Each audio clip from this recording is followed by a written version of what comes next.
Eurooppa on ollut viime vuosina isojen muutosten kourissa. Ensin oli koronapandemia, sitten Venäjä hyökkäsi Ukrainaan. Näistä muutoksista huolimatta Eurooppa on nyt yhtenäisempi kuin koskaan. Tämän solidaarisuuden tunteen siivittämänä nyt on loistava hetki keskustella siitä, mikä on suomalaisten paikka Euroopassa ja mikä on EUn paikka maailmassa. Turussa järjestetään jälleen elokuussa Eurooppa-foorumi, jossa pohditaan Suomen ja EUn asemaa osana muuttuvaa kansainvälistä järjestystä. Vuosi 2022 on Euroopan nuorten teemavuosi, joten olenkin täällä Turussa keskustelemassa nuorten kanssa, miltä heidän silminsä vaikuttaa tämä Euroopan muuttuva tilanne. EU vaikuttaa meidän kaikkien elämään, mutta monen arjessa se voi tuntua kaukaiselta. Nuorilla on kuitenkin merkittävä rooli paremman tulevaisuuden luomisessa. Miten teidän mielestä näiden EU-maiden korkeakoulujen yhteistyötä voitaisiin tiivistää ja mitkä ne vaikutukset voisi olla? No EU-tasolla ollaan tehty aika paljon. EU on pyörinyt siellä pitkälti taustalla. Se on luonut erilaisia puitteita ja yhteistyömahdollisuuksia näiden yliopistojen tasolla. Yksi on semmoinen, että opintopisteitä ollaan yhtenäistetty, ja niin kuin näitä tutkintoja sit hyväksytään myös toisissa jäsenmaissa.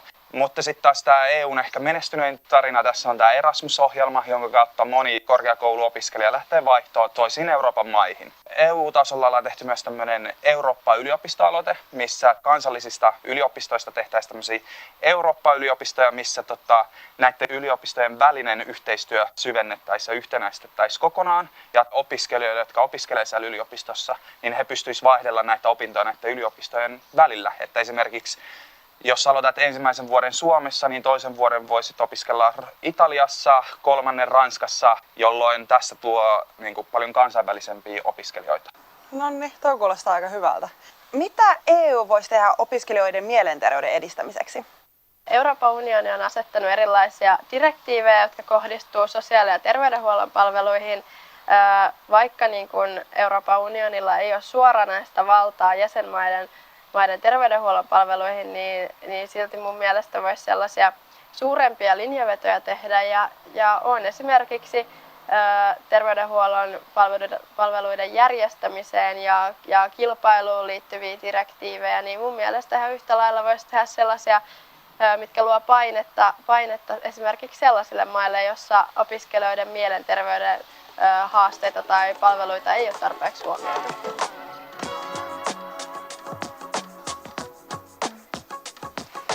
EU perustettiin aikaan Euroopan kansakuntien välisen rauhan takaamiseksi.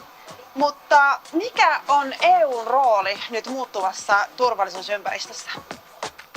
EUn maiden väliset suhteethan on aika hyvät tällä hetkellä, mutta uusia uhkia löytyy esimerkiksi ulkopuolelta.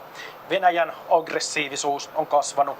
Sitten EUn ulkopuolella on myös lähialueilla erinäisiä ongelmia ja kyteviä kriisejä. Tämän lisäksi uhkapalettiin osata luo esimerkiksi ilmastonmuutos tai kyberuhat tai sitten vaikka sosiaaliset ongelmat, jotka kehittyy ja eskaloituu maiden sisällä. Eli tässä on aika laaja uhkapaletti. Miten EUn tulisi toimia Venäjän suhteen tulevaisuudessa? No, tämä riippuu tosi paljon Venäjästä itsestään. Mikäli Venäjä jatkaa nykyisellä autoritäärisellä ja aggressiivisella linjalla, niin sehän on ihan selvä, että EUn täytyy jatkaa tiukkaa linjaa. Mutta mikäli tällä pitkällä aikavälillä Venäjän hallinto osoittaa selkeää muutosta, niin myös EU on pystyttävä reagoimaan myös sitten monella eri tavalla tällaisiin hallinnollisiin ja tilanteiden muutoksiin. No, mä ajattelen, että kaikki pakotteet ja rajoitustoimet, mitä meillä on ollut viime hetkinä, ne on ollut välttämättömiä tässä tilanteessa, mutta mä koen itse, että ne on tilapäisiä ratkaisuja. Mun mielestä, kun lähdetään ratkaisemaan ongelmia, niin meidän pitää löytää keinot niihin juurisyihin. Ja tälleen niin kuin nuorena, niin ehkä mä haluan ajatella, että me pystytään lähitulevaisuudessa rakentamaan uudet Venäjä-suhteet tavallaan semmoiselle vakaammalle pohjalle, missä me pystytään keskittyä semmoiseen vahvaan dialogiin ja tuomaan niitä EUllekin tärkeitä arvoja, esimerkiksi demokratia ja tasa-arvo. Yksi asia näissä Venäjä-suhteissa on se, että tällä hetkellä me siirrytään pois esimerkiksi venäläisestä energiasta. Että meillä ei tule semmoisia riippuvuussuhteita, mitä meillä on tähän mennessä ollut. Ja kun ei ole näitä riippuvuussuhteita, niin se EUn liikkumavara muodostaa niitä uusia suhteita on myös paljon laajempi kuin semmoisessa tilanteessa, että Venäjällä olisi esimerkiksi jonkinnäköisiä tämmöisiä peukaloruuveja, joilla se voisi kiristää esimerkiksi Euroopan koko energiatilannetta kylmänä talvena.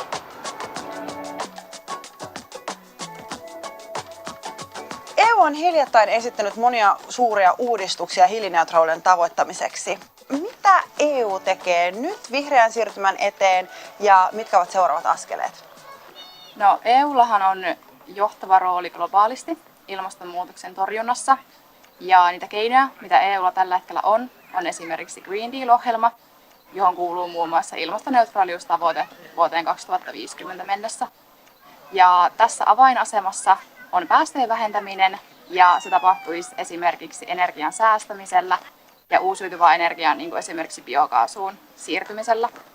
Ja lisäksi EUlla olisi tavoitteena toi päästökaupan laajentaminen vuonna 2026 tieliikenteeseen ja tällä tavalla saastuttamiselle asetettaisiin vähän niin kuin hintalappu yhä useammalla sektorilla. Joo, toi on tosi hyvä tavoite, mutta se on myös tosi kunnianhimoinen ja on hyvä muistaa, että meillä on EUn sisälläkin valtioita, jotka ovat hidastaneet tätä Green Dealin kehitystä. Ja sitten totta kai viime vuosina tämä koronapandemia ja Venäjän hyökkäys on luonnollisesti vieneet huomiota näiltä ilmastoasioilta. Ja just sen takia olisikin seuraavana askelina hyvä pitää tästä energiariippuvuudesta irtaantumista, eli irti siitä Venäjäöljystä ja fossiilisista polttoaineista, että se olisi myös ilmaston kannalta tosi tärkeää. Ja sitten, että investoidaan siihen uusiutuvaan energiaan, että saadaan se nopeasti käyttöön sit liikenteessä ja teollisuudessa ja sähköntuotannossa. Mitä nuoret haluaisivat EUn tekevän ilmaston eteen? Koska me nuorethan täällä ollaan vielä 50 vuoden jälkeenkin, niin me halutaan elinkelpoinen planeetta. Ja sen takia nuoret haluaa EUlta tosi radikaalejakin toimia. Ja nuoret haluaa ehdottomasti tulla kuulluksi ja päästä mukaan siihen päätöksentekoon myös. Ja kuulla sen, että päättäjät siellä EUssa ottaa nuorten ilmastohädän vakavasti. Vaikka kaikki valtiot eivät lähtisikään tähän mukaan, niin totta kai jokainen ilmastoteko on askel oikeaan suuntaan. Ja EU toimii tosi hyvänä suunnannäyttäjinä muille valtioille ja alueille, että miten toimia tulevaisuudessa. Sitten esimerkiksi liikenteen muuttuessa vihreämmäksi EUssa voidaan luoda yrityksiä, jotka sitten luo painetta muiden maiden yrityksille toimia tavallaan ympäristöystävällisemmin. Ja lisäksi, koska ilmastonmuutosta nyt ei voida kokonaan torjua, niin EU tekee tärkeää työtä ilmastonmuutokseen sopeutumisen edistämiseksi. Eli EU esimerkiksi kerää dataa ilmastokriiseistä ja tämän datan avulla voidaan sitten valmistautua näihin kriiseihin paremmin tulevaisuudessa.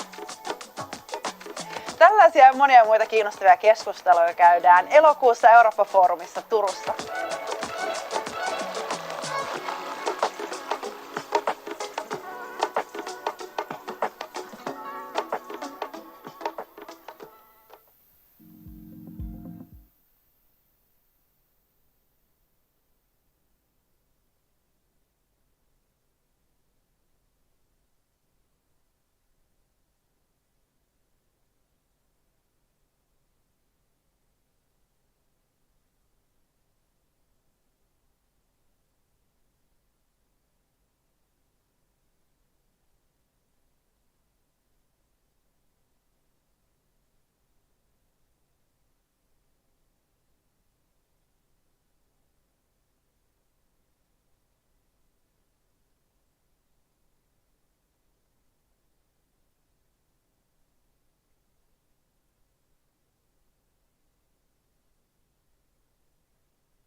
Hyvää huomenta. Good morning. Ladies and gentlemen,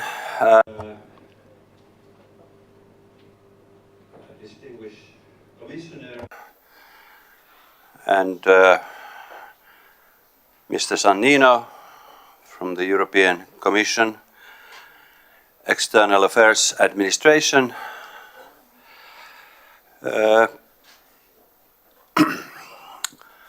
Tänään on Today in Euroforum we have the day of the politics, the final day of this year's event. We are already breaking records in terms of number of audience and viewers. in this seminar, both present here in Turku and online. Eurooppa-forum has now established a new kind of community in discussion on European affairs in Finland, thinking about EU discussion in Finland. Traditionally, we have had people who are for the EU or against the EU. Now perspectives have become more. It's not only either or. People and organizations and communities have different opinions on the European Union. It is very important that the Eurooppa-forum can create a platform for discussion. We cannot cover all opinions, of course, but we can contribute to creating a plural and diversified discussion with many perspectives and angles. Today's discussion is a good example on this. When I presented Commissioner Urpilainen in 2006 in the annual meeting of family companies, I told the audience back then that look at this young woman, she will probably become the next Prime Minister of Finland. Well, she didn't make it to the Prime Minister's office, but still her political career has been impressive, as we all know. Cooperation with a Finnish commissioner and the Eurooppa-forum is very important to us. The European Commissioner is not only a person who has to be able to communicate with all Europeans and us Finns, but it is also an institution. She works with her cabinet and the entire staff and creates a larger community in that way. I'd like to extend my thanks to Jutta and her chief of cabinet, Taneli, who's a graduate from the Turku University. So thank you for this good cooperation we've had over the years. Today we have the Prime Minister discussion, EU political Prime Minister's debate on our agenda, and we also discuss defense matters. And of course we have to have special security arrangements in this room. We can only accept those people who have signed up for this seminar in this room, and we have therefore strict controls at the door.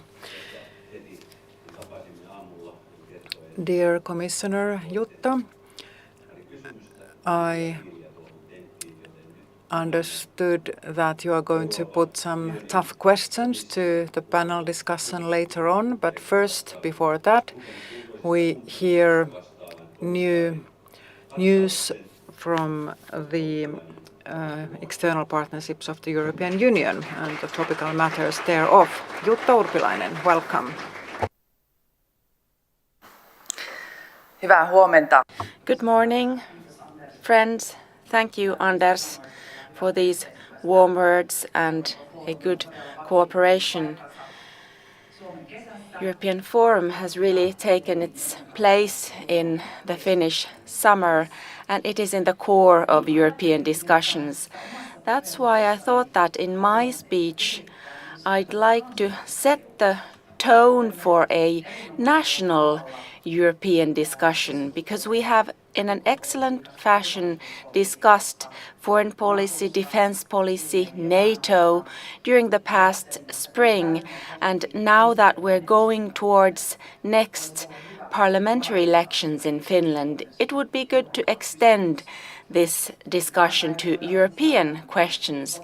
As Anders Blom said, we have the first European-themed Prime Minister's debate. What would be a better moment to launch this European discussion than this Prime Minister's debate? And I hope that this will set the tone for a political discussion as well, where also others than the candidates from different parties would participate.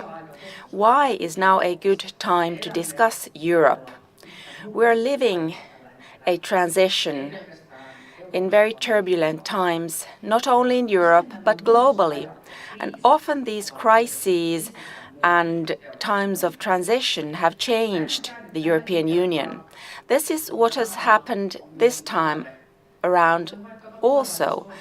But due to the conference on Europe's future and also for other reasons, not only for acute reasons, we have to think about what kind of structural reforms we need to renew Europe, the European Union. Where do we need deeper going cooperation in the future?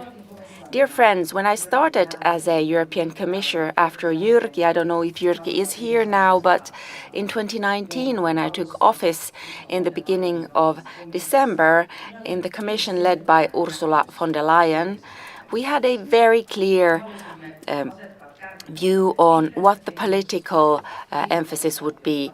Digitalization, green development, and a stronger role of Europe in international relations. These were the main focuses. During the first 100 years, the Commission published a huge amount, really a huge amount of different presentations with which we tried to give a direction to then implementing these emphases.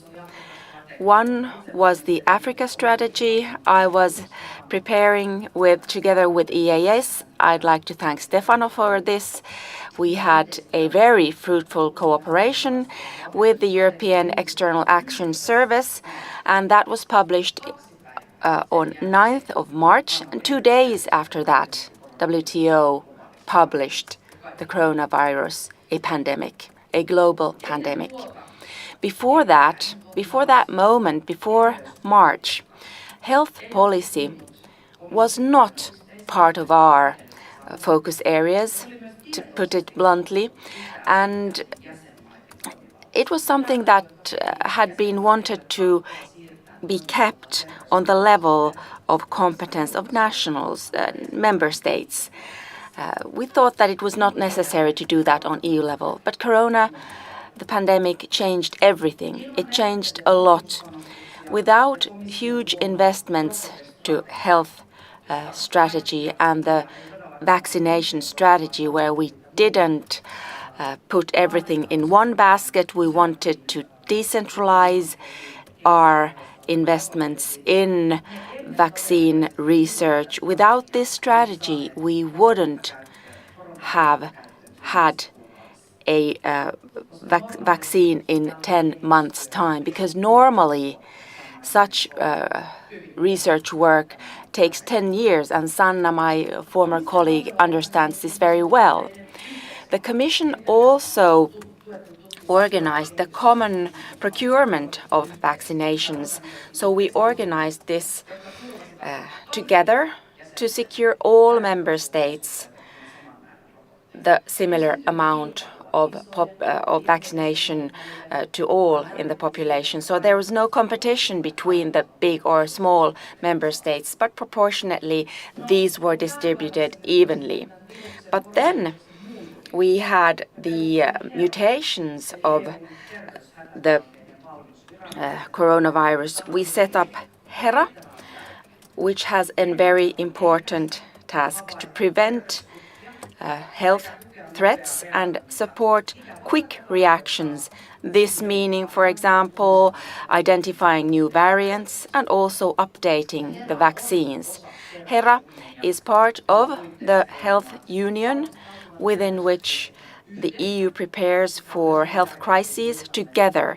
Together is very important. If we remember what was the situation when coronavirus hit us, but that also prepares the availability of different medicines, drugs, and vaccines. And for example, part of it is the prevention of cancer and cancer-related strategies.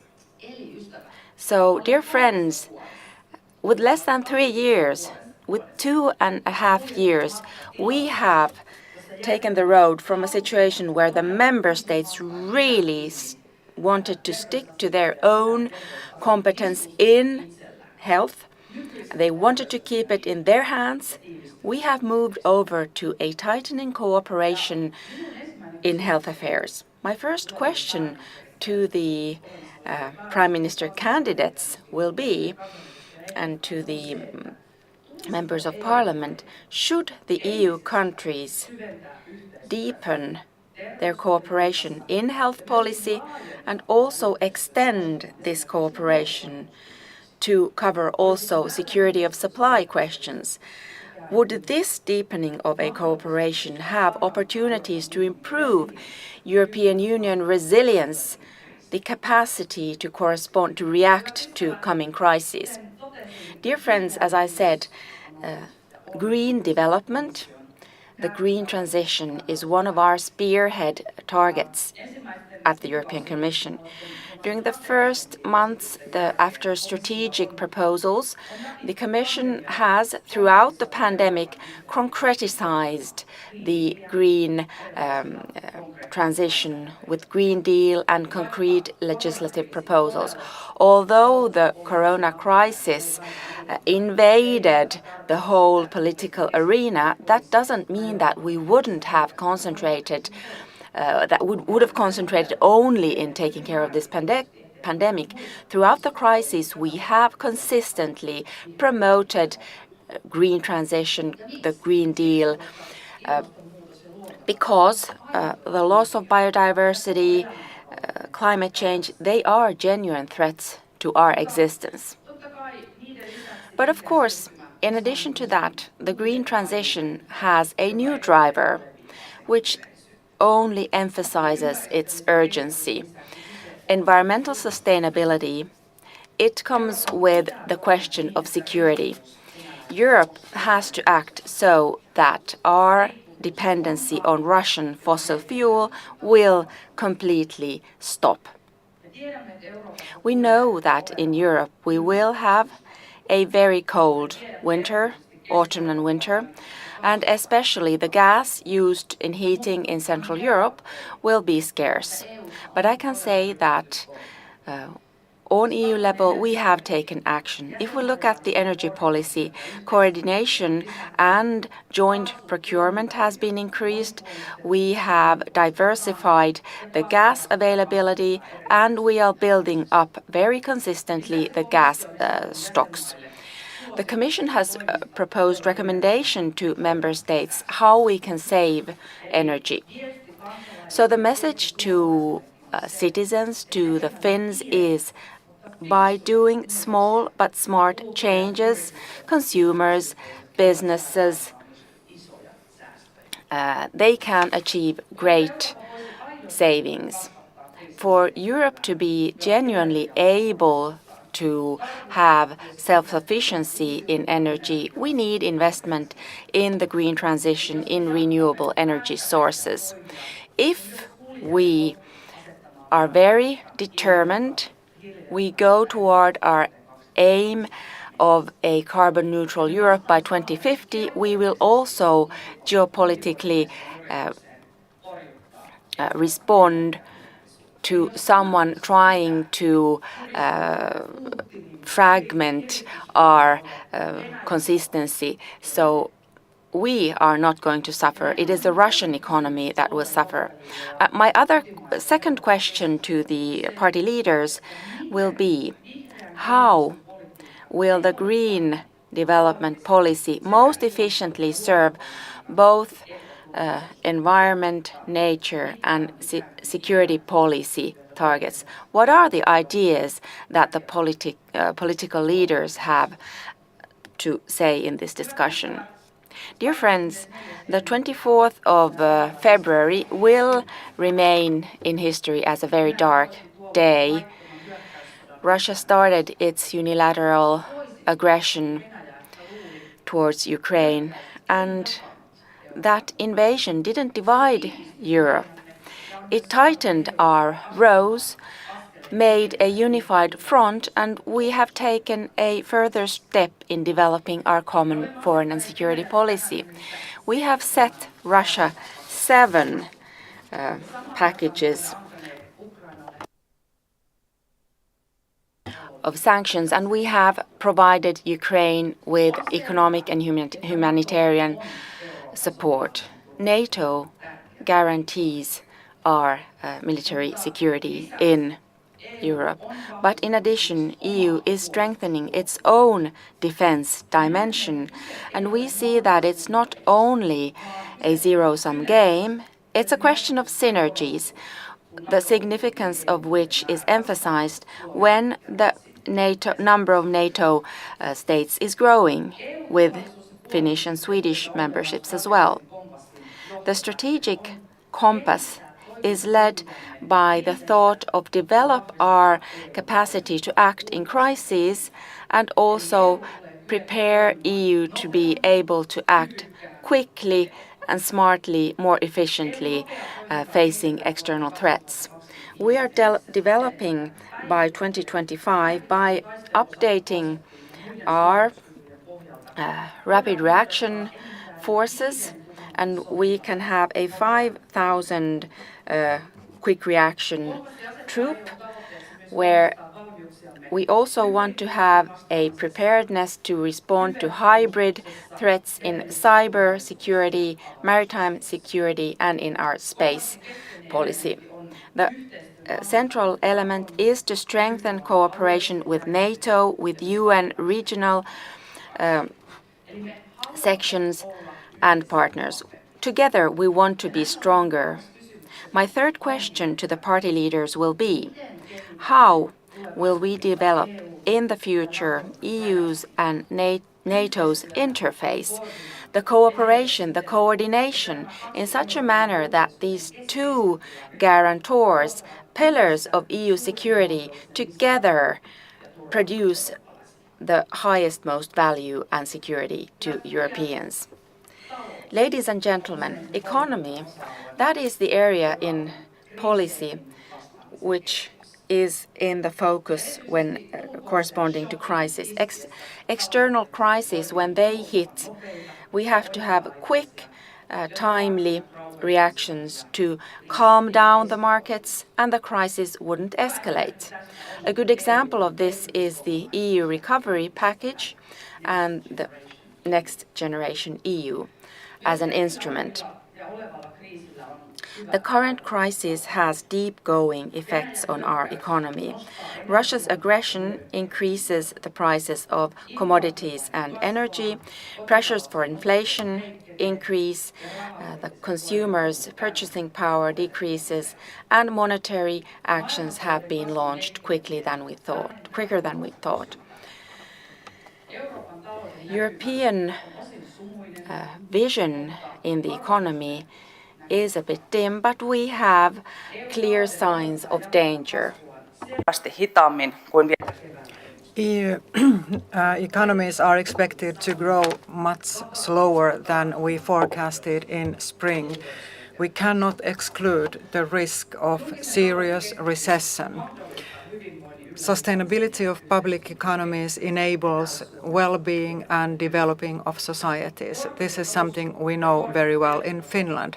High interest rates and high debt is a serious combination. Therefore, my fourth question to Prime Minister candidates is how Europe can secure in long term the necessary balance between necessary future investments and, on the other hand, sustainability of public economies, i.e. how can we reduce debt? Dear friends, war that is blowing cold air to Europe this winter is part of a dangerous development towards bipolar world defined by power politics. Our benefit is a multipolar world where instead of power, international justice reigns and where there's room for cooperation. The European Union does not want to divide the world into two different camps. We want to strengthen international partnerships. Maintaining partnerships is very important also because it is a good means to maintain international pressure towards Russia. If we would turn our backs to the other countries in the world, we would send the developing countries to the arms of our competitors. This development would weaken our position in the world.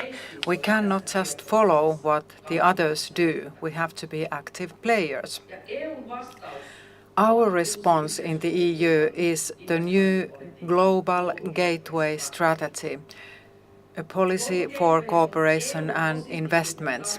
Global Gateway is EU's positive offer to our partner countries, those of them who want to replace dependencies by sustainable connections and mutual benefits. Global Gateway will invest 300 billion euro to strengthen our cooperation partners' strategic autonomy, sustainable development, including private capital, and they will not increase partner countries' unsustainable debt. Global Gateway is not established against anybody, but it is a value-based cooperation offer in which public and private sectors can together invest in a sustainable way in infrastructure. So my last question to party leaders is very simple. Should the EU be a stronger and more effective international actor? One prerequisite for this is to make foreign policy decision-making more efficient and give up the requirement for anonymity. Are we ready for this? Are we ready to give up anonymity and move towards co-decisions? Dear friends, I'd like to finish my opening remarks by saying that the EU has changed in recent years. It has become stronger. It has become more uniform. Crisis management has proven to member states and us citizens that there is a certain added value in European cooperation. The EU clearly creates added value to EU citizens. EU 27 have together taken decisions that were unimaginable just 5 years ago. EU member states have bought vaccinations together, they have intensified their defense cooperation, they have sent arms to Ukraine and put historically hard sanctions to Russia. We have internal cohesion, which is stronger than ever, and now we are heading towards a geopolitical commission. Now in war times, EU is an active player. We have our place in the front line of international community. EU is adaptable, EU is agile, and we have to remain alert and agile because an actor like that can make a difference. So what kind of EU the Finnish citizens want? We have to have this discussion on the future of Europe now, not sometimes. I personally believe that in addition to this EU discussion, we need a strong national political will in major EU questions. We need strong national will across political boundaries, across party boundaries. I think the example of how we dealt with the NATO membership process this year has been an excellent example how we as a small country can strive for consensus and look for practical solutions together. So I'd like to encourage all Finnish actors to have this discussion in an open and cooperative manner. I'm sure in that way we can find good solutions for our questions. Thank you very much.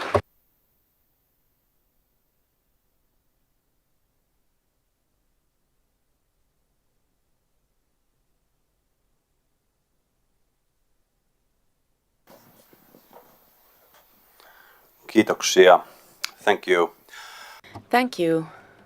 We have a few minutes time to take some questions if you have. Eli meillä on mahdollisuus ottaa. So we have the time for a couple of questions. Do I see any hands?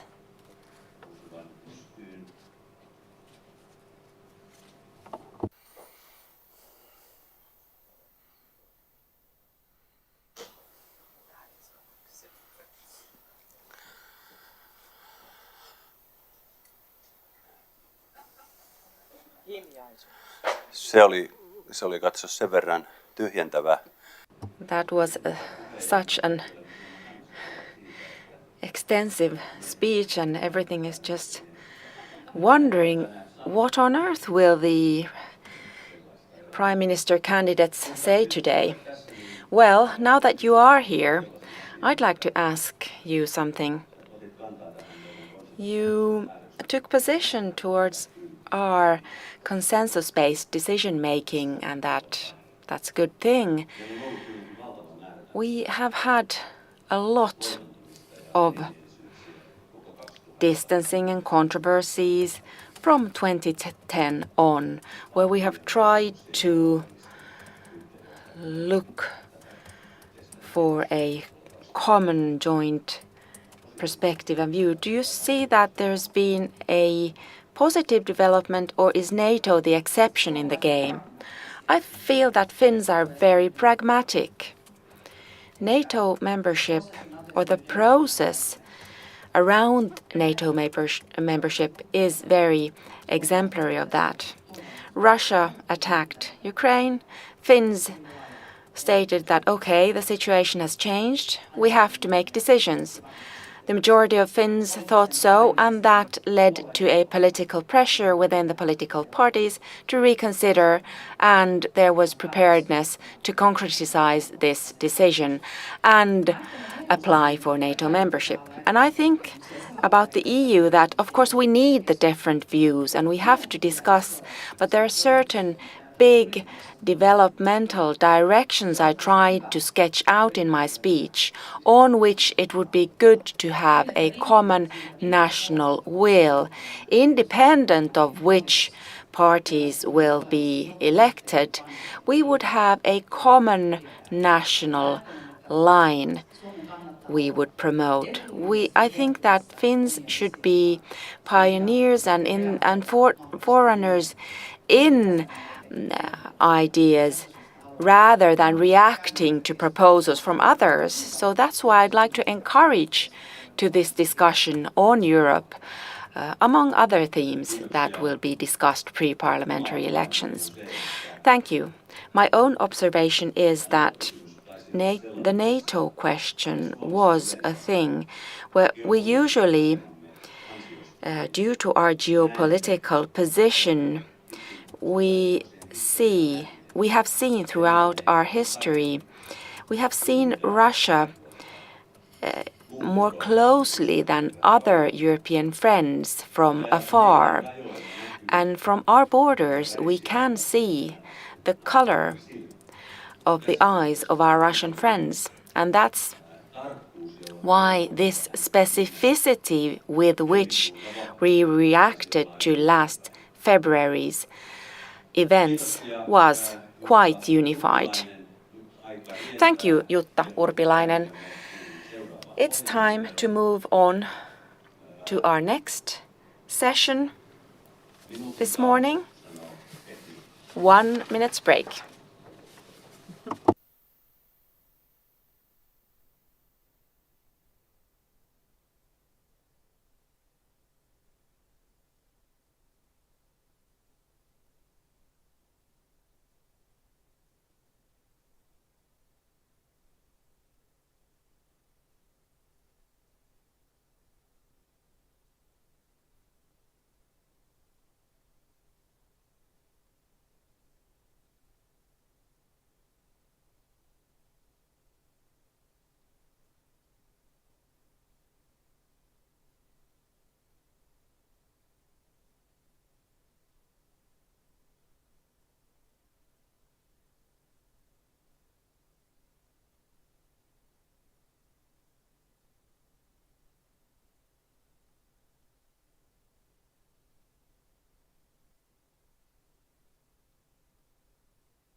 Your Excellencies, hyvät kuulijat.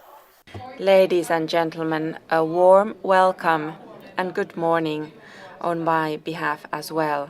Welcome to attend Sitra's discussion on data, both the live audience as well as online.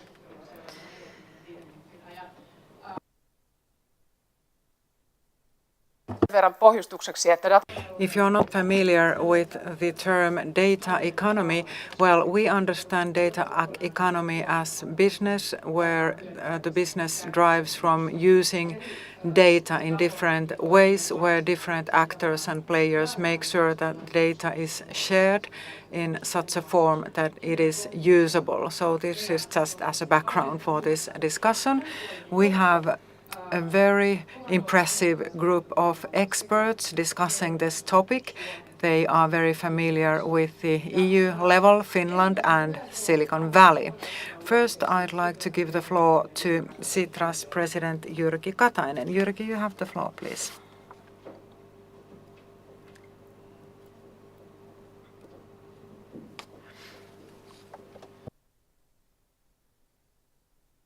A very good morning to you all and welcome to discuss data economy with us.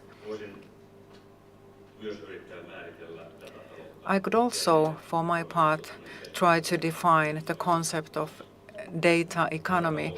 We often talk about digitalization, whereas data economy is the societal change that digitalization leads to.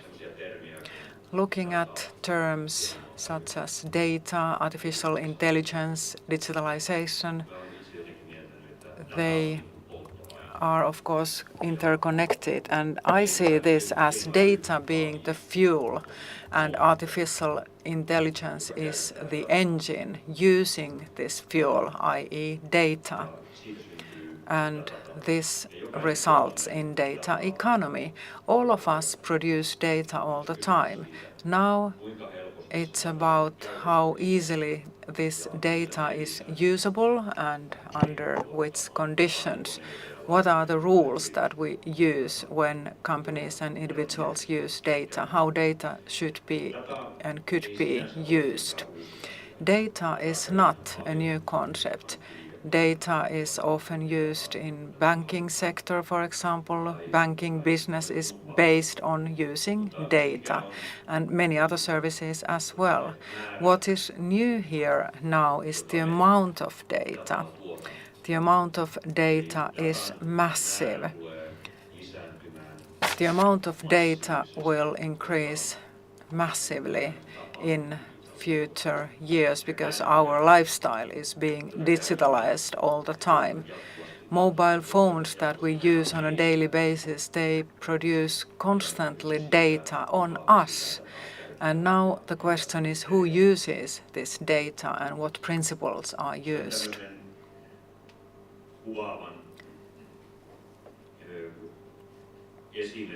I have one good example on the amount of data and its increase. In the next 2 years, the amount of data will be multiplied by 40. If we would have all the data in the world stored on DVDs and put these DVDs one after another, this line of DVDs would go around the world 222 times. So the amount of data is increasing in massive terms. Now that we have more and more data, we also have to use it wisely in, let's say, health services and health services development so that we can use it for good purposes. For example, the data that we produce now can already be used for anticipating our future health challenges. So we can use existing health data to anticipate and prevent possibly future diseases. Data can be used in business, in society services, as long as we make sure that data is shared and used under fair terms. Sitra, in its own operations, has 3 themes: fair data economy, second, strengthening economies, sustainable development, and third is democracy and inclusion. So we have these 3 main themes in Sitra. Why have we chosen these 3? Well, according to our estimates, data economy will be the first big, massive disruption in societies, or one of them, of course.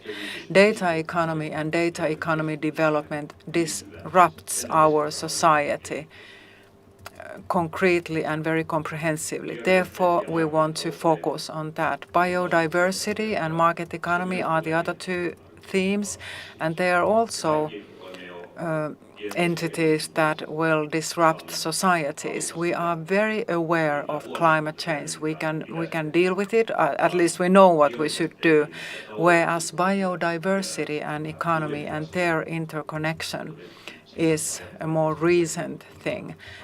In Sitra, we think that this connection between biodiversity and market economy will disrupt societies, and data economy is another disruptor.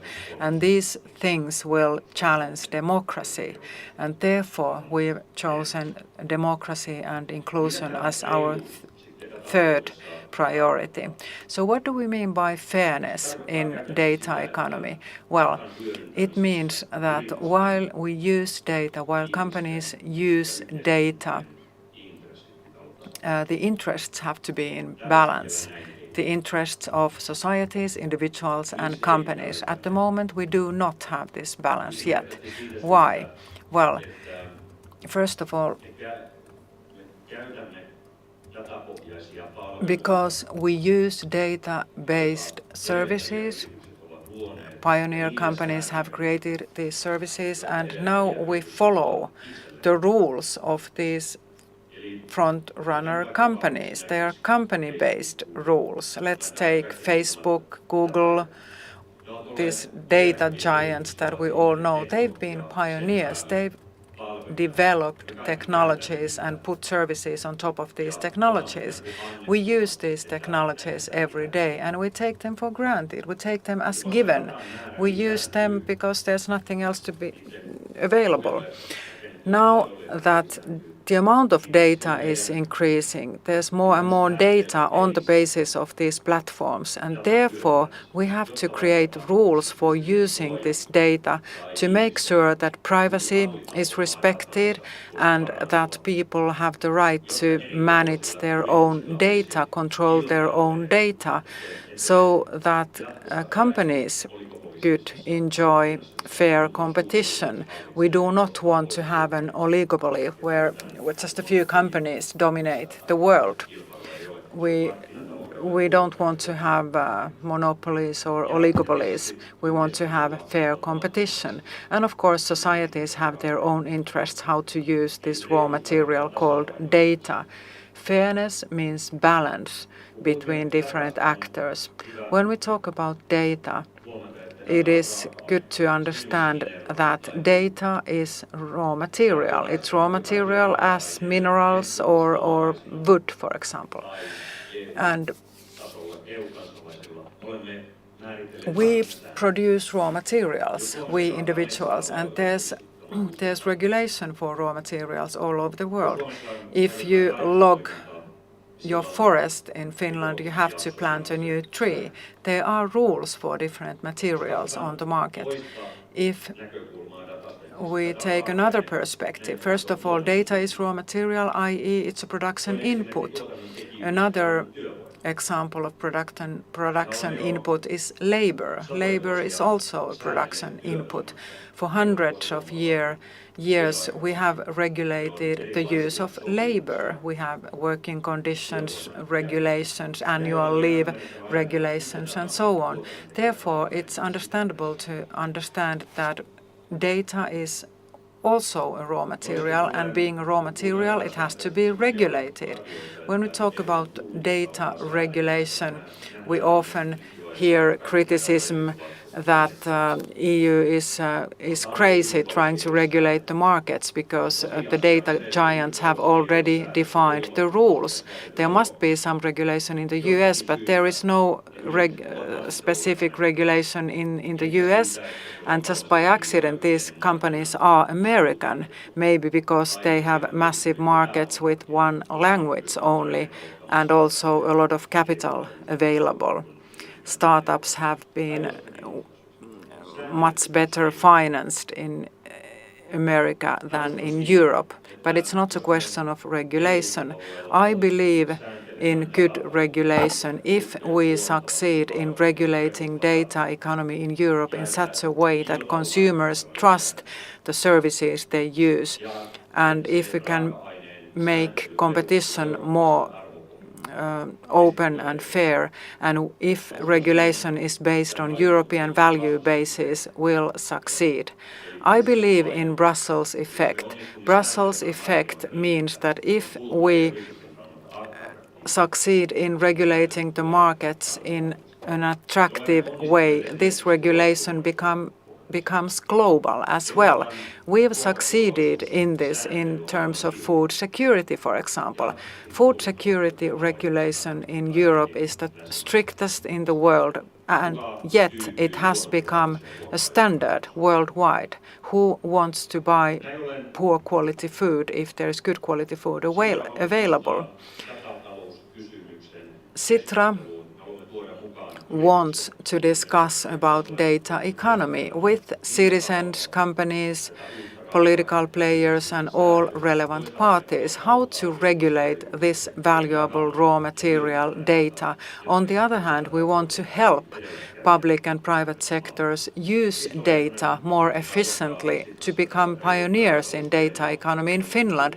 Risto Lehtonen, who's leading our data economy theme in Sitra, has often talked about European regulation by using the simple example of GSM moment. We all remember when EU was regulating telecom markets and defined that GSM is the standard for telecom services. And after that, this standard was accepted also in the US. It was a political decision to take GSM, not NMT or something else. And in that way, we created worldwide rules for mobile phones. Now we have this GSM moment in data economy. We also have Mia-Petra Kumpula-Natri in this panel.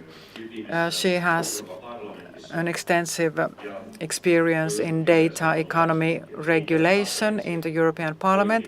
I have told Mia-Petra several times that I don't envy politicians who are involved in data economy regulation, because the politicians have to have skills to regulate something that doesn't exist yet. It's a challenging task to regulate the markets without having a clear view on the markets. We only see that this market is coming. And it is clear that it's very important to try to regulate data economy market. We have to establish fair competition rules to create a well-functioning data economy. Welcome to this panel discussion. Thank you very much, Jyrki. Now I have the pleasure to invite Mia-Petra Kumpula-Natri and Risto Lehtonen, first of all. They are here present, and also Jyri Engeström, directly from Silicon Valley. Jyri is an equity investor, a great influencer in data economy, also an insider of Silicon Valley. Thank you very much, Jyri, for joining us. It's almost midnight in California. So let's try to concretize this subject. Jyrki Katainen very well created or gave us the big picture. So what type of data services have you used this morning, Mia-Petra? Well, how do I know? Well, at least I know that I did some social media. I used my daily applications, as I always do. Hotels, well, I booked a hotel via an application, and I'm sure that data is collected and used in this room all the time as well. And of course, another idea is also that there's something that we don't know. Maybe the next political candidates buy the data from this room. Where have they sat, with whom they have talked, with whom they had dinner with, what did they drink, what did they eat, what type of beer. So this data could create a very targeted marketing campaign, for example. Well, I'd like to have some regulation in here, but maybe my data is being used in many places right now. What about you, Jyri? What kind of data services have you used today? Well, a self-driving car. Taxis in San Francisco are self-driven nowadays. Well, now it's very foggy. I cannot use a taxi right now, and I used the urban bike here. And Kristo, well, I used a parking application. It's very handy. I don't need any coins anymore. Okay, well, there are good sides and also a bit frightening things involved in this.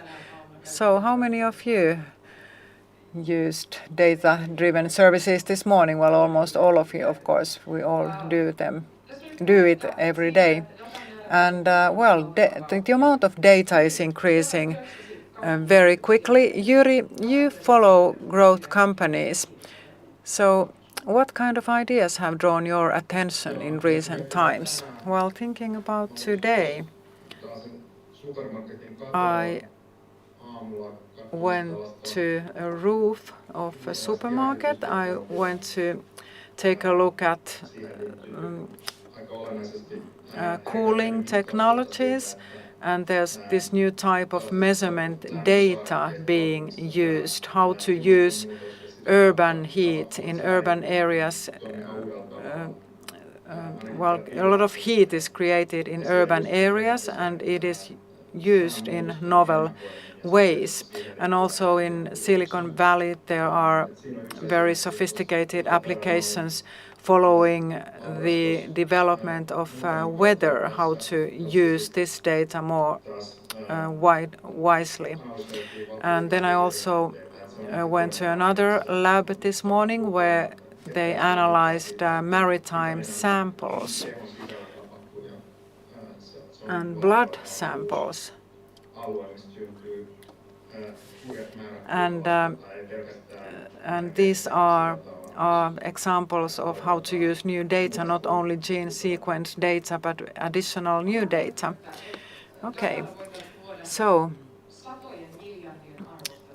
there are estimates that data can produce hundreds of millions of euros worth of economic value in Europe and make the use of resources more efficient. What are the biggest obstacles on the road right now in terms of data economy?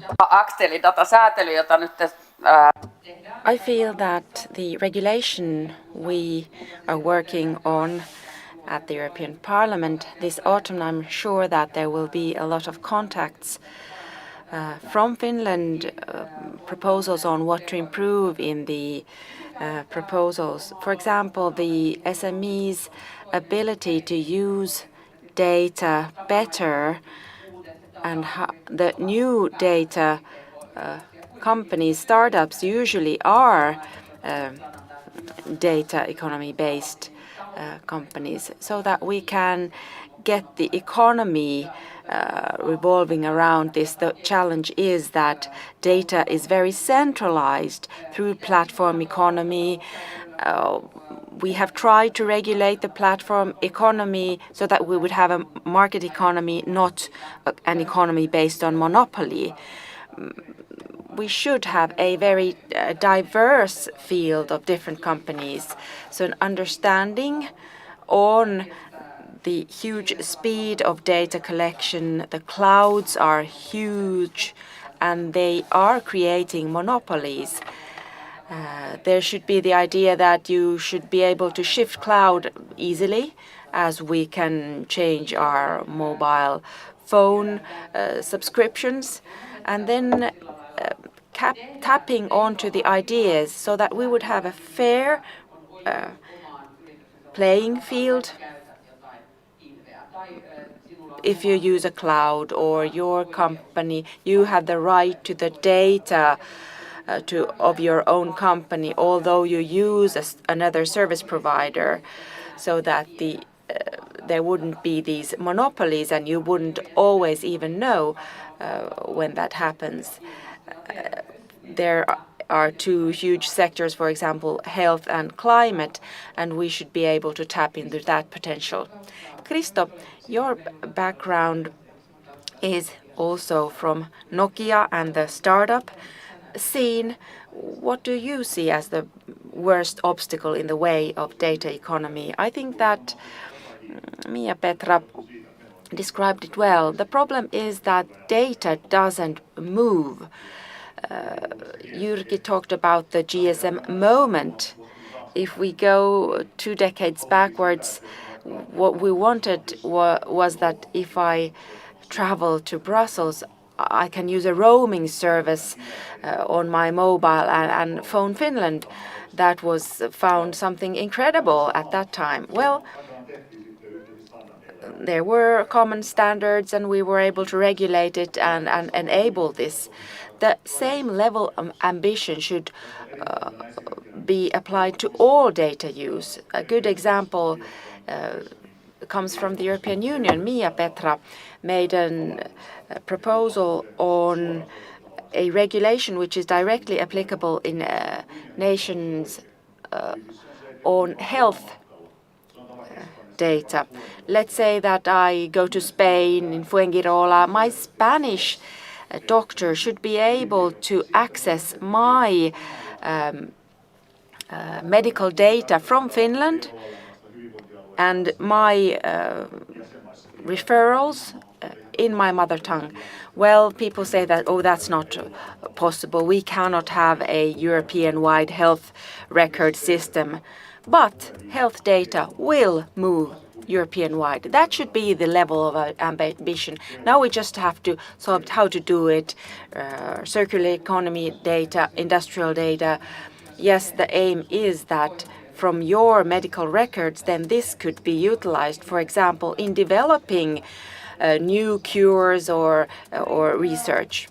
Jyri, what do you see the worst obstacle in the way of data economy?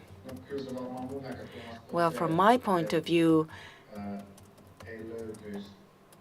is that we wouldn't find good enough new ideas and entrepreneurs to implement them.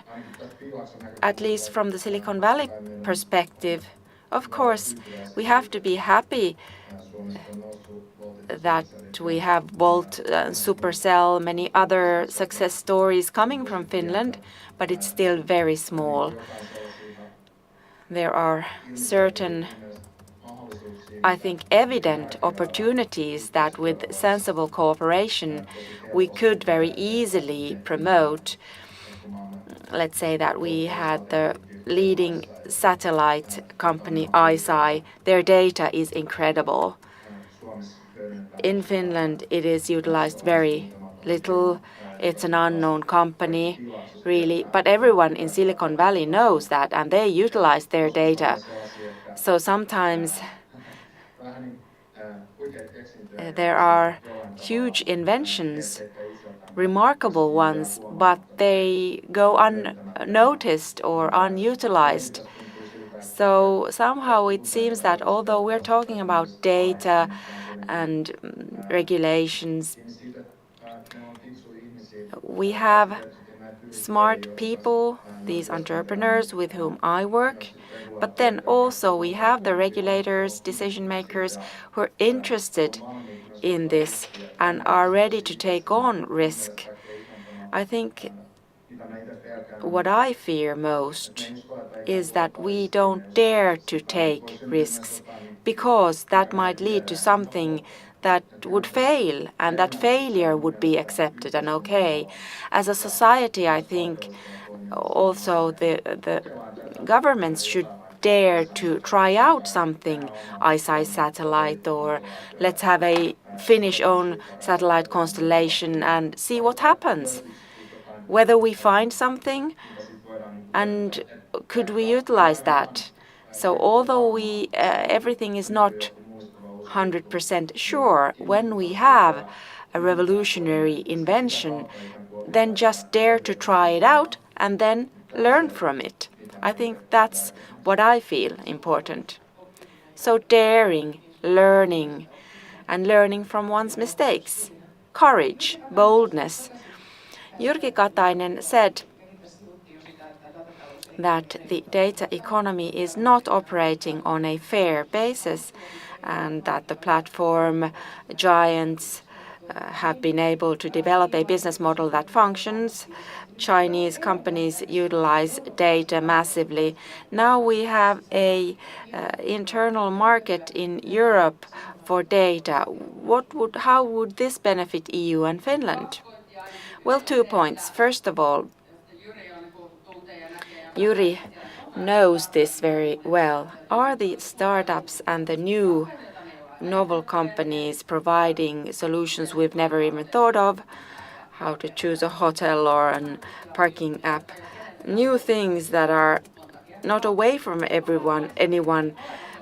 But I'm kind of worried about the current existing businesses. Digitalization is over-encompassing. Will these companies that exist now, will they be dropouts or can they continue? If you have a farm, you buy a tractor, it would be good for you to see the optimized route to your fields or the nutrition level of your crops, and that you could participate in your growth, and you don't have to fear that, well, I don't want to share this data to be on the safe side so that someone would abuse this data somehow. So we have to get fairness in this. I thank you for your opening words. I think that Jyrki's message on data economy being digitalization and that we need some rules on that, and that would be the benefit of the internal market. Well, that would be the same as currently. So there's not just a small market, but it would be a bigger market area, an internal market. Also, the security discussion brings with it the thought that how much do we have to depend on others. So with an extensive internal market, we can have a certain independence. We have the opportunity to create jobs, and as Christo also mentioned, the health data, and that we would have these interfaces and standards for this. And the word standard is very difficult politically. Who defines it? What is it? But that we could create new innovations. And although we talk about internal markets, I think about the EU as a community, community services for the EU. So it's not only the market, but also in public services we could utilize this. The track width is something very exemplary, because if we fail, we would have different rail breadths for data all over Europe, and that would be problematic. Of course, you have thought about the Finnish competitiveness.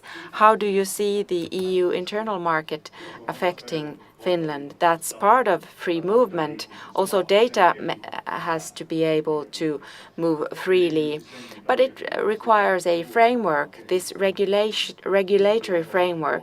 History has shown that it's a natural tendency to build blocks and frontiers. And a concrete example, the Commission wanted mobile telephone numbers so that when you change your subscription, you can take your telephone number with you. At first, people were opposed to it. That's not possible. But then it became possible. Now it's natural. And now you can tender your subscriptions for mobiles. And the third generation of the web, we have systems operating over the web, and we have to have functioning interfaces. We have to be able to do this in a secure, data-secure manner. And we have a huge potential for better services. For example, I use the Oura data ring, and it would be great that my Finnish treating GP would see my health data today, and I could see what the effect of my drinking a glass of red wine last night was on my health. Yes, someone would become very anxious if your GP would know that you had consumed a glass of wine, or how you slept last night. Yes, we have lots of regulatory effects. From EU, we are not going to ask questions on all of these different law proposals. We're not going to ask about these, and these are the most recent proposals. So this is high on the EU's agenda. We have the 5 big packages with 5 big regulatory proposals. On the big 5, you have the digital markets regulation, international IA, etc. Well, they break a taboo in that you couldn't regulate or make rules in the digital era, and that you're late for that. The masses of Google data are so huge that you couldn't regulate. Platforms were regulated. There is an obligation. You have to know your customer. If you have a market position, how do you operate? And also to protect our consumers. And this is not the first time that with regulation we try to protect consumers. And that hate talk online is not okay. So online life is not cannot be divided from the live speech. So there are realities that coexist.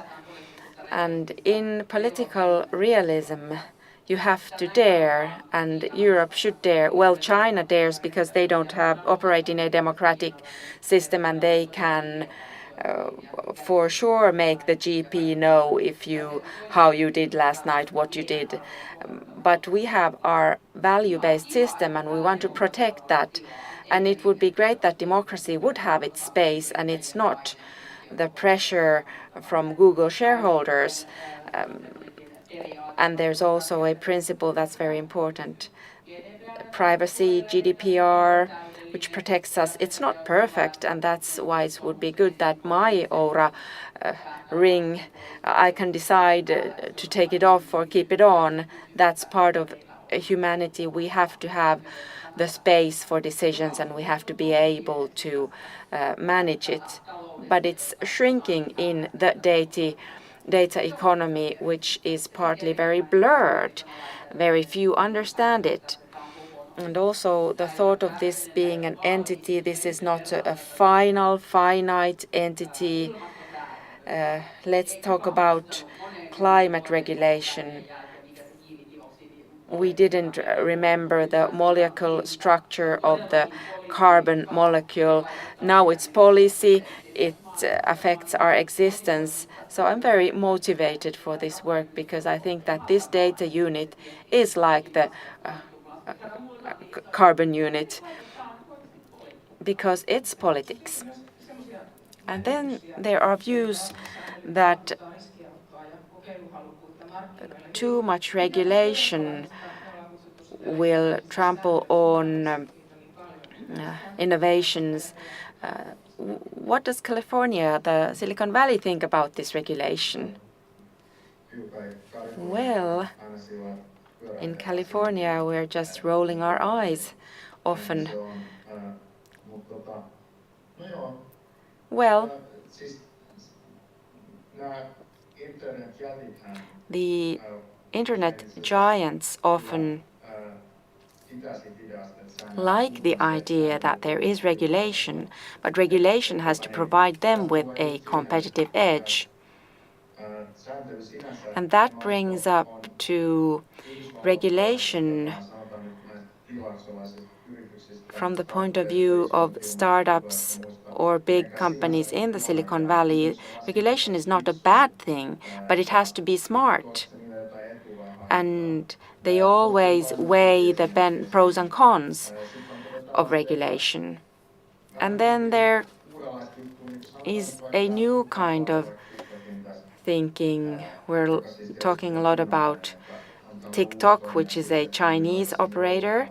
We've never had a similar one, a Chinese, such a huge scale comparable to Facebook app in the Western world.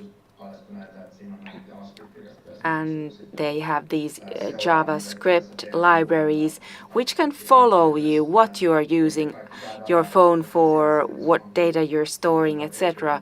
So instead of this going to servers, Google, Facebook or others, they are collected on Chinese servers, and that can be seen as a security or data security threat.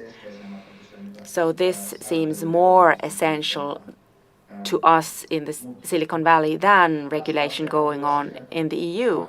But once again, well, by freeing things, often we can harm more than do good when we can't harness it to serve the common good or to support those in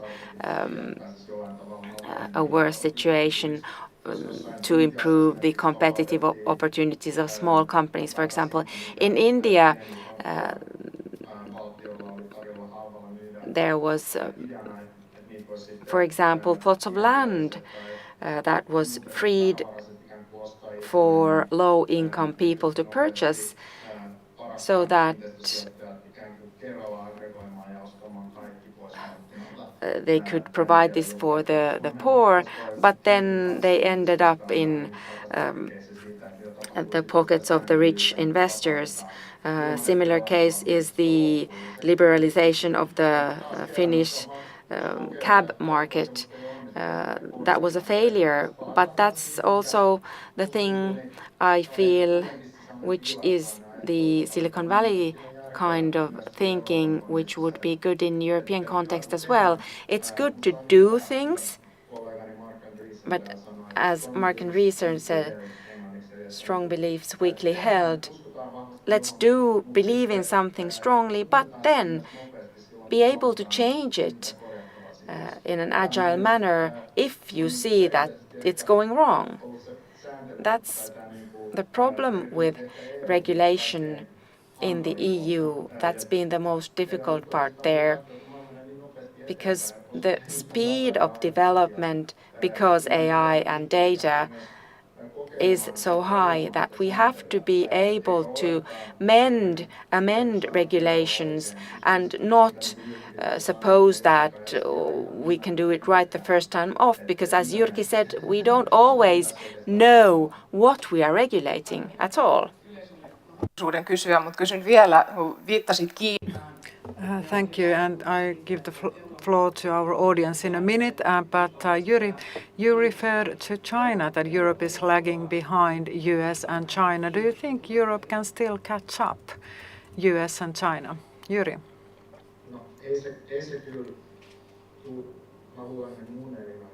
Well, not in my lifetime, I'm afraid, unless there's some dramatic collapse in the US or China.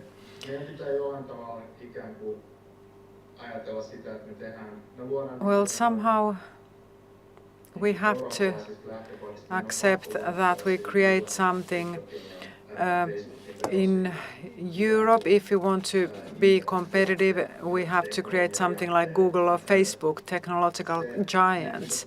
So we should create so many of them that I don't think it's possible. I don't think we can compete equally with China or the US, but we can be front runners in some new elements and ideas. So this is realistic. There are some new dimensions here, let's say health technologies or space technologies or something like that. So maybe we could focus on those dimensions. Climate change, for example. In Silicon Valley, a lot of companies have started to invest in climate technologies. They also use data, but also something physical often. Climate change mitigation systems usually produce something concrete. They produce heating or cooling or something like that. In Finland, we have a lot of expertise in forest industry, for example, and it should somehow be connected to digitalization. Data is seen separately, and we see data as something inhuman, but it's quite the contrary. Data is based on us. Data is based on us human beings, and it all starts by individuals and their doings, and we should have the courage to cooperate more, do cross-sectoral work, and so on. So Finland could show example here. Finland could, well, I'd like to emphasize climate and climate change mitigation measures. I think a lot of capital is flying in these industries, and Finland has good expertise in these. And climate change mitigation is a good industry where a lot of data can be used in a meaningful manner. And we have a lot of expertise here. Well, as we started a bit late, I steal a few minutes for us for discussion. Some questions from the audience. You have the floor, please. Please present yourself. Jussi Mäkinen, EU leader in the technological industries Finland. An excellent panel discussion. And you clearly described the fact that EU is building a framework, and if it leads to financing and funding, that's good. But then Sitra's very disruptive report on digital power. So what about our regulation now, starting from GDPR? These are big challenges to companies. And so do you think it works? Do you think the present regulatory framework works? What is wrong? What is right? I think the results were quite disruptive of that Sitra report. Mia-Petra, well, of course, the understanding comes first. It's important to understand how things are. Juri said, mentioned TikTok and China. I don't want to dwell on this. There's very little privacy in China, even less than in the United States. So I realized that I had asked for an e-receipt from one company, and this data goes to several different places in China. Everybody knows in China now which washing machine I bought. So I don't want to enter this service. So data trading is still very unclear how to do it properly. So I'm still working here at the European Union, so I'd like to promote regulation here, but something can be disruptive as well. Real world becomes very complicated. Maybe there are more security risks to come. Maybe we need more regulation. I know that privacy is a hot potato in China and US as well. And of course there are some limits as to what extent we can bear regulation. And looking at the amount of data and how quickly the amount of data increases, it doubles in only 18 months. So that means that in 10 years, it means that we have only used very, very little data. So I think there's still room for European companies as well. We are only in the beginning of this journey called data economy. Christo, what about your conclusions? Well, about your report. Well, we try to create awareness how much data is used. So please read Sitra's report on data economy. It's very comprehensive. So we want to balance market powers. Us individuals have very little power. I recently read that Amazon had bought a vacuum cleaner company called E-Robot.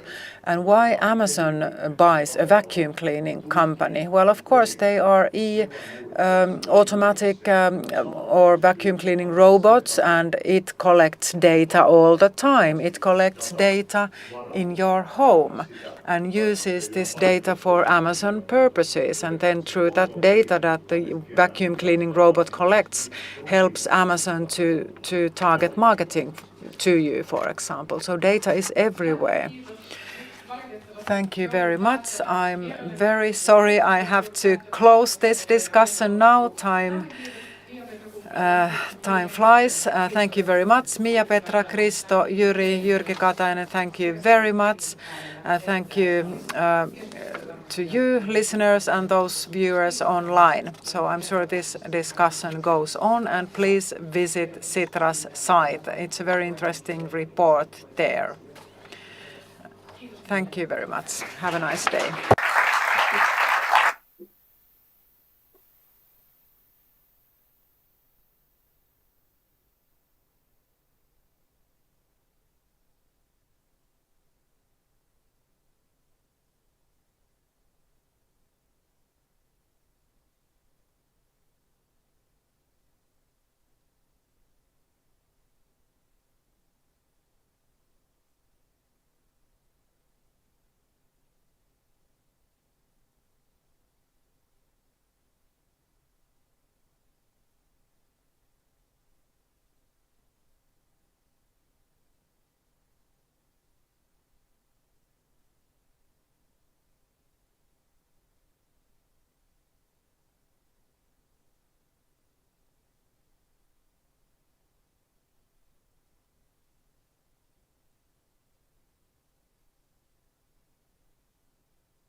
Vaikuttaa meidän kaikkien elämään, mutta monen arjessa se voi tuntua kaukaiselta. Nuorilla on kuitenkin merkittävä rooli paremman tulevaisuuden luomisessa.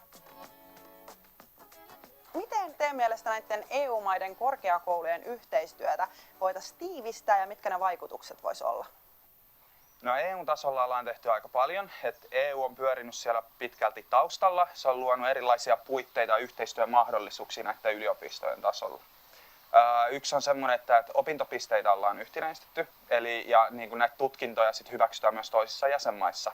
Mutta sitten taas tämä EUn ehkä menestynein tarina tässä on tämä Erasmus-ohjelma, jonka kautta moni korkeakouluopiskelija lähtee vaihtoon toisiin Euroopan maihin. EU-tasolla ollaan tehty myös tämmöinen Eurooppa-yliopistoaloite, missä kansallisista yliopistoista tehtäisiin tämmöisiä Eurooppa-yliopistoja, missä näiden yliopistojen välinen yhteistyö syvennettäisiin ja yhtenäistettäisiin kokonaan. Ja opiskelijoille, jotka opiskelevat siellä yliopistossa, niin he pystyisivät vaihdella näitä opintoja näiden yliopistojen välillä. Että esimerkiksi jos aloitat ensimmäisen vuoden Suomessa, niin toisen vuoden voisit opiskella Italiassa, kolmannen Ranskassa, jolloin tässä tuo paljon kansainvälisempiä opiskelijoita. No niin, tuo kuulostaa aika hyvältä. Mitä EU voisi tehdä opiskelijoiden mielenterveyden edistämiseksi? Euroopan unioni on asettanut erilaisia direktiivejä, jotka kohdistuu sosiaali- ja terveydenhuollon palveluihin. Vaikka niin kuin Euroopan unionilla ei ole suoranaista valtaa jäsenmaiden terveydenhuollon palveluihin, niin silti mun mielestä voisi sellaisia suurempia linjavetoja tehdä. Ja on esimerkiksi terveydenhuollon palveluiden järjestämiseen ja kilpailuun liittyviä direktiivejä, niin mun mielestä ihan yhtä lailla voisi tehdä sellaisia, mitkä luo painetta esimerkiksi sellaisille maille, jossa opiskelijoiden mielenterveyden haasteita tai palveluita ei ole tarpeeksi huomioitu.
vaikuttaa meidän kaikkien elämään, mutta monen arjessa se voi tuntua kaukaiselta. Nuorilla on kuitenkin merkittävä rooli paremman tulevaisuuden luomisessa. Miten teidän mielestä näiden EU-maiden korkeakoulujen yhteistyötä voitaisiin tiivistää ja mitkä ne vaikutukset voisi olla? No EU-tasolla ollaan tehty aika paljon. EU on pyörinyt siellä pitkälti taustalla. Se on luonut erilaisia puitteita ja yhteistyömahdollisuuksia näiden yliopistojen tasolla. Yksi on semmoinen, että opintopisteitä ollaan yhtenäistetty, ja niin kuin näitä tutkintoja sit hyväksytään myös toisissa jäsenmaissa. Mutta sitten taas tämä EUn ehkä menestynein tarina tässä on tämä Erasmus-ohjelma, jonka kautta moni korkeakouluopiskelija lähtee vaihtoon toisiin Euroopan maihin. EU-tasolla ollaan tehty myös tämmöinen Eurooppa-yliopistoaloite, missä kansallisista yliopistoista tehtäisiin tämmöisiä Eurooppa-yliopistoja, missä näiden yliopistojen välinen yhteistyö syvennettäisiin ja yhtenäistettäisiin kokonaan. Ja opiskelijoille, jotka opiskelevat siellä yliopistossa, niin he pystyisivät vaihdella näitä opintoja näiden yliopistojen välillä. Että esimerkiksi jos aloitat ensimmäisen vuoden Suomessa, niin toisen vuoden voisit opiskella Italiassa, kolmannen Ranskassa, jolloin tässä tuo paljon kansainvälisempiä opiskelijoita. No niin, toi kuulostaa aika hyvältä. Mitä EU voisi tehdä opiskelijoiden mielenterveyden edistämiseksi? Euroopan unioni on asettanut erilaisia direktiivejä, jotka kohdistuu sosiaali- ja terveydenhuollon palveluihin. vaikka niin kuin Euroopan unionilla ei ole suoranaista valtaa jäsenmaiden terveydenhuollon palveluihin, niin silti mun mielestä voisi sellaisia suurempia linjavetoja tehdä ja on esimerkiksi terveydenhuollon palveluiden järjestämiseen ja kilpailuun liittyviä direktiivejä, niin mun mielestä ihan yhtä lailla voisi tehdä sellaisia, mitkä luo painetta esimerkiksi sellaisille maille, jossa opiskelijoiden mielenterveyden haasteita tai palveluita ei ole tarpeeksi huomioitu.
Hyvää huomenta tai hyvää aamupäivää. Good morning, everybody. Welcome to this discussion on EU Defence Toolbox. We will talk about European defence. My name is Antti Peltomäki. I've had the pleasure to work on this with the European Parliament and European Commission. I was invited as a moderator in this debate, and this is a great pleasure and great honor to me. In this panel, we have high-level experts here in the panel discussion. Jonas Cederlöf from the European Commission, DG for Defence Industry and Space. And Jonas has been very much involved in recent documents and proposals, so Jonas can give us a lot of first-hand information on Brussels. Then we have Director of International Relations Rasmus Hindren from the European Competence Centre for Countering Hybrid Threats, and then a well-known figure on this panel, members of the European Parliament, Henna Virkkunen and Eero Heinaluoma. We all know these two experts. And then last but not least, EU Youth Delegate Lotta Tuominen from Alliance Association. So she will tell us how does this old people's debate appear. And then, well, our initial thought was, of course, start the discussion by mentioning the Russia's war of aggression in Ukraine. This has dominated discussions this year, clearly. So this is the first thing we have to react to. What does the EU do, NATO and member states? So do we have enough political will to solve this problem? Do we have the sufficient tools for tackling the situation? So I have three main titles for this discussion. So we have 2 rounds of discussion here in the panel, and then after that we hopefully have some time for audience's questions as well. Well, first of all, let's discuss the European Defence Toolbox. So toolbox is a good concrete concept here. Do we have enough necessary tools to tackle the quickly evolving situation? And do we have a continuum in the European Union? We have a rules-based competence in the EU. Is it sufficient now? We have several treaties, starting from Maastricht Treaty, that somehow include common security and defense policy, and then the Lisbon Treaty is the most recent judicial basis for determining this EU defense toolbox. And without dwelling into details, the beginning was sometimes in 1990s. Mark Eyskens, the Belgian foreign minister, told that EU is an economical giant and politically a dwarf, and in defense it's nothing. So now we are growing anyway. So we have become a bit bigger in terms of European defense, and the latest Commission and its head Ursula von der Leyen has said that defense is key.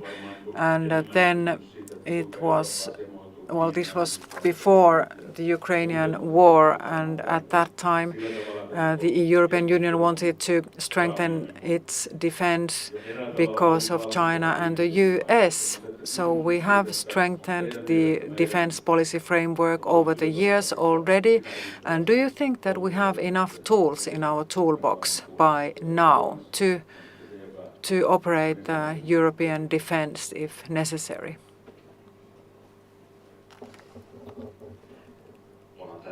Thank you very much. Well, it's easy to continue on that because von der Leyen's notion of a geopolitical union is very important here, of course. And the war of aggression in Ukraine was not topical at that time, but still the megatrends already demanded this notion, a geopolitical actor. So von der Leyen's Commission's objectives are very clear, and they are very relevant indeed. And the latest Commission proposal for regulation also highlights this. So looking at this defense toolbox, let's start by mentioning the future, the conference on the future of Europe. If we take a look at the recommendations, we can group them in 3 groups that are relevant, that can be disruptive as well.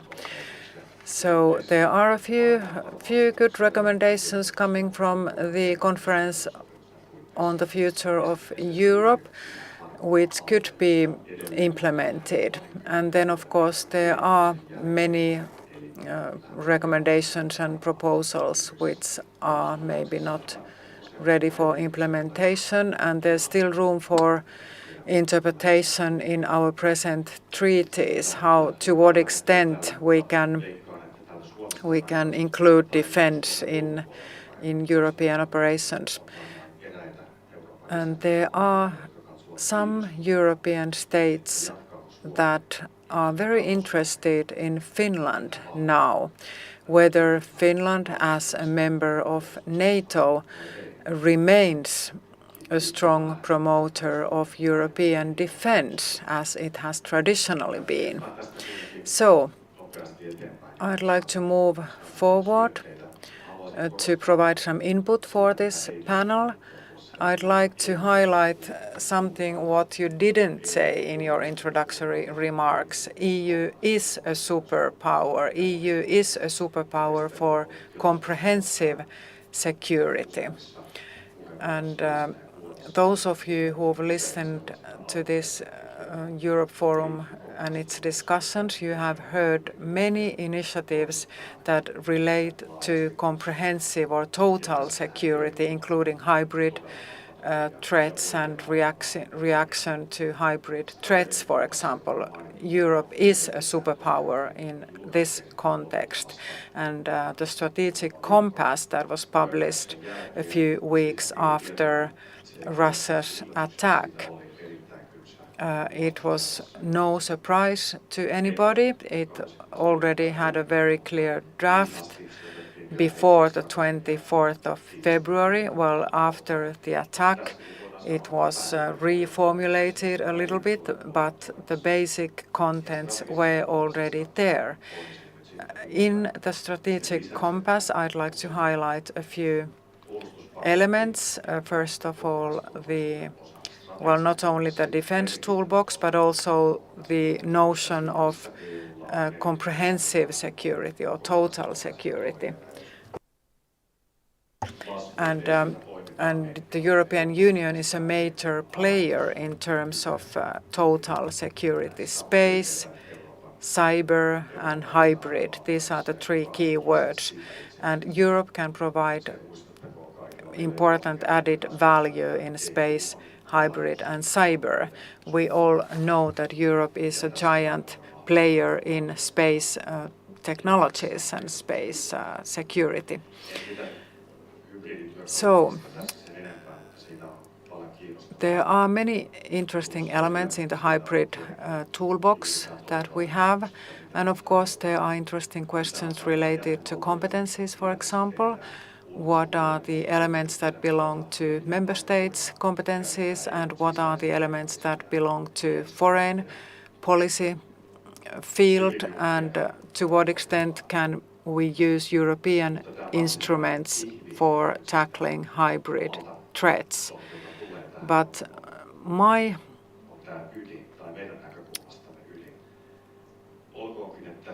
idea here is that, well, the European common security and defense policy is one entity, and let's not forget defense industries. Well, defense industries have another regulatory framework than CSDP. We cannot say whether defense industries are defense policy or industrial policy. Well, the answer is clear. It's both. Whether defense industries follow internal market logic and principles of open competition, well, the answer is self-evident, yes and no. So defense industries have their own rules, but of course it's not completely separate from the market economy. So this was an opportunity for the European Commission, and the latest proposal, in line with the strategic process or compass and also Versailles Declaration, is the regulation for joint procurement. So this doesn't mean that we would acquire something for the EU, but it's an incentive for the member states for joint procurement. It doesn't mean that the EU would think that everything should be acquired and purchased together, but that this opportunity exists, and the EU and the member states choose the best targets for joint procurement. The funding is still very limited, but this is an opportunity, and this gives a continuum that the entire system or the total system can be strengthened. To quote some high-ranking EU officials, some people are afraid of forcing European companies to buy European products. Well, this is not the case. We can, of course, buy the best European product, but this is not the objective. European defense industries can buy the best possible military system, whether or not it is European, but it often is, of course. Jonas already stepped into the second category. What is in the toolbox? Is there something missing? And the strategic compass is, was it in late March on the decision makers' table, and we accepted a plan for 2030. What tools do we want to use to strengthen the defense capacity? Rasmus, do we have sufficiently tools and are we able to use them? Rasmus. From this title, the toolbox exists. Currently, it is more a potential that hasn't been completely tapped into yet. We have progressed a lot, but we have been pushing the brake at the same time as we have tried to accelerate. It would be important to move on to the next phase to be able to utilize the strengths of the EU. One is a comprehensive way of action. So defense isn't working in a vacuum. It's part of a larger society and processes to be able to develop these together in connection with all other policy areas. That would be very favorable. Defense should be normalized as part of normal activity of the EU. Of course, we have to think about the competence matters, but to be able to roll out the discussion, maybe we should open up the challenges somewhat more. We have two main challenges, the institutions and the member states. And if we take the first one, we have lots of controversies between the Commission and the member states, and they're very logically coming from the competency gaps. The internal and external security are still very separated. Lots of good initiatives have been made and integration efforts have been made. But in the current security environment where the border doesn't exist between internal and external security, and the opposer and the potential opposers try to utilize the border lines in our structures, it's good that the Commission has become more active in defense policy. 2013 was a watershed when for the first time we accepted that we can fund defense from EU money, and lots has happened after that. But we have to think about the order so that we don't put the cart in front of the horse. But the order would be first look at the threat environment, look at the aim level strategy, then name the capacity needed and what is the industrial base we need to produce these capacities and services. But this is a ever-developing entity. On the member states, as we know, the challenge is that we have a somewhat fragmented interest palette, and we have to try to integrate this, and the strategic compass is a good document to bring together these. Of course, the objective level was somewhat watered down during the process, but that's what always happens. If we talk about developing capabilities in defense, we should have a long-term vision, and the member states should be able to look far into the future. Then if we think about the reality where member states are linked and in relation to the United States, we should be able to think about the possible scenarios in 10 or 20 years, because in developing defense capabilities, that is the time span we're thinking about. And then lastly, maybe on the challenges, or what do you want to call them, unanimity principle is something that sometimes hinders things, especially if we think about the hybrid threat environment.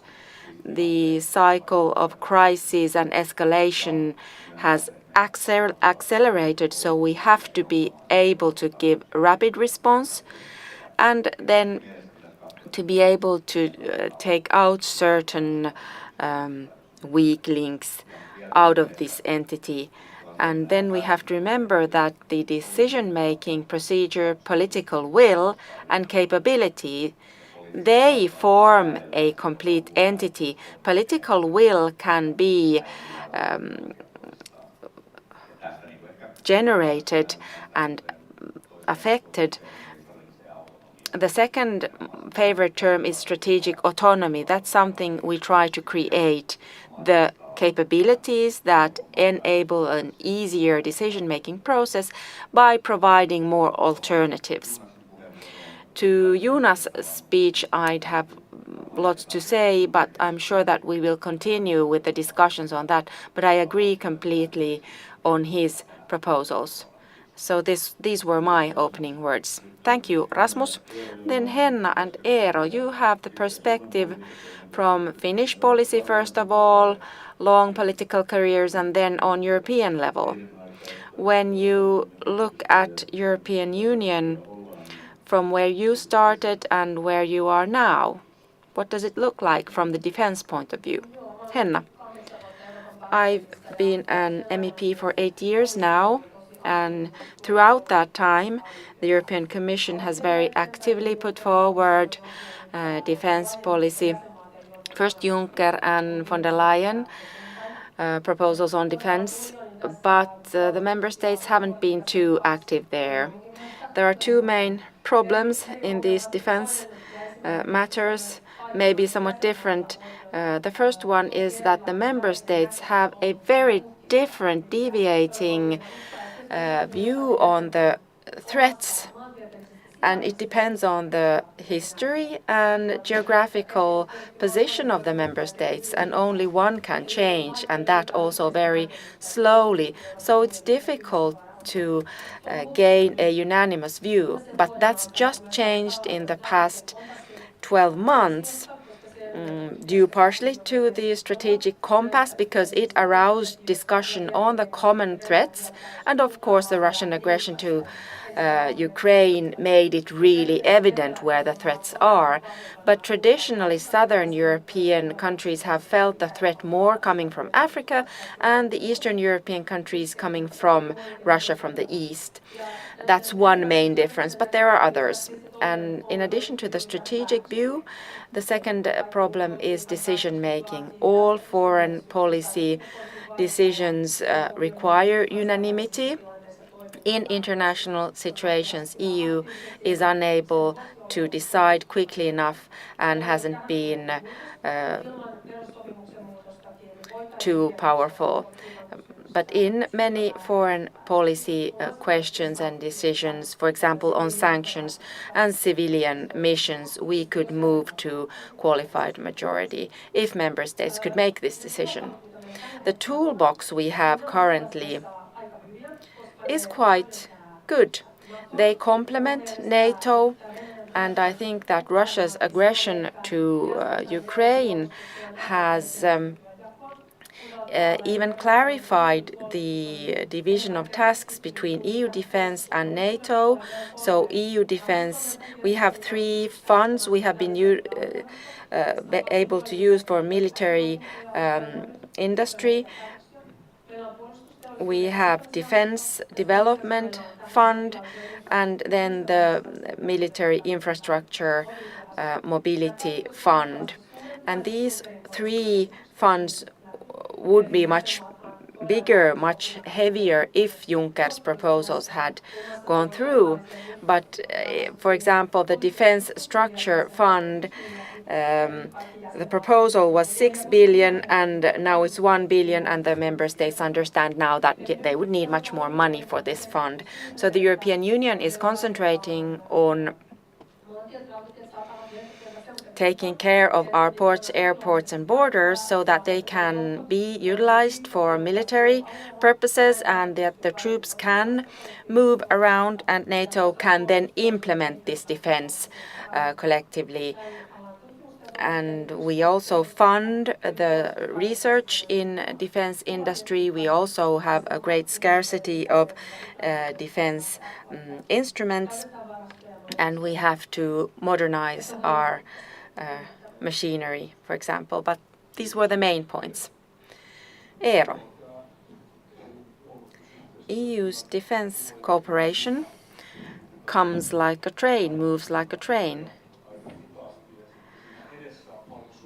Although very slowly, and there is a curtain which dims the visibility, the basic logic is very strong. The countries come step by step, little by little, to the conclusion that it is sensible that we will have tightened cooperation and common structures. Now that we are here in Turku, I remember Ilkka Kanerva. Together with him in 2003, we were in the parliamentary group for the defense policy report at the parliament. And that's when we talked about, for the first time, on the common approach to European defense. We visited Washington, elsewhere too, and we heard American visions on what is going on in the world. And after that visit on the American continent, we draw the same conclusion. In all conditions, we need European-owned capacity. And Finland doesn't have anything to lose.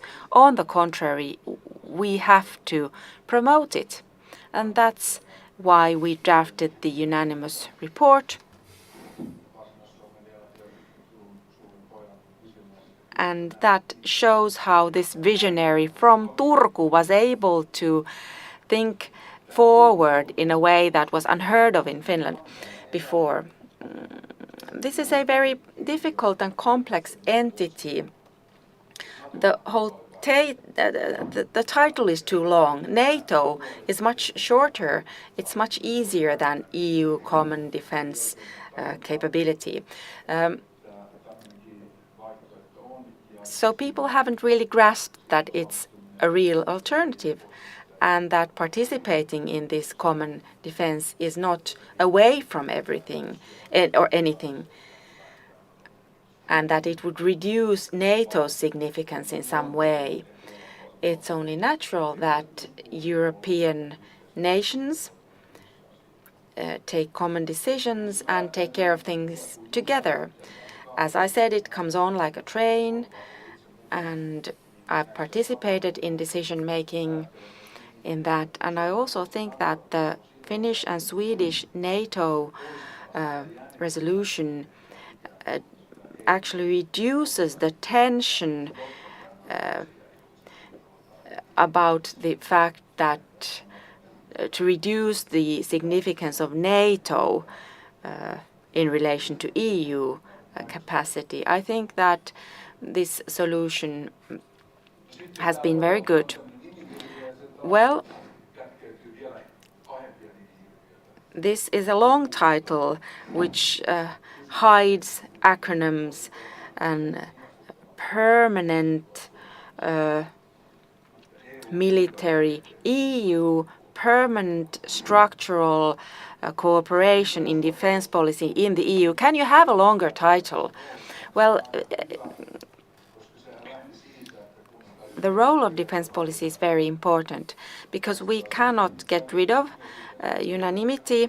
We make projects where people can participate voluntarily and they are transparent and open so that everyone can participate. We have 60 projects, and I feel that, well, there are different things. We have different funds, permanent structural cooperation, funds for this and that, and they all proceed on their own. Where would I be, Jyrki, without you? Thank you for this technical support. He's a real European. He wants that everyone hears what I say in European terms.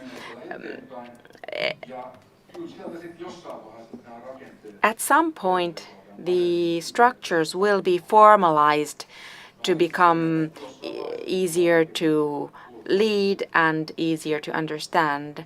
I would see that there would be a council set up of EU defense ministers at some point.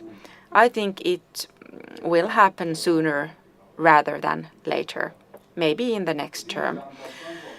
That would give a better visibility for citizens on this matter, because currently it's not very transparent, although everything can be found if you really look into the Commission communications, etc. But reading is different. So setting up a Council of Ministers for Defense Ministers, that would be a turning point, and we would get a structure for this. In my EU studies, I have drawn the conclusion that the European Union, and especially the European Commission, we would have the most creative of lawyers, really the most talented ones, because EU budgetary rules says that we cannot fund things like defense. But now that we have the Peace Fund, well, is there anything more practical than the Peace Fund donating weapons to Ukraine? Well, lawyers have looked into these papers and, oh, this is possible. Now that this creative talent is tapped, it works for a while, but then in this democratic control thinking, we have to give them the real legitimacy, the real structure, and set up EU Defence Ministers Council, and the European Parliament can be brought into the game more visibly too, because now we work in the subcommittee for defence and security policy. It's useful, indeed, but it's not very transparent, the work we do there. So we do have to pay attention to democracy, require clear structures. That is the next step. And then to close, I come back to Ilkka Kanerva. His thought in 2003 was that Finland, in this cooperation, has only things to win. So we really have to be the promoters, the ones who want to accelerate. So we shouldn't try to slow down matters. Ja sitten Lotta. Thank you. Lotta, how does it sound? Well, I already learned a lot during this panel discussion. What I thought to be a great strength for the European Union is its strong value basis. That's different from NATO. EU citizens want to protect European values, and that is the basis for European defense. So I've been a bit frustrated to follow and understand that the European Union has not reacted in a uniform way to human rights breaches in its own member states, for example. So I'd call for more uniformity, but on the other hand, I think anonymity in decision making can be an obstacle. And talking about comprehensive security, I think that this also means security, sense of security and well-being of citizens. Thinking about young people are often worried about global matters, global issues, and therefore we should also increase security in that sense. If people do not feel well, it leaves room for radicalization and extreme parties, for example, attracting new members. So this is also a perspective of security, that people have to feel well and secure. The strategic compass is very interesting to my eyes because women have been emphasized in this, women and security. But there's no mention of young people in the strategic compass.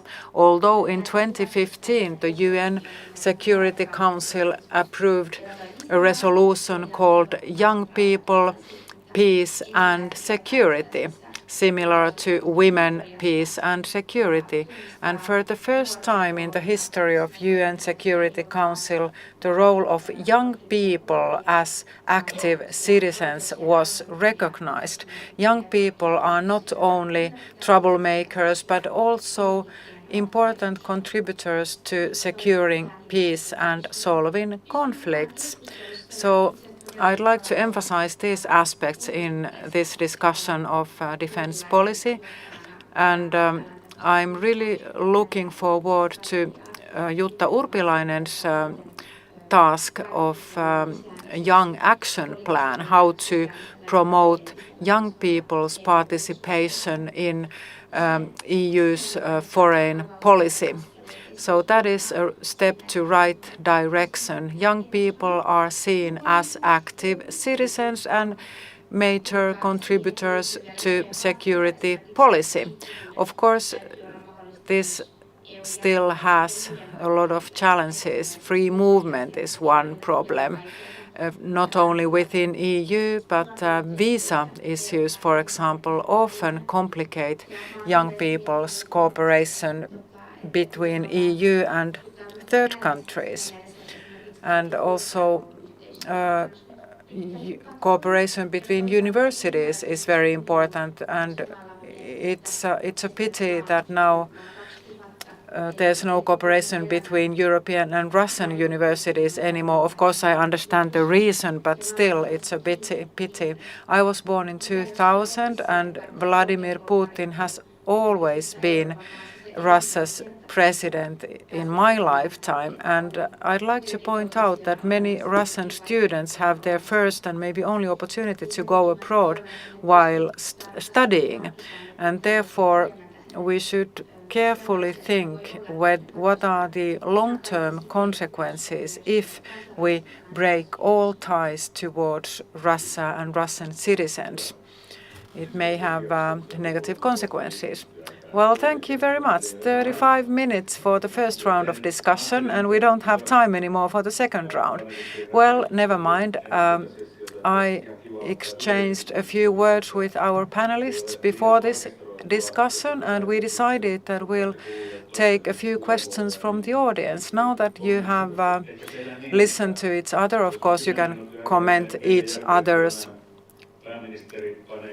introductions as well, but maybe we can take a few questions from the audience as well, because we are running out of time already. So a couple of questions from the audience. Let's start by them. I see some raised hands here already. So I'd like to ask something first, and this relates to the situation in Ukraine. Is there anything to do short term, or has the EU done everything it can in short term? And this is not only about defense policy instruments, but also sanctions policy, energy policy, and so on. Has the EU done everything it can? Has there been enough uniformity and capability to take quick decisions in the European Union now? How do you see the approaching winter? Energy prices are rising, and we should maybe do more in terms of sanctions, maybe intensify cooperation with NATO. Is the European Union strong enough? And has it been strong enough in using all its instruments? And then a question from the audience, please. Thank you very much. Good morning, Ville Valkonen from the National Coalition Party, member of the Finnish Parliament. And thank you for this high-quality panel discussion. Well, in my opinion, European Union should have a common view on what does it mean, the European Common Defence Policy, and what are its limits. how far does the European defense policy extend? What about Northern Africa, Southern Africa, Sub-Saharan Africa? What about Afghanistan, Taiwan? Do these countries and areas belong to the scope of European defense policy? If these limits were carefully determined and defined in Europe, then we could have more tailor-made tools. So what is your view on this? What is the scope of European defense system? Is it only within EU borders, our closest neighbors, or does it extend further away? Thank you very much. Next question from this side. Please be brief. Okay. Yes, Jouko Sillanpää. I'm a researcher of defense policy at the University of Helsinki. Well, China is very interesting. It's a challenge of its own, of course, but EU's common threat image and situational image in terms of threat. Is there such joint situational image? Turkey, Spain, these countries have their own interests in terms of immigration, for example, and then many member states are very close to Russia. So is there any joint situational image? And I don't think we can achieve very high degree of uniformity in defense policy. Greece and France tried to negotiate on defense issues, but it was not successful.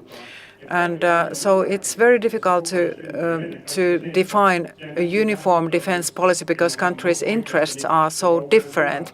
And people and countries have different views on Ukrainian war, for example. Mediterranean countries think differently from the Baltic states and us, and Germany is a country of its own. So is it realistic to believe that we could have a uniform European defense policy? Okay, we still have 5 minutes, 5 panelists, 1 minute each. So please pick up one of these two questions and answer it. Eero first.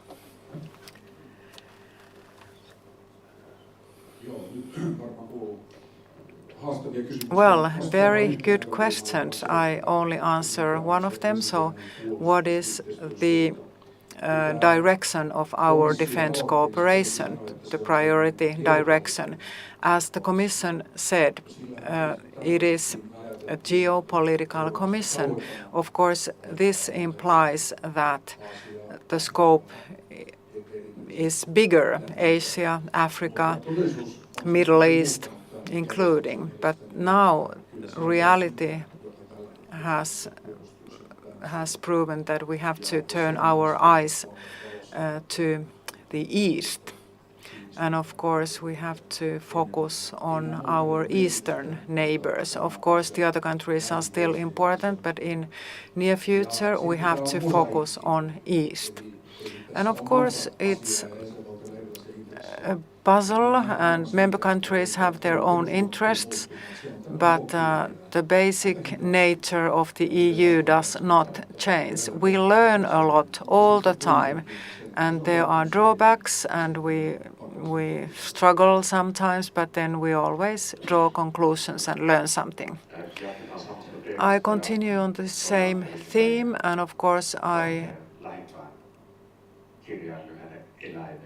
rely on defense fund and the Commission's proposal for joint procurement mechanism.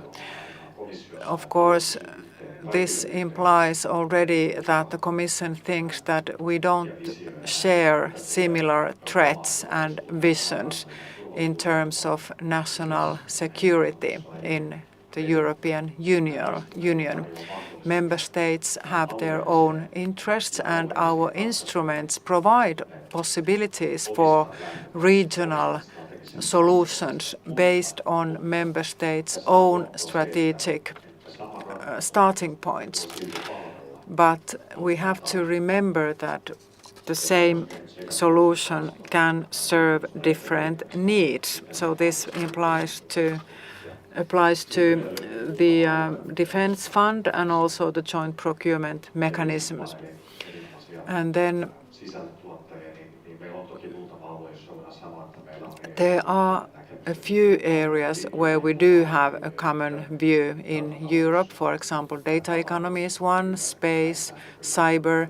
These are areas where we can find a joint European view. But of course, in this case, in defense, regional differences exist. Of course, this panel is about EU defense toolbox, but in security policy in wider sense, it is a comprehensive policy. The defense toolbox is just a part of it, and of course NATO is the organization that is responsible for collective defense for most of the member states.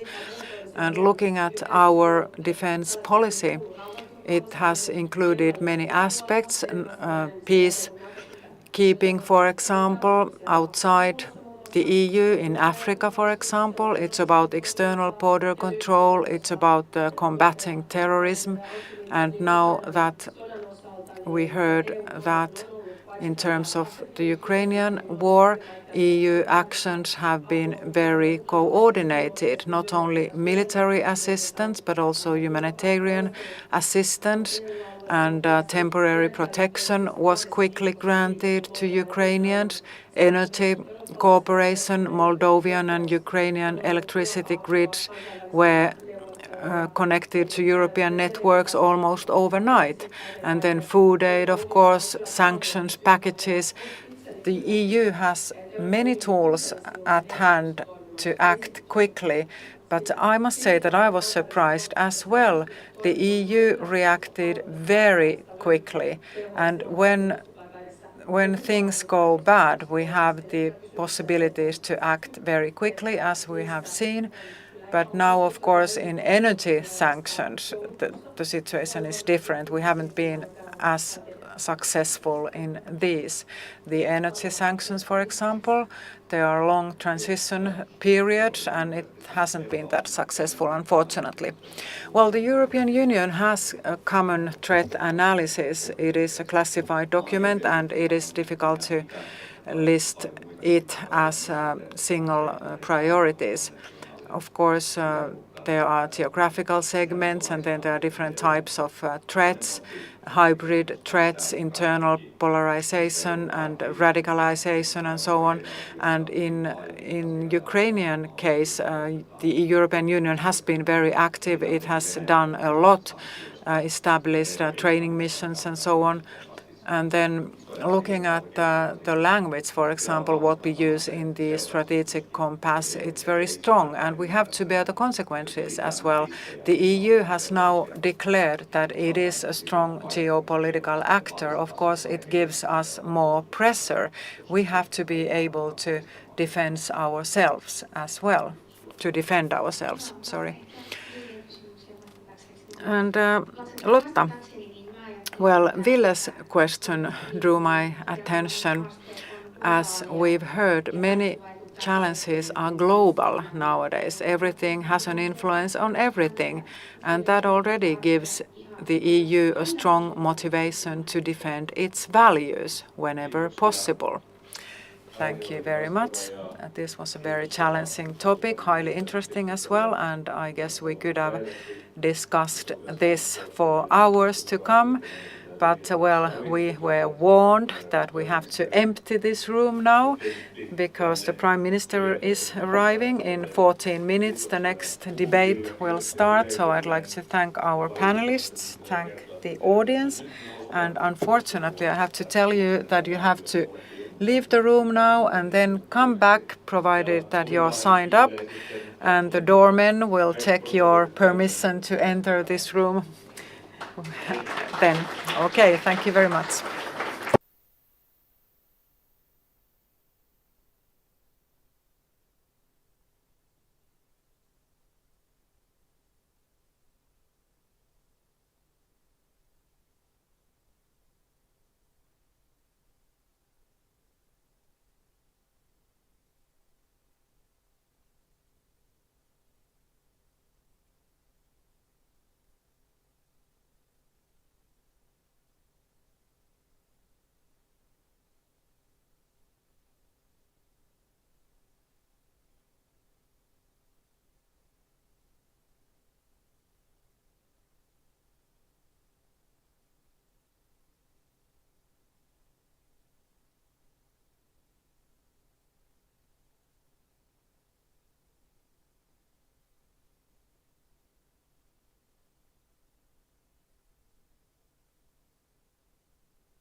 Arvoisa yleisö, hyvät naiset ja herrat, nyt ollaan...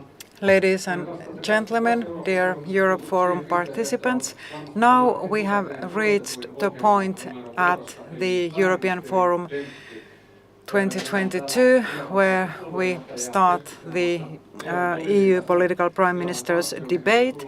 We have 4 party leaders here. I am Markku Jokisipilä, director of the Center for Parliamentary Studies, and this is a very nice event because I see a lot of old fellow students here from the University of Turku. So many Turku graduates here in Europe event. We have a very interesting political season going on in Finland. Parliamentary elections take place next spring. Political parties are getting ready for the elections, and it's getting very intense, the atmosphere and the political debate. We have 2 ministers here, 2 opposition leaders, Prime Minister and the chair of Social Democratic Party, Sanna Marin, and then Riikka Purra, the Finns, National Coalition Party, Petteri Orpo, and Centre Party leader Annika Saarikko, also Minister of Finance. Thank you very much, and welcome to Turku. I'm happy to see all of you here on stage, and as a polite person I will start by an easy warm-up question. So please share your feelings. How did you feel when arriving in Turku? What about you, Prime Minister? Well, thank you very much. It's fantastic to be here, and I exchanged a few words with you before this panel discussion, and I had a feeling that I've been here in Europe Forum for years now, but it's only 5th time now in a row that this event is organized, and this is very well established, an important event. It's excellent that we have such a forum where we can discuss European issues in a comprehensive way. We are part of Europe, and it's very important to have this forum to discuss these matters. And what about you? You are very EU critical. Riikka Purra. For me, this is the first European Forum. Last year I was unable to attend. We had a party congress then, but it's always very nice to come to Turku. I've lived here for years. This is my university town, and I'm sure that I'll survive the European Forum as well. Petteri Orpo. What about Petteri?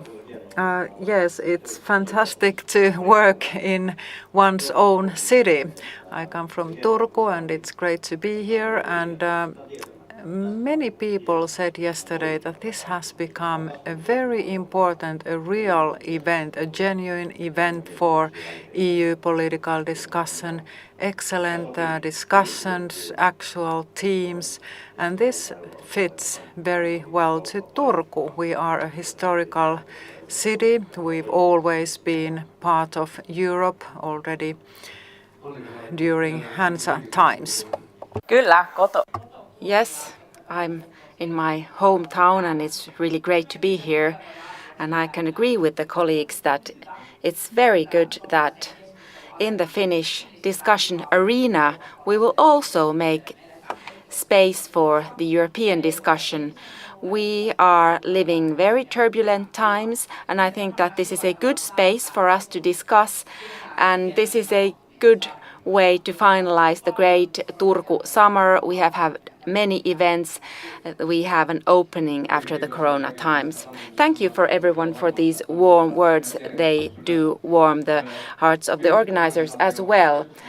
Just an organizatory word here. I know that 60 minutes for 4 party leaders is a very short time, so I ask you to respond very briefly. So 2 minutes each. It's also political leadership to be able to be very concise. That's what I ask from you. Tämän ajoituksen kanssa. Ja jotta sitten tiedetään mitä To to stick with our schedule. We have Sofi Sakkara here, and she shows you a yellow card when you have used 1.5 minutes and a red card when you used up your 2 minutes. So this is to help us to conduct this discussion. So let's start with a question related to the war in Ukraine. Well, in addition to Ukraine, the energy crisis is also a topical question in Europe. Energy prices have gone up and households are in trouble. Many EU countries have taken national decisions to tackle the crisis, give subsidies, put price targets and offer means to save energy. Still, next winter will be very difficult in terms of energy prices and availability. Maybe there will be some shortages of supply and industry standstills. So energy is a topical issue in Europe, and green transition is a key theme in Europe. But still, energy crisis has come as a surprise to political decision makers in Europe. We were not prepared, even though we talk about the security of supply. Energy supply, energy availability and energy prices are very important questions to citizens' everyday life. Well, is this not a political failure? There's a lot of political rhetoric around energy issues, but whether we've had the focus on the right place, that remains to be seen. Could we have been better prepared at the union level, and what should we do in the European Union to facilitate member states and their citizens' situation this winter? And is this an issue to the European Union or to national level? Annika Saarikko. First of all, I'd like to start from Finland. We are prepared. There's nothing to be ashamed of in Finnish energy policy line from the previous government as well. We have consistently invested in nuclear and renewable energy, and our self-sufficiency in energy is strengthening. But your analysis on Europe, you cannot deny that there's a problem. Whether this should be taken care of on a national level or European-wide, of course, there are things where we have to act together. For example, the carbon tax, how to strengthen our competitiveness in the midst of climate change. I want EU to be a competitiveness union. But social policy is a national one, how to have a just transition from the point of view of citizens. I'm not very happy about the European Social Fund proposal because the Nordic welfare model is something we maintain with high taxation. It's supported with citizens, and that's a model we want to stick to. Kokoomuksen puheenjohtaja Orpo asiaan. Well, I start in Finland. I'm not very proud of Finnish energy policy in recent times. Of course, we are not that dependent on Russia. We are self-sufficient, although it's a bit tricky. We have some problems, of course. Fortum's investments in Russia and Germany, they've been massive failures, and we haven't seen the risks materializing. And this has been a massive problem not only in Finland but elsewhere in Europe as well, especially in Germany. And this affects us all in Europe. What we have to do now is an energy union. Due to Ukrainian war, we have to get rid of Russian fossil fuels as quickly as possible. We need European Union for this and joint action. We need green transition because green transition gives us a possibility to move away from fossil fuels to renewables, and we have to give our support to this joint policy. Energiaunioni. Finns, Riikka Purra. When we talk about the union and energy policy, of course the first thing is Germany. Something we still, although in afterthought, Germany has made energy policy mistakes, but very little do we talk about how the whole economic growth and industry in Germany has been based on cheap Russian energy. Its effect on German competitiveness in comparison to many European competitors cannot be denied. It's so clear that if we think about Germany making a labor market reform where they would have a salary which is on the level of China, that even wouldn't compensate for the benefit of cheap Russian energy. In Europe, energy policy, there are many other mistakes. For example, we haven't wanted to use nuclear because it's an essential form of energy, it's emission-free, it's also security of supply offering. I'd also like to pick up turf. It is one and only domestic raw material for energy producing we shouldn't get rid of so quickly.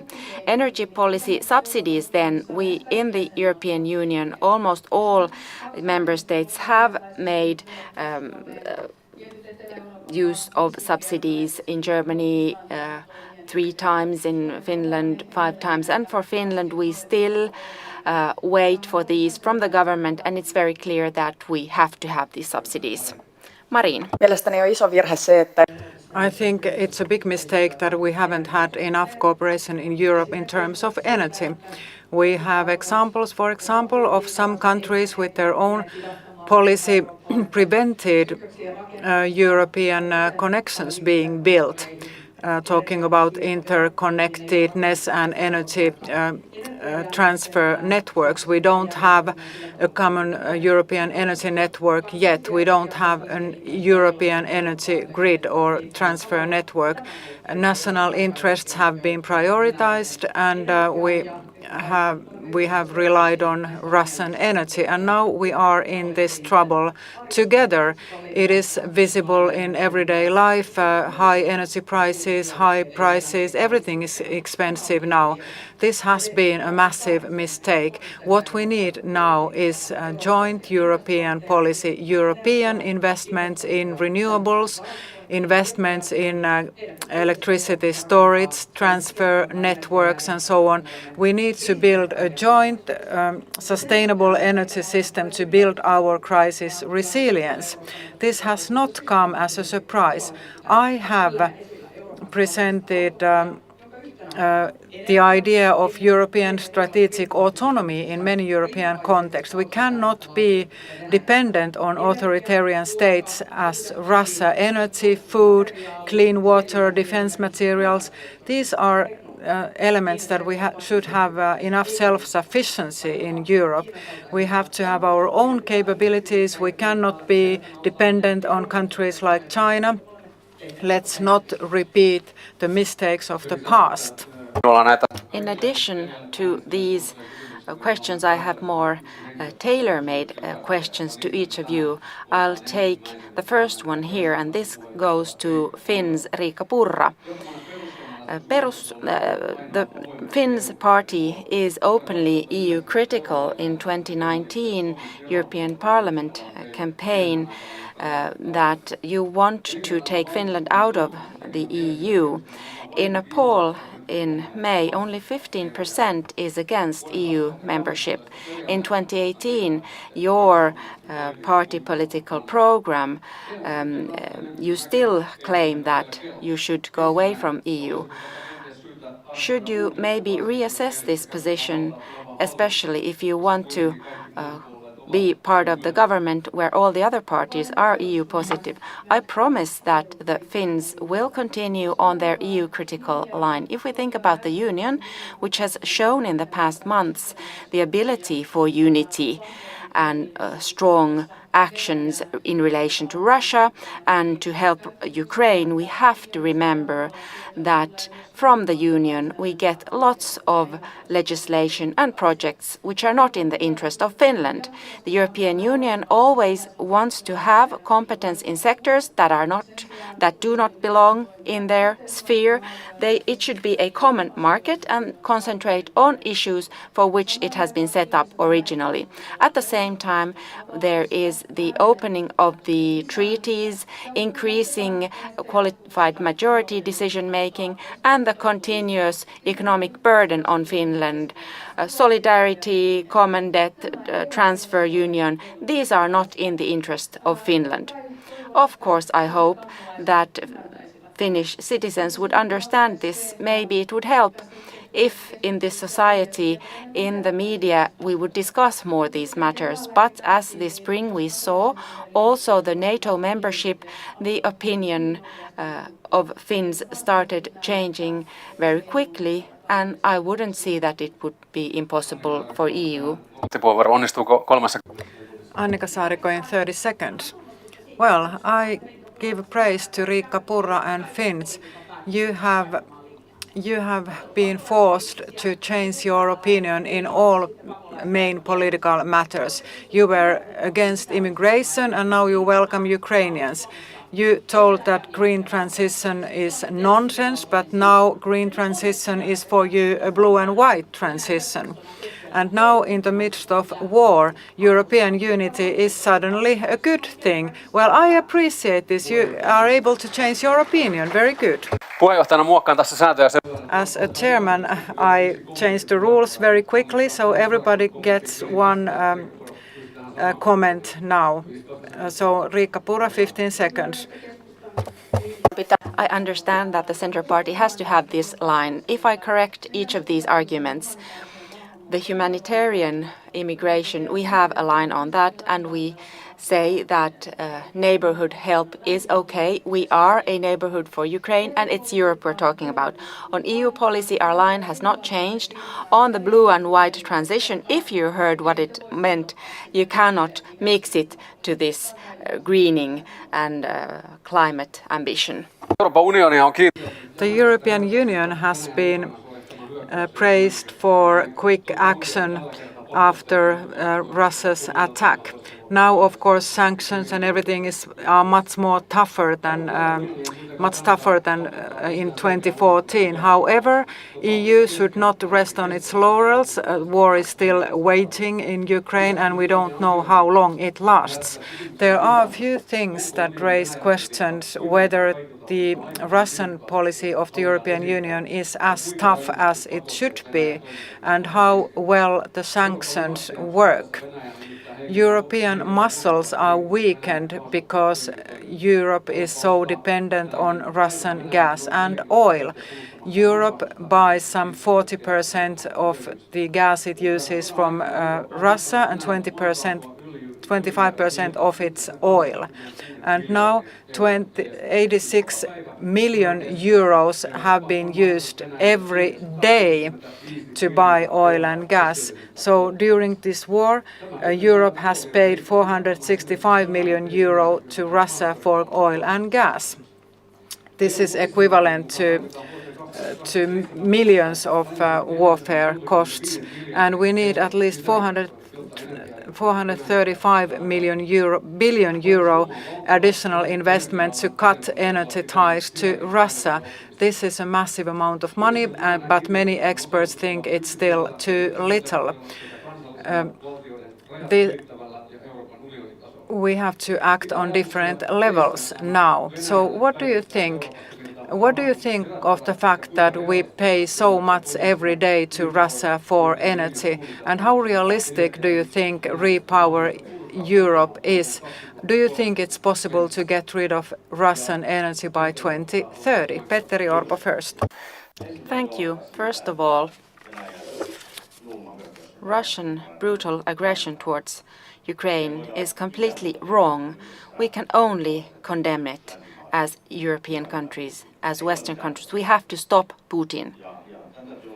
This is the only option.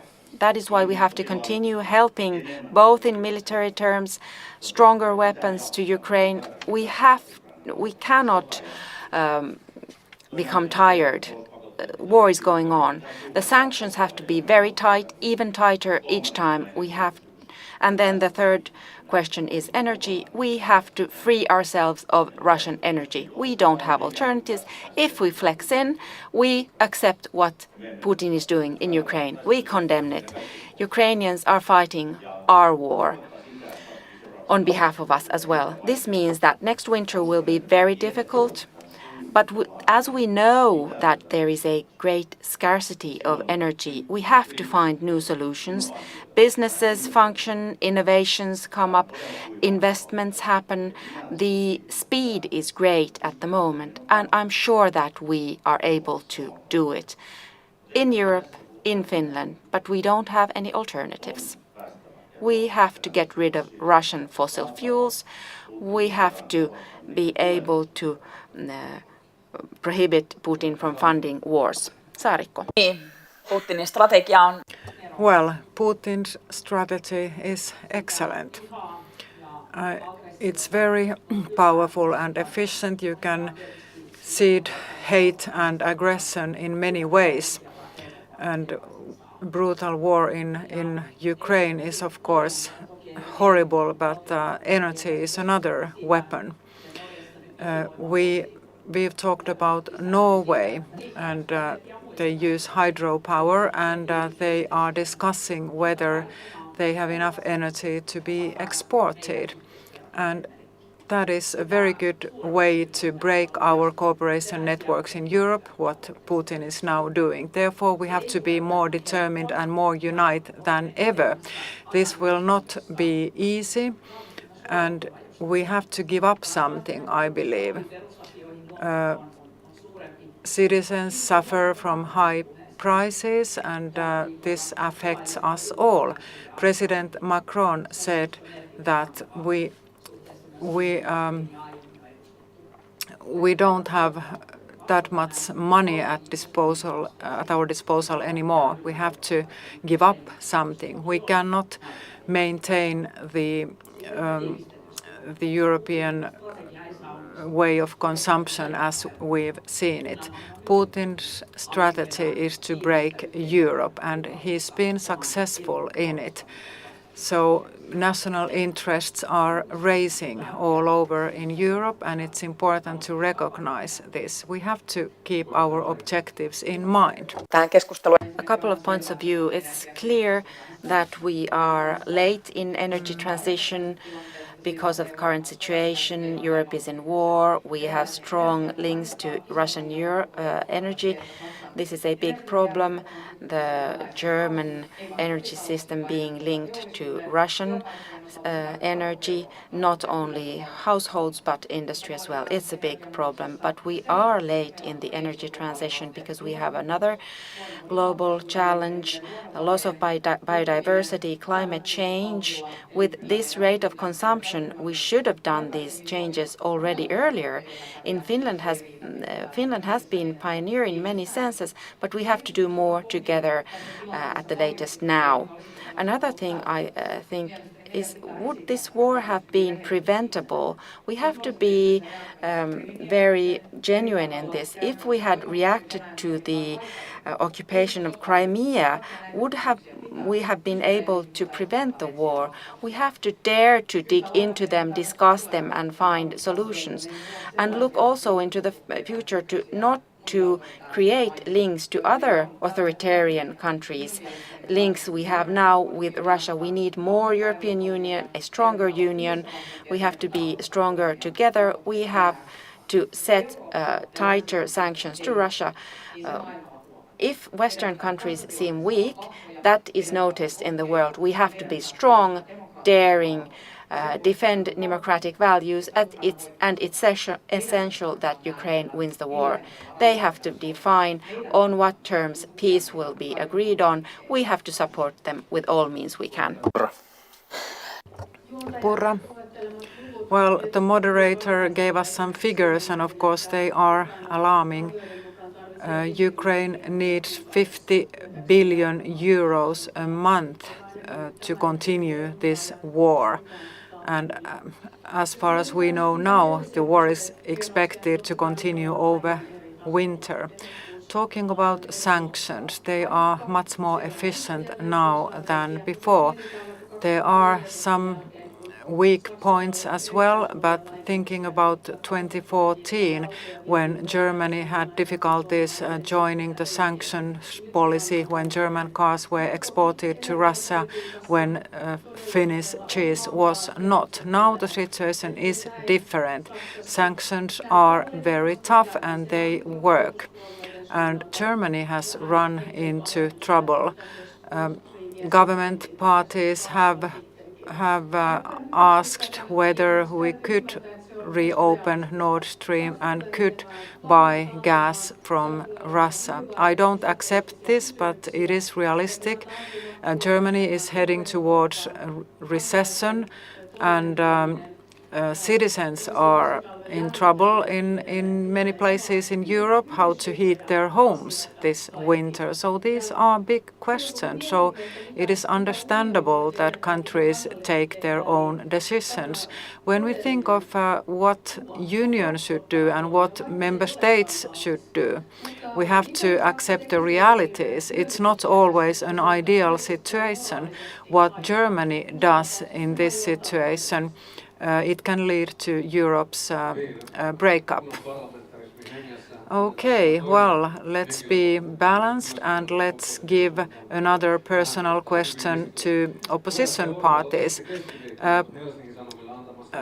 Chair Orpo, you said last week that in climate objectives we have to be flexible, maybe, due to current energy crisis.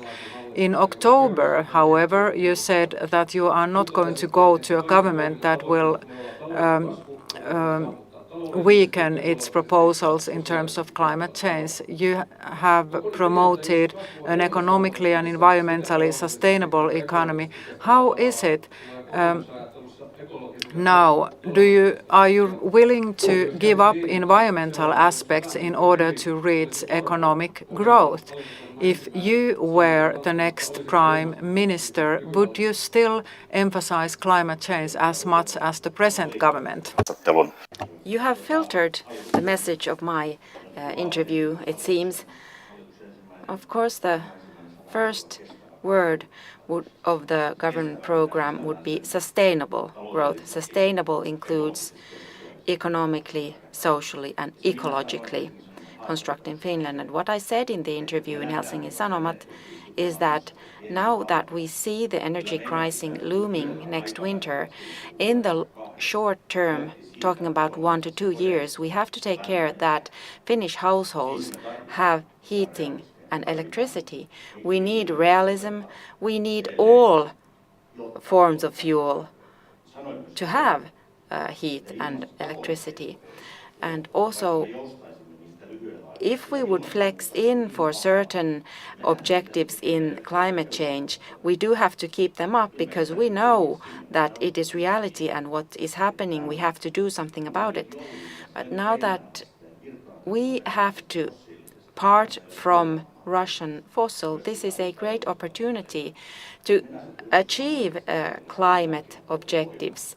And because I believe in the market and economy power, I think that we can find solutions there. Now we take care of the immediate needs, heating next winter, and then maybe in 1 or 2 years' time, if we are able to get rid of fossil and use renewable in 2 years' time, we might be already a long way into achieving climate targets. Finland has applied for NATO membership and we could join already before the turn of the year. Military alliance is very important milestone comparable to 1995 EU membership. When we joined the EU, defense policy was a major element in those discussions. we thought then that EU membership could protect us from Russia.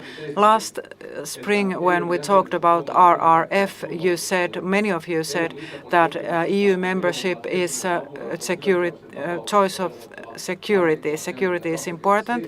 In Lisbon Treaty, the Article 42.7 is about defense and security, but the interpretations vary. In general, many people think that 42.7 does not provide military protection as strongly as NATO's Article 5. Now that we are heading towards NATO membership, what does it mean to our EU membership profile? Does it affect our EU membership now that we don't need Article 42.7 anymore? Does it give us more flexibility to stand against those EU initiatives that are not in our interests? Also, are we that interested in EU defense policy anymore now that we will become NATO members? Are we interested in developing a EU defense policy? Indeed, European Union security policy backbone is used for domestic policy means. When we were against the recovery package, the Putin card was raised. When we become NATO members, when we are real members, gain security guarantees, I'm sure that this argument loses strength. The other thing is whether it influences these arguments that are thrown around. I wish that NATO membership increases strength in Finnish EU policy, that we can better promote our own benefits and interests and create new alliances that support this. Alone, Finland, unfortunately, cannot influence these matters in the EU. Regarding defense cooperation and policy, most of the EU member states are NATO members as well. This is more on the level of rhetorics, constructing this defense policy line. Of course, we have the strategic compass from the European Commission and the EU-NATO relations strengthening. And when that functions in practice, when we concentrate on hybrid threats, cyber threats, and improving resilience, but defense policy, security guarantees, they really come from NATO. Ensinnäkin on todettava. First of all, as for NATO membership, Finland's major task is to take care of our own defense also as NATO members. Of course, we are, as NATO members, part of NATO's defense system. We are part of joint defense planning, and it's been very important as we are on this process together with Sweden. It's very important to guarantee the security in Nordic Europe, and taking care of Nordic Europe now is an important element in NATO's development. It's very important to go to NATO together with Sweden. Talking about the relation between NATO and EU, I have often participated in discussions in EU summits, for example. There's a group of NATO countries and a group of non-NATO countries, and of course most EU countries are also NATO countries, and we will be part of this family, and it will be very important. We will enjoy the protection provided by Article 5. This strengthens our security, and of course NATO has a strong preventive function. It's mainly about preventing war. But of course this doesn't exclude the protection we have under Article 42.7. If there were an aggression towards a European country, we are obliged to help. And these support each other, EU membership and NATO membership. They are not exclusive, they are mutual. They complement each other. It's important to have both dimensions, NATO and the EU. EU is a security union as well. Juuri on. EU roots lie in peace, and you shouldn't forget that, especially not now. It's not reasonable to juxtapose what is more important. Is NATO a solution for everything, or how significant will EU defense cooperation be, and then the national solutions? It's great that everything is at our disposal now. I agree with the Prime Minister that it is essential that we have our own strong defense, and there's no problem with that. We have invested significantly with a strong political support in this. And that tells a good story about Finland. On the EU framework level, NATO membership of Finland and Sweden as very balanced of countries, they strengthen NATO, and that's not unimportant, especially if domestic policy would end up in different situations in US than it is now. It is an exceptionally difficult situation now globally because there is so much turmoil going on in the world, not only Ukraine and Russia, but other things as well, that is difficult to comment. One dividing line in EU has been NATO and non-NATO members, but now that I follow also the economic policy discussions, still something that brings these lines of division is Euro countries, non-Euro countries. So it's not only defense that divides us. Jo toissa vuosikymmenellä And what about National Coalition Party, Orpo? Well, it is self-evident that we have reached an important milestone here. We are not second-class citizens anymore. We are both, soon both NATO and EU members, and we can discuss defense policy in two contexts now. We of course relied on 42.7 for years, but now very soon we can discuss this on the basis of NATO Article 5.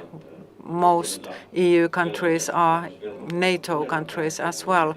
It's very important to have this solidarity, to have this obligation to help, and we also have to promote European defense policy. Let's say if crisis strikes, we have to think how to move military forces between EU countries.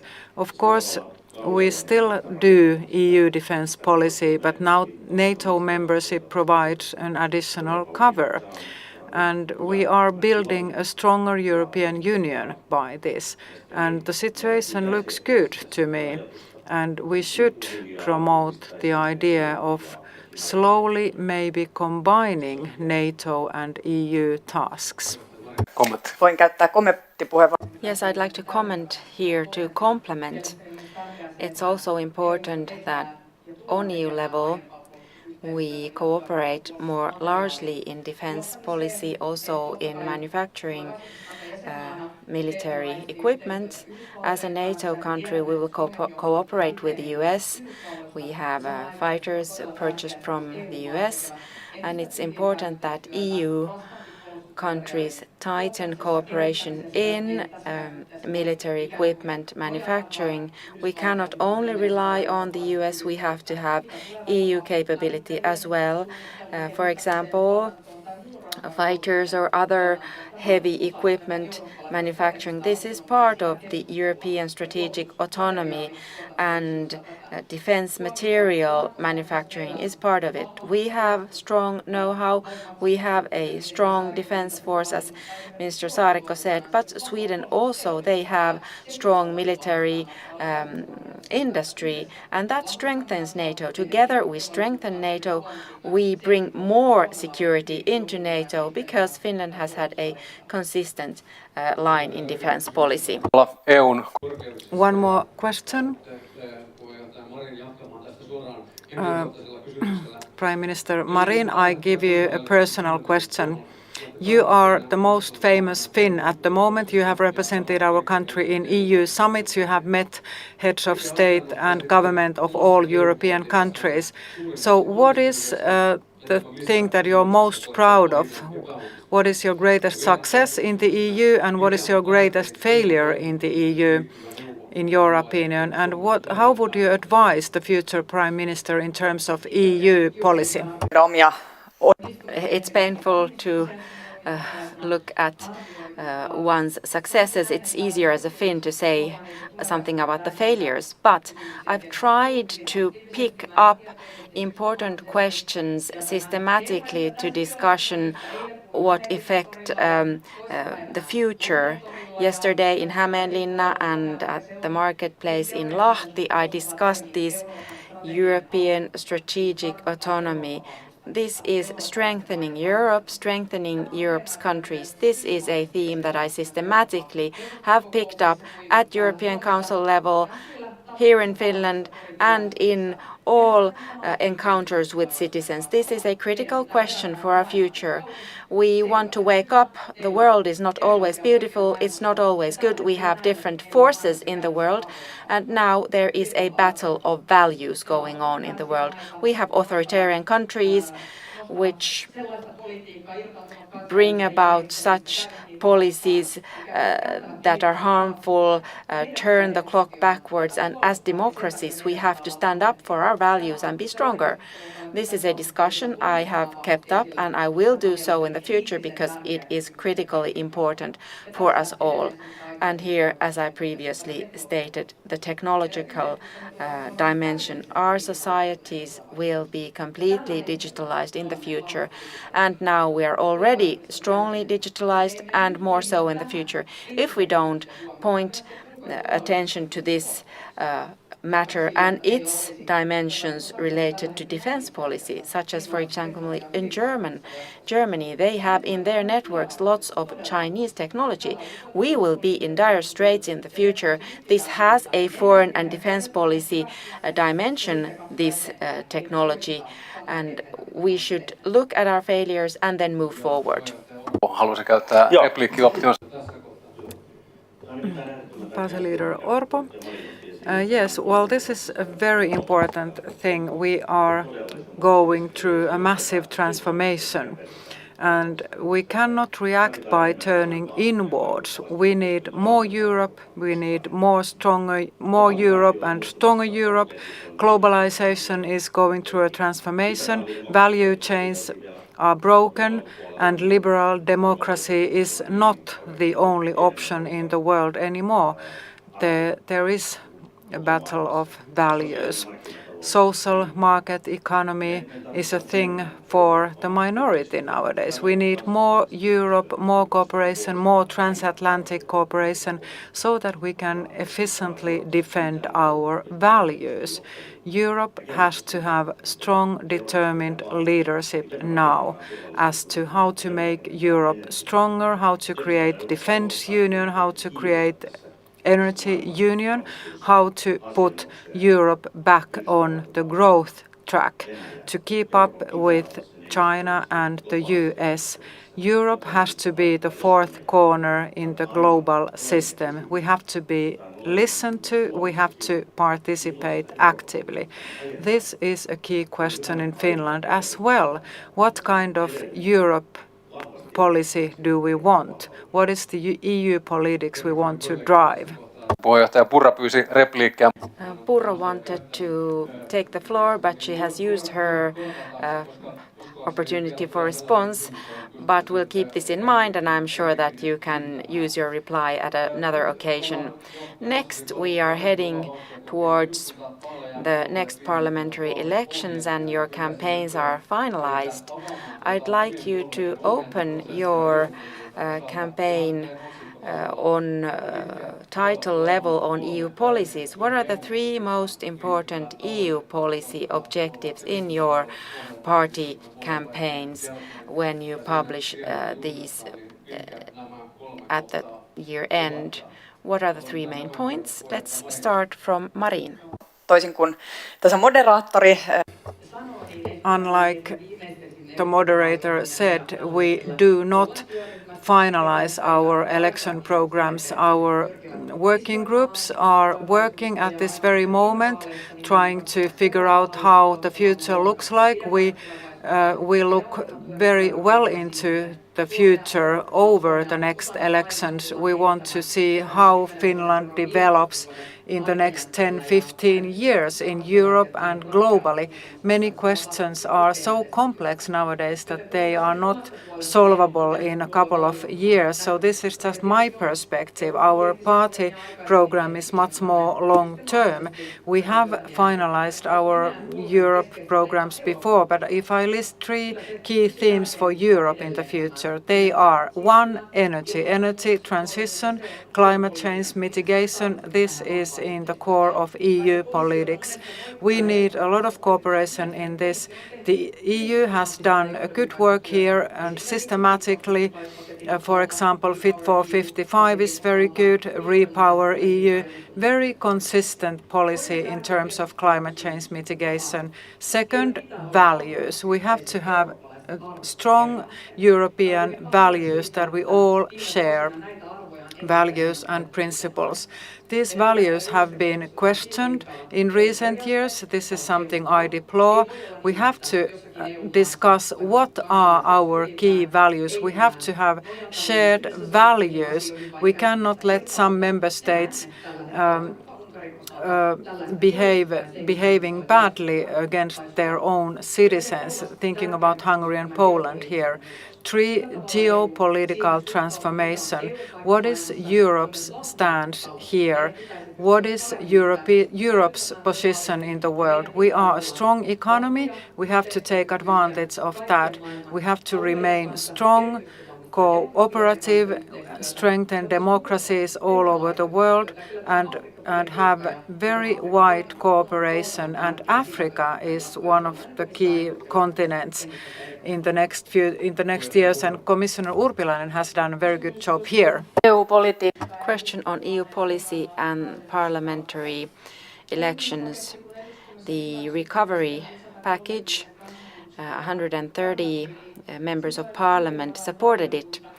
The financial committee made binding statements, and they state that in Finland they will oppose transfer union.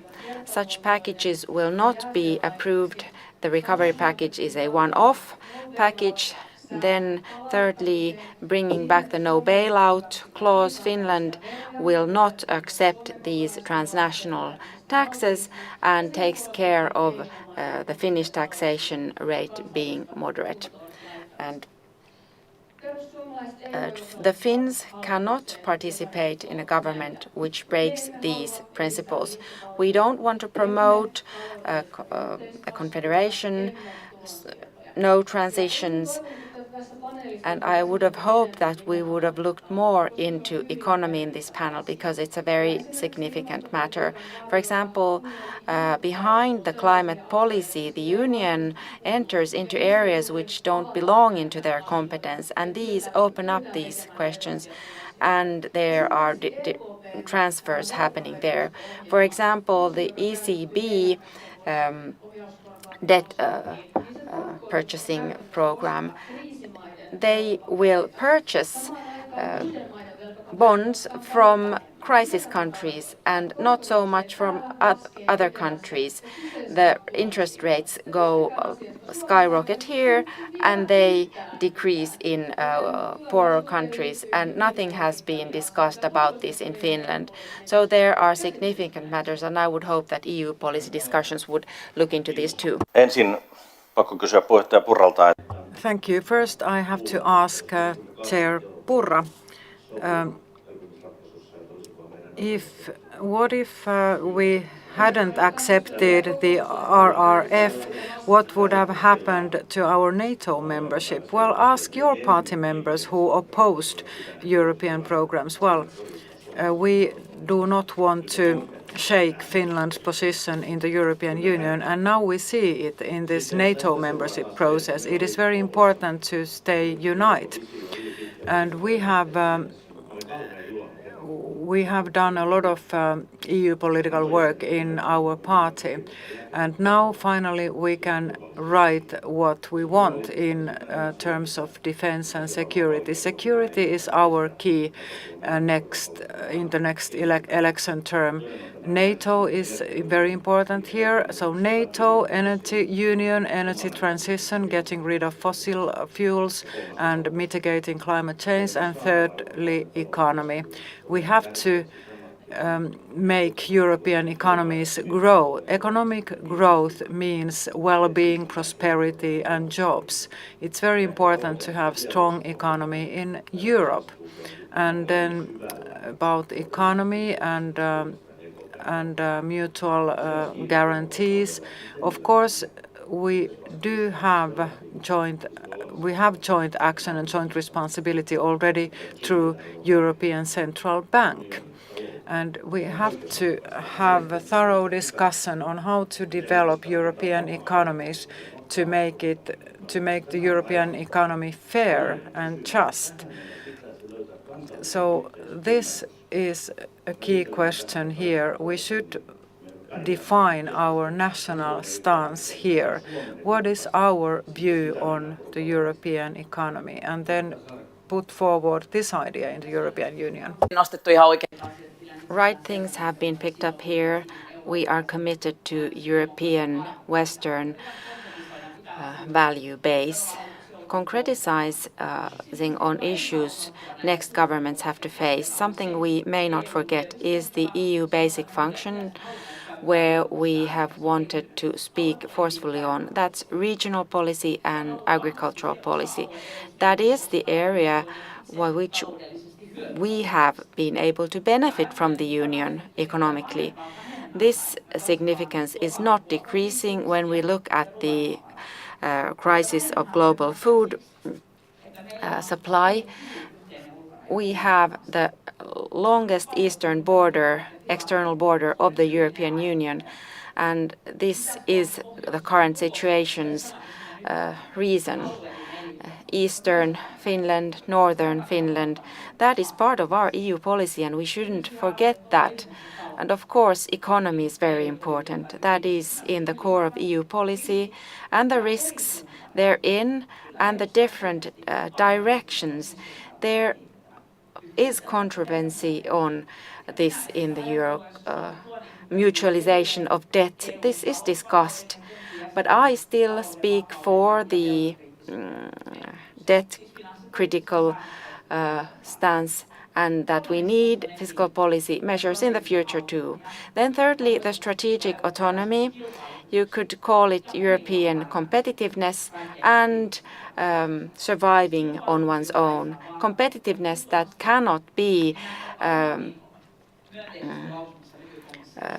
in danger. I'm not so happy with the Commission's work on that, because competitiveness, the ability to manage independently, and then regional policy and agricultural policy. These were my main points.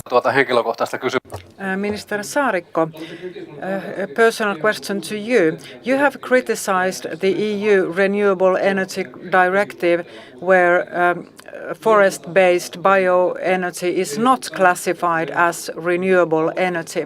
In general, you think that EU decision-making is far away from citizens' everyday life, and Union has been developed into a direction that doesn't equal citizens' interest. In April, you said that in post-COVID times in Finland, we need initiatives to repair EU policy to focus on the essential. You have been very active in EU politics. So do you think that your party has not has not done EU policy in the way that you would have wanted to? And what do you want to fix in the European Union? Well, you had too many questions for a short time. Well, I think we have done good EU politics during this government term. We have had good cooperation with Germany, for example, and during the last government term we intensified our cooperation with France, for example, in terms of defense. So it's a good idea to look for partnerships. And what about the Finnish forests? Well, this is a tricky question to us. This directive is not the only example, and I feel that the European Commission wants to dictate what we do with our forests here. This is a question of Finnish way of life and very traditional industry in Finland.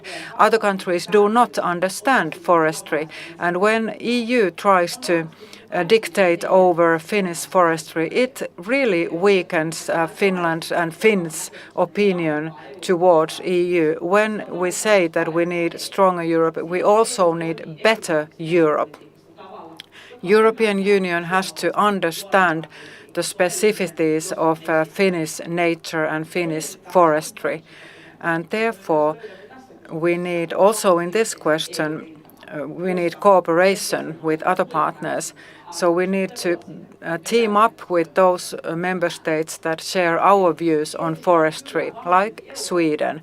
So we need stronger Europe, but it also has to be better. And forestry is a difficult issue for us. And this is something that is very controversial also in Finland.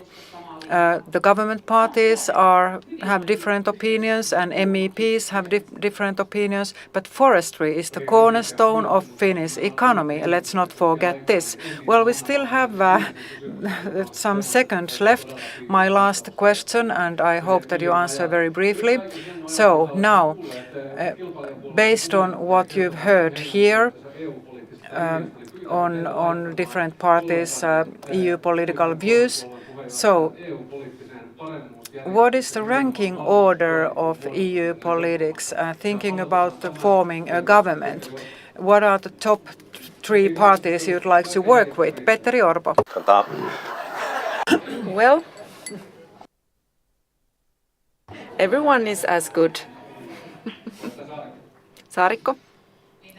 Well, you see how we started moving around in discomfort here. As regards the Finns, their line is not that clear. We don't know what they think. EU critical views, but then EU is needed, mutualization of debt. Well, that's not only the true Finns. Only the order is enough. And cooperation, I think we have together negotiated good things in agriculture and with the Social Democrats and the Coalition Party, very good economical discussions. Marine?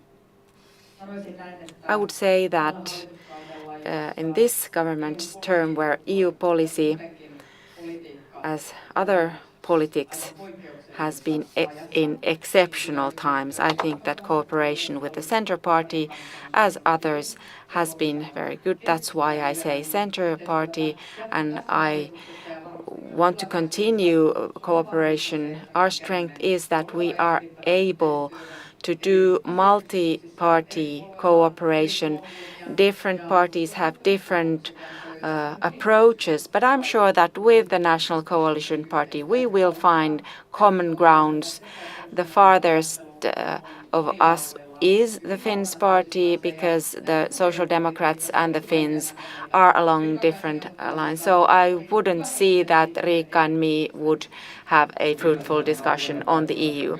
The last word from Finns. Who would you like in the government? The government cooperation, it's a question on what kind of a government program is achieved, and it includes compromises. I have described what is the important matters for the Finns. I have to emphasize that there's a difference between words and deeds.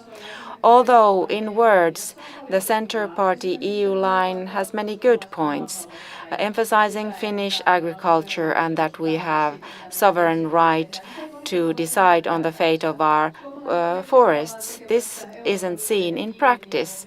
Finnish forests are made in a EU common carbon sink. We are integrating more and more. It's deepening, and it's against the Finnish benefit.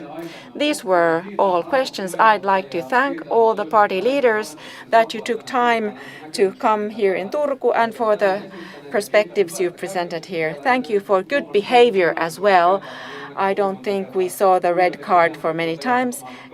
You abided by the given speaking time very well. I'd like to thank the audience. The European Forum continues with all these events at 3 different locations up until 5 o'clock. Thank you for this.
erinomaisen paljon tervetuloa.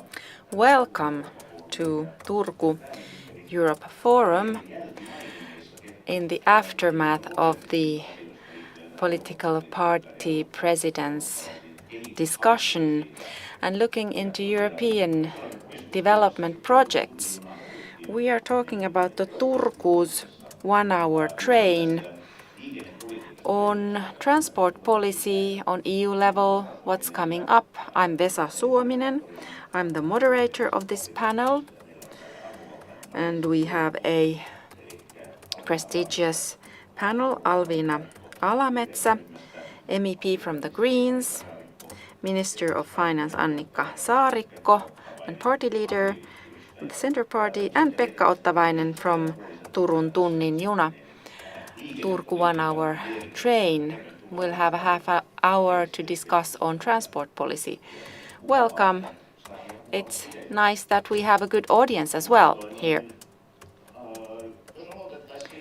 If we begin, I'll ask some questions from each of you, but please feel free to comment each other, starting with Pekka. Pekka, would you tell us about the project, the company, Turku one-hour train, and how is this seen? We are preparing, we do archaeological exploration and soil exploration. We also look into the rail development, and half of the costs will be paid from EU funding.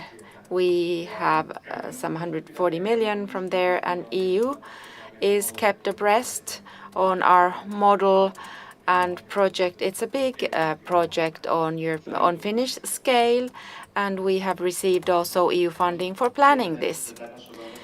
If we look at this from the Brussels point of view, Alvina, what is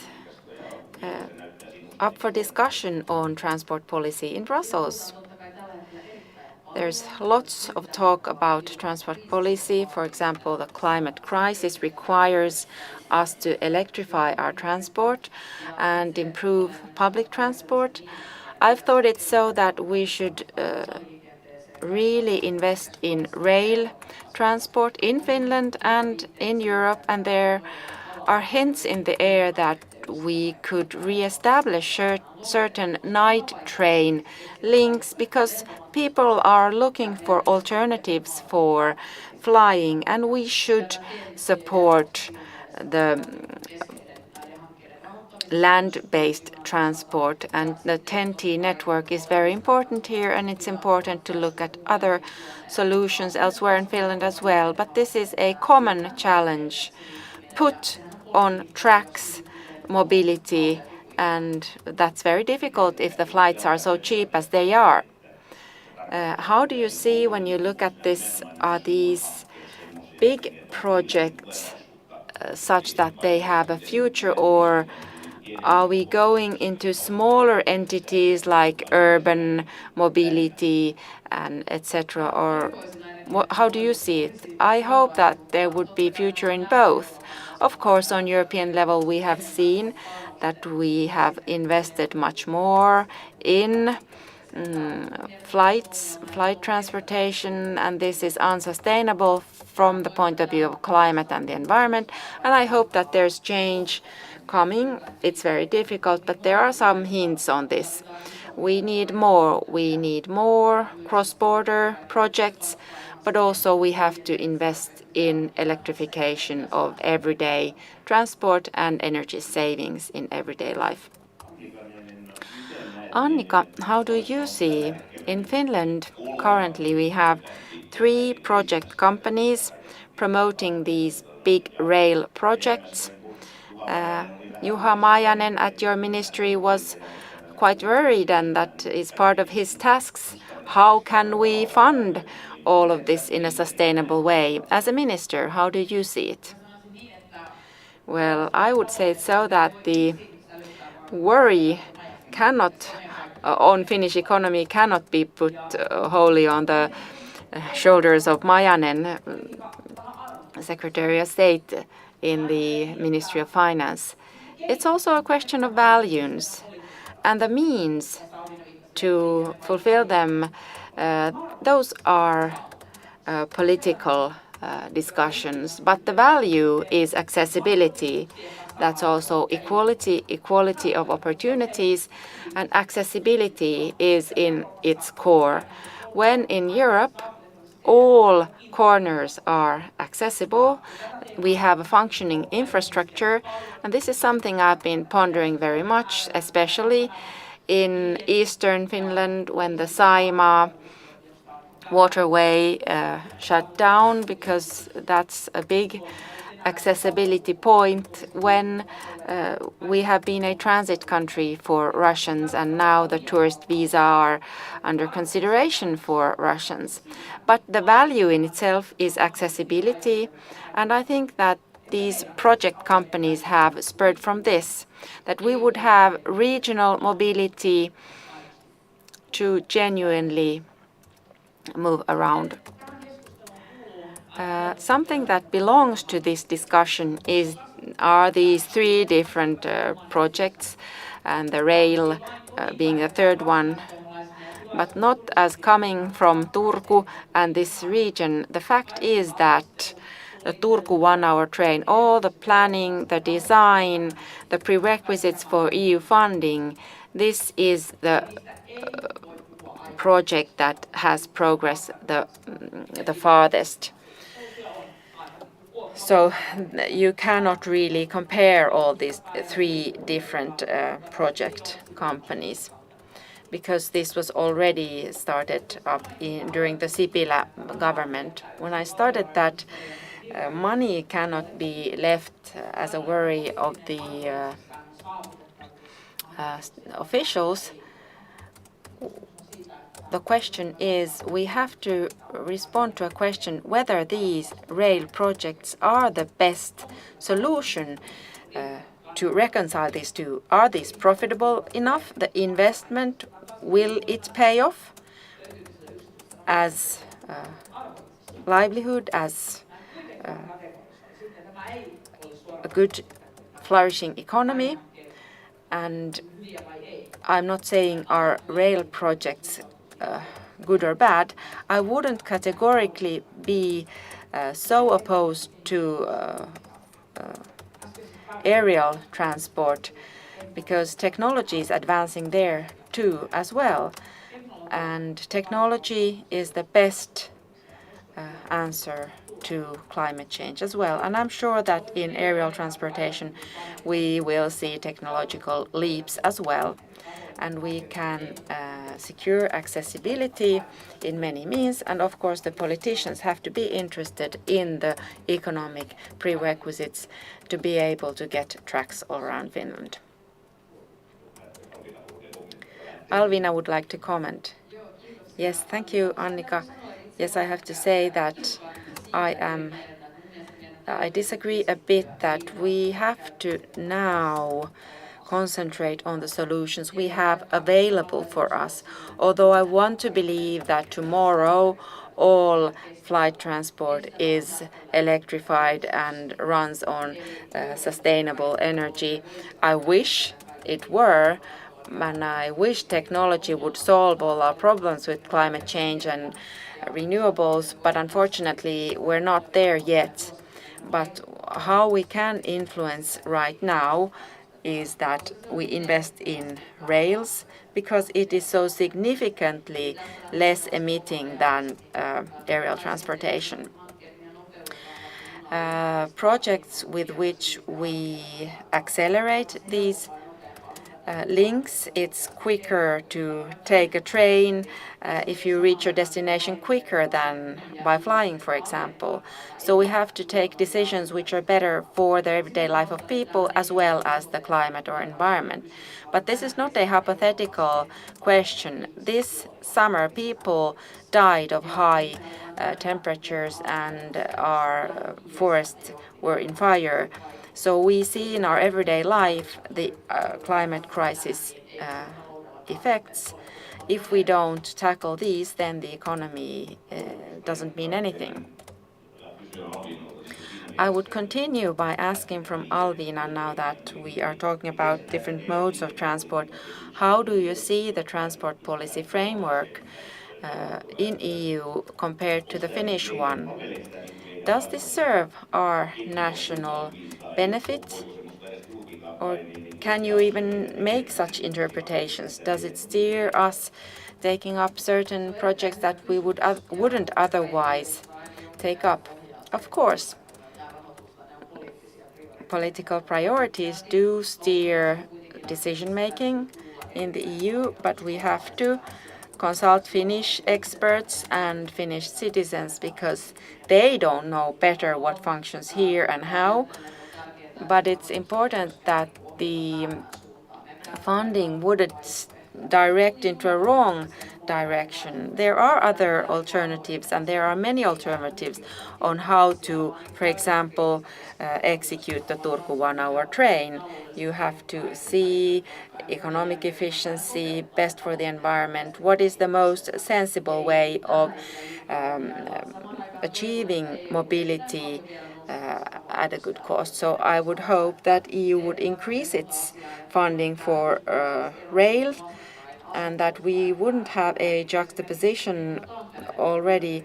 I think that an hourly train to Tampere would be very important. I think that we should take seriously the mobility problems in all urban areas. That's a good way to move over to Pekka. Now that Annika already referred to this, the big domestic projects and their prioritization and timetables, how do you see? Is there an abundance? Will it be a difficult choice? What, from your point of view, how do you take decisions and how do you follow the development of other projects, timetables and others? Maybe I would continue from what Saarikko said. They're not equal, all of these, because these progress in different stages. The Turku one-hour train is 5 years ahead of the second project.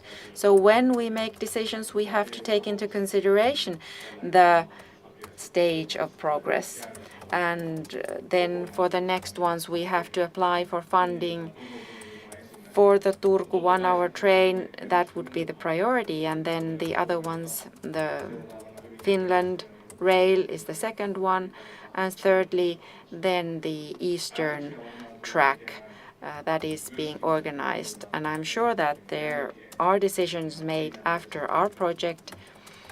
And in that sense, I would dare to say that we serve as a model, an example on how to combine private and privately run business and a public partnership to achieve the most efficient entity. And that's our aim when we have set up these project companies. Annika, yes, I'd like to answer to this question and what should be done. I have been for 11 years a member of parliament in this region, and number one priority has been Turku one-hour train, and it has had a good justification. We have been able to advocate for it regionally very well because we've understood how we can progress with EU funding. Half design funded by EU, that is nationally very efficient. What EU funding, of course, we have to get all that is possible here, and we have succeeded here. Another success is that we have parts in decision-making, in design, the Espoo urban rail, the stations in Turku, the transport center thinking. We are genuinely doing. It's not only theory and plan. As a responsible decision maker, I have to say that the plans between the two ministries, Ministry of Transport and Economy, cannot show the economic profitability of these projects. I cannot deny this, and we have to see what the end result of the studies is. We have to go into a serious societal discussion on these. But economic growth and greening, both of these have been put in question in these studies. First of all, it being green and combating climate change, it's been estimated that this wouldn't reduce emissions actually to an extent that was thought originally. Why? Because elsewhere emission reduction has been progressing more than anyone imagined. So we have achieved this with market economy conditions. The scenario on low emission road transport impacts the position of rail. Then the construction cost is significant. And then on the economic side, this is a €1 billion entity per rail part, and 3 of them are prepared now. So the prerequisites for economic growth are undeniable, but at the same time, we have to have assurance that we get private funding included and that the economic potential will then be realized. It would generate entrepreneurship, living on the trackside, accommodation, housing, etc. in the Salo region, for example. So the big objective has to be eaten up in pieces. Let's see what this study, interministerial study, shows from the point of view of green thinking, environment and economy, and then of course from the regional development point of view. So I'm not closing my final position, but this is where we are now, what we have found out, what Juha Majanen has this week publicly said. The other side is it realism to go forward in small parts and pieces? I know that it would be much easier in this region. Just give us the billions. This is number one priority. But I have to be honest, take into consideration the state of Finland, and many things have changed there. Thank you. Alvina, thank you for your honesty. I think it's good you say how you feel, but on the factual matters I do disagree. Although road transport is electrifying, rail transport is still more efficient, and if I think about other things, for example, that on a train a person can also work, so it's productive. Traffic safety, time use. There are many such things that are maybe difficult to measure in economic terms, but they do have an economic and environmental impact. And I'd like to ask from you, what other solution would there be than electrified road transport? Let's say that we would have a quicker train link. Would you choose a train or a car? Who would take a train? Quite many of you. And that almost all of you would opt for the train. It tells us something. And for us to trust only electric cars is not a solution. Also, congestion has to be taken into consideration. And, well, this is not my experience. I agree completely with you that, of course, the comfort, working on the train, traffic safety, these are values as such, and they can be so important that despite the cost calculations don't show profitability or the climate impact wouldn't be so big, we would still say yes to this project. But we have to set them aside, billions per track. What can we get from the EU? Our geopolitical position is quite interesting from the point of view of EU. With our 1,300 kilometers of external border with Russia, we have to have better accessibility. And still, the truth is that the Turku one-hour train has progressed furthest of these projects. And we have worked a lot as a region, and we have been able to do good advocacy work on national level. But it's essential for Finland to study the benefits of this project. I know that you think that, well, in Finland you can't think big and your visions are always very modest. But the transformation in the world, we have to be sure that Finland will invest in this with a perspective of 50 years, not only 10 years. That's how we build railways. We have 140 billion debt. We have to know that the transport infrastructure and the possibilities for transport are such that we would in 20 years' time opt for the same solution. We need a good combination of all of these. We need private capital in Finland. We have to involve them, so we have to get investors to get this equation functioning. This is a fact. So I hope that I, as Turku region representative, would hamper the projects. But I have to read the studies of these ministries to be able to say, as a matter of fact, that this is the transport mode and this is what Finland needs. Pekka, very briefly on the project companies. We try to look for funding, and part of the ministerial studies, I have read them, we participate in these groups. We still have to solve some problems, but if I can use an example which is taken up, how to eat an elephant, that's bit by bit. So bit by bit we progress, and that's how we get the best solution.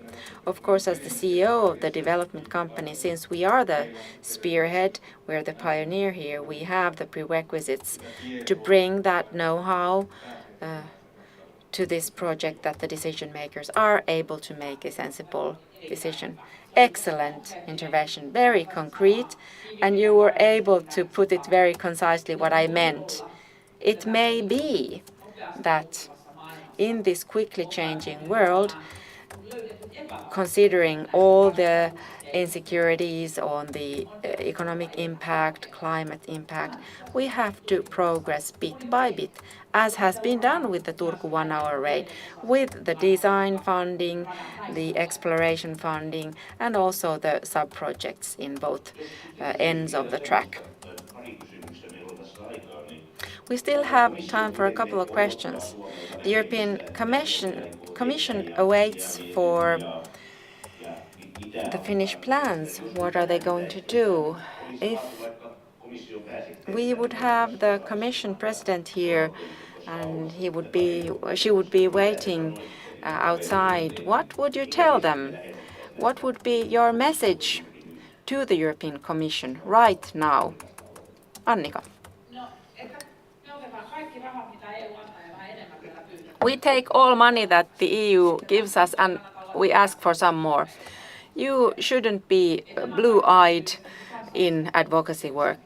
I was talking about national funding now, but we have to get all regional policy and other business funding that we can. We may not be too humble. We say that we want 100% EU funding for all of these three tracks in Finland. We have all the prerequisites to get this money from EU. And I hope that this would be a united message.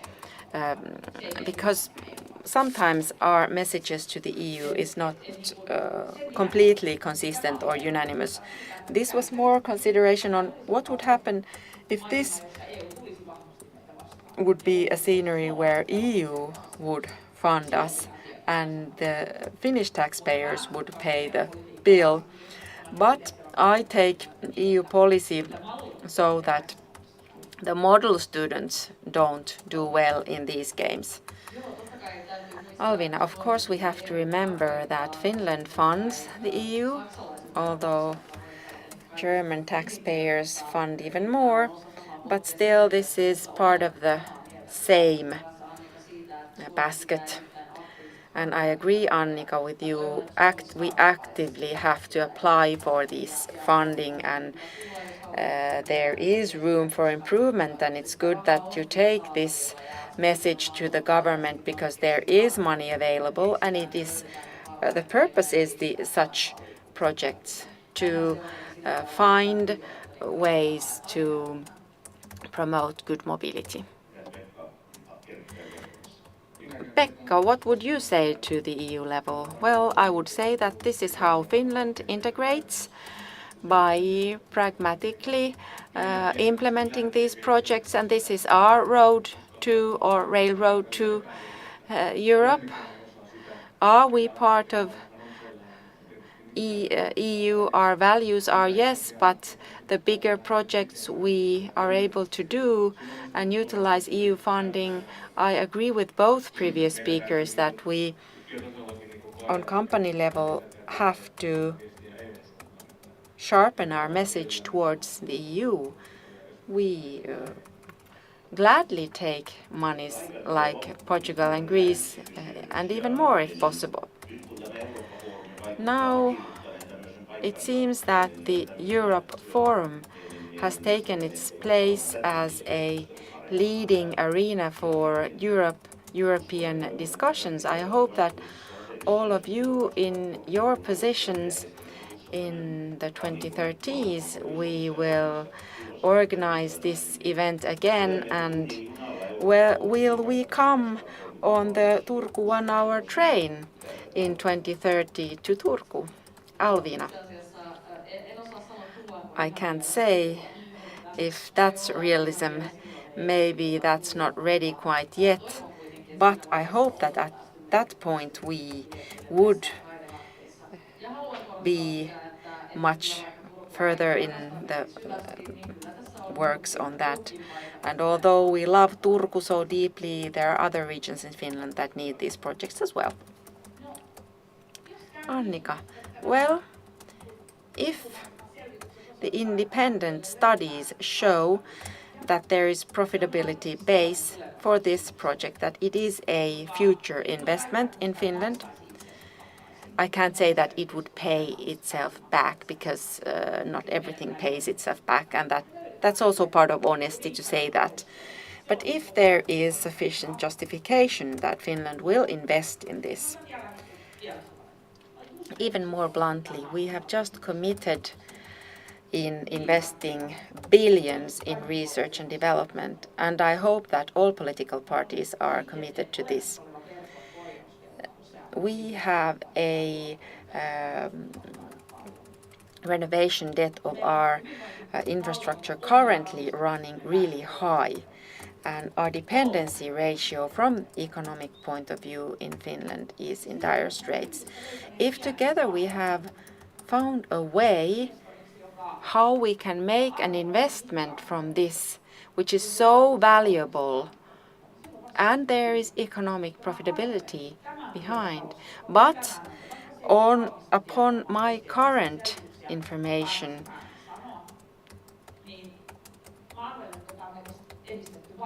I think that this progresses in stages and it will not be completely ready then. Then our trainman Ottavainen, how far are we? In 2030 we will come here, and we hope that all panelists will get a free ticket on this train. Then we will come, says Saarikko. And at least, if not in 2030, then later that decade at least. A warm thanks to the panelists and to the viewers and audience. We await with interest the coming governmental negotiations. I'm sure that this is up for discussion. Thank you.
EU on hiljattain esittänyt monia suuria uudistuksia hiilineutraalien tavoittamiseksi. Mitä EU tekee nyt vihreän siirtymän eteen ja mitkä ovat seuraavat askeleet? No, EUllahan on johtava rooli globaalisti ilmastonmuutoksen torjunnassa. Ja niitä keinoja, mitä EUlla tällä hetkellä on esimerkiksi Green Deal-ohjelma, johon kuuluu muun muassa ilmastoneutraaliustavoite vuoteen 2050 mennessä. Ja tässä avainasemassa on päästöjen vähentäminen, ja se tapahtuisi esimerkiksi energian säästämisellä ja uusiutuvaan energiaan, niin kuin esimerkiksi biokaasuun siirtymisellä. Ja lisäksi EUlla olisi tavoitteena päästökaupan laajentaminen vuonna 2026 tieliikenteeseen, ja tällä tavalla saastuttamiselle asetettaisiin vähän niin kuin hintalappu yhä useammalla sektorilla. Joo, toi on tosi hyvä tavoite, mutta se on myös tosi kunnianhimoinen ja on hyvä muistaa, että meillä on EUn sisälläkin valtioita, jotka ovat hidastaneet tätä Green Dealin kehitystä. Ja sitten totta kai viime vuosina tämä koronapandemia ja Venäjän hyökkäys on luonnollisesti vieneet huomiota näiltä ilmastoasioilta. Ja just sen takia olisikin seuraavana askelina hyvä pitää tästä energiariippuvuudesta irtaantumista, eli irti siitä Venäjäöljystä ja fossiilisista polttoaineista, että se olisi myös ilmaston kannalta tosi tärkeää. Ja sitten, että investoidaan siihen uusiutuvaan energiaan, että saadaan se nopeasti käyttöön sit liikenteessä ja teollisuudessa ja sähköntuotannossa. Mitä nuoret haluaisivat EUn tekevän ilmaston eteen? Koska me nuorethan täällä ollaan vielä 50 vuoden jälkeenkin, niin me halutaan elinkelpoinen planeetta. Ja sen takia nuoret haluaa EUlta tosi radikaalejakin toimia. Ja nuoret haluaa ehdottomasti tulla kuulluksi ja päästä mukaan siihen päätöksentekoon myös. Ja kuulla sen, että päättäjät siellä EUssa ottaa nuorten ilmastohädän vakavasti. Vaikka kaikki valtiot eivät lähtisikään tähän mukaan, niin totta kai jokainen ilmastoteko on askel oikeaan suuntaan. Ja EU toimii tosi hyvänä suunnannäyttäjinä muille valtioille ja alueille, että miten toimia tulevaisuudessa. Sitten esimerkiksi liikenteen muuttuessa vihreämmäksi EUssa voidaan luoda yrityksiä, jotka sitten luo painetta muiden maiden yrityksille toimia tavallaan ympäristöystävällisemmin.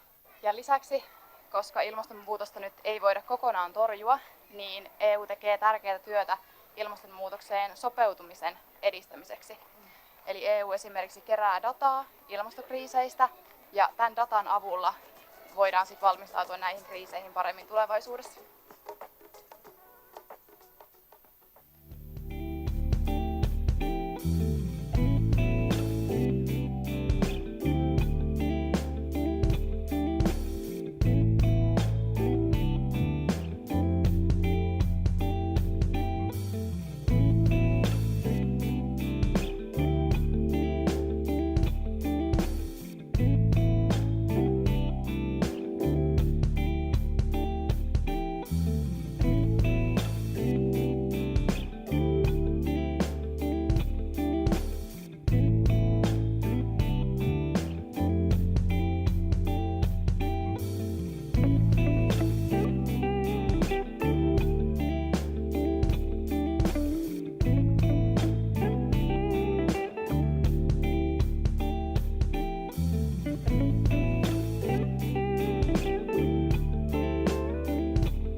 EU on hiljattain esittänyt monia suuria uudistuksia hiilineutraalien tavoittamiseksi.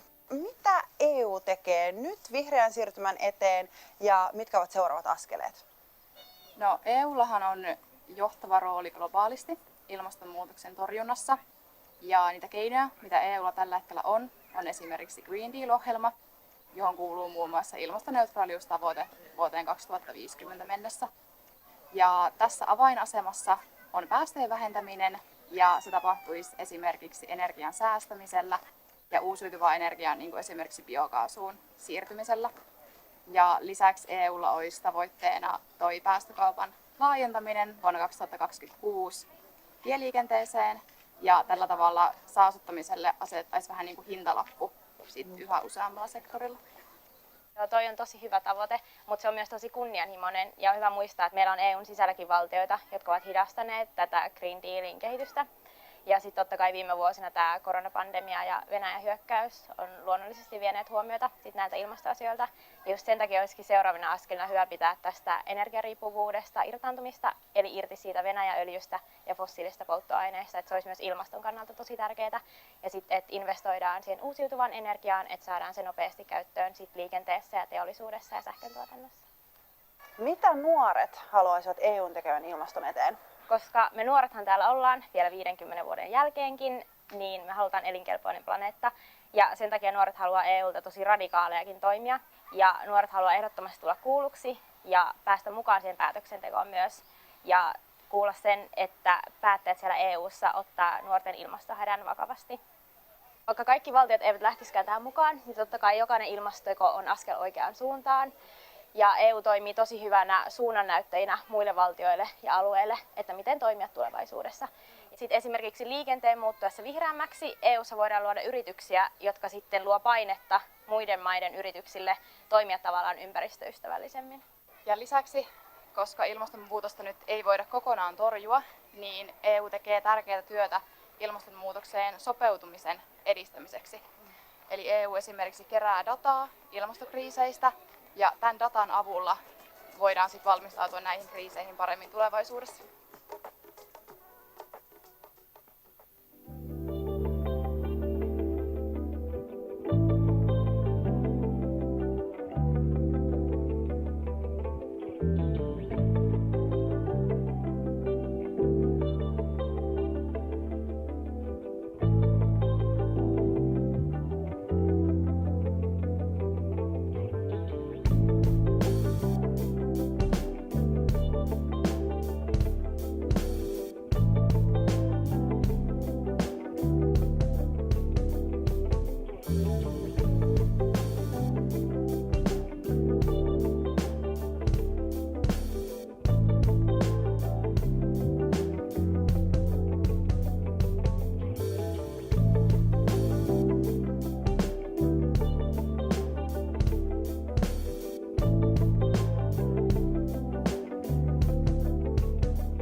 On hiljattain esittänyt monia suuria uudistuksia hiilineutraalinen tavoittamiseksi. Mitä EU tekee nyt vihreän siirtymän eteen ja mitkä ovat seuraavat askeleet?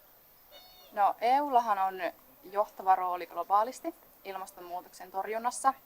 Ja niitä keinoja, mitä EUlla tällä hetkellä on esimerkiksi Green Deal-ohjelma, johon kuuluu muun muassa ilmastoneutraaliustavoite vuoteen 2050 mennessä.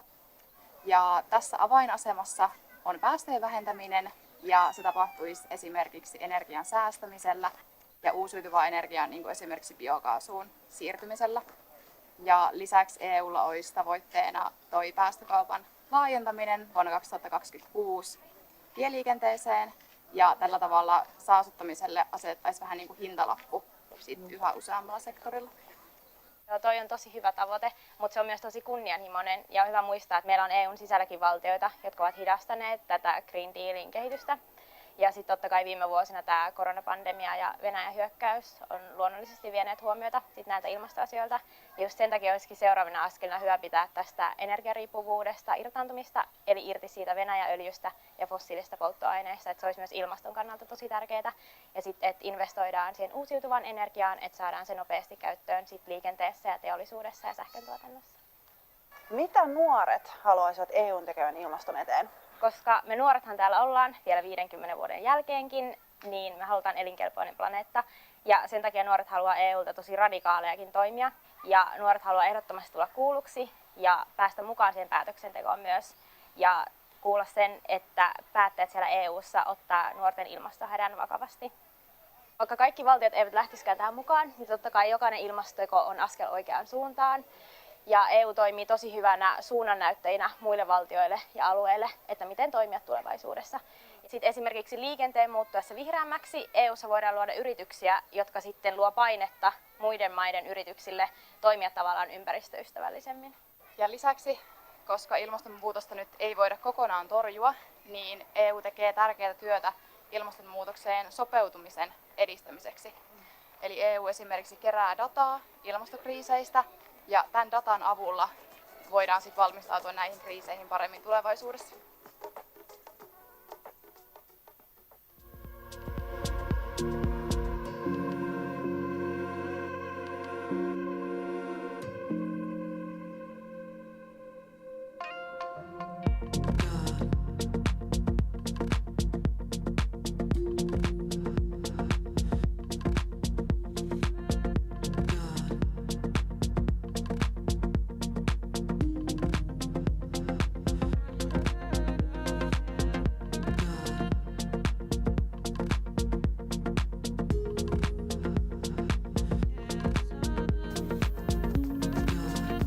EU on hiljattain esittänyt monia suuria uudistuksia hiilineutraaliuden tavoittamiseksi. Mitä EU tekee nyt vihreän siirtymän eteen ja mitkä ovat seuraavat askeleet? No, EUllahan on johtava rooli globaalisti ilmastonmuutoksen torjunnassa. Ja niitä keinoja, mitä EUlla tällä hetkellä on esimerkiksi Green Deal-ohjelma, johon kuuluu muun muassa ilmastoneutraaliustavoite vuoteen 2050 mennessä.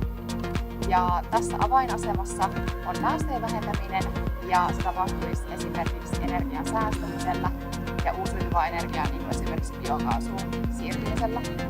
Ja lisäksi EUlla olisi tavoitteena toi päästökaupan laajentaminen vuonna 2026 tieliikenteeseen ja tällä tavalla saastuttamiselle asetettaisiin vähän niin kuin hintalappu sit yhä useammalla sektorilla.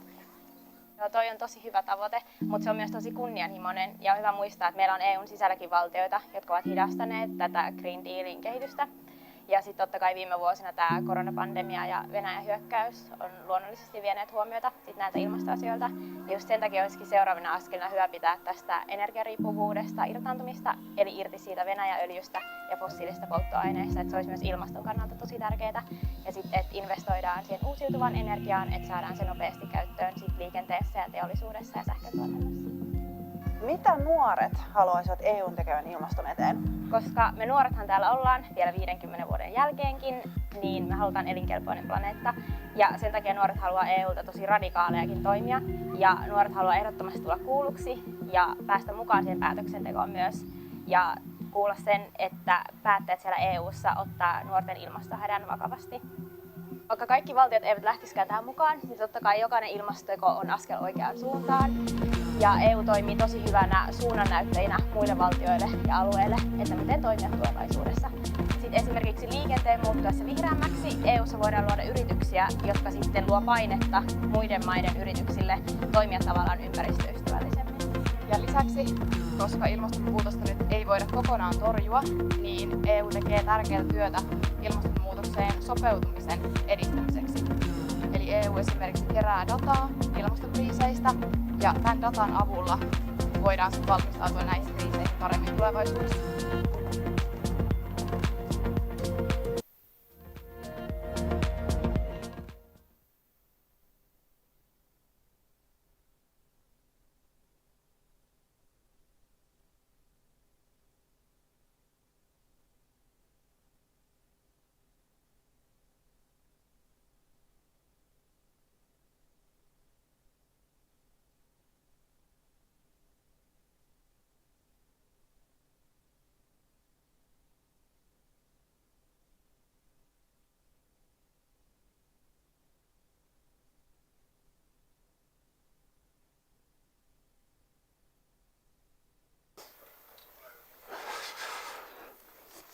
Arvoisa herra ministeri.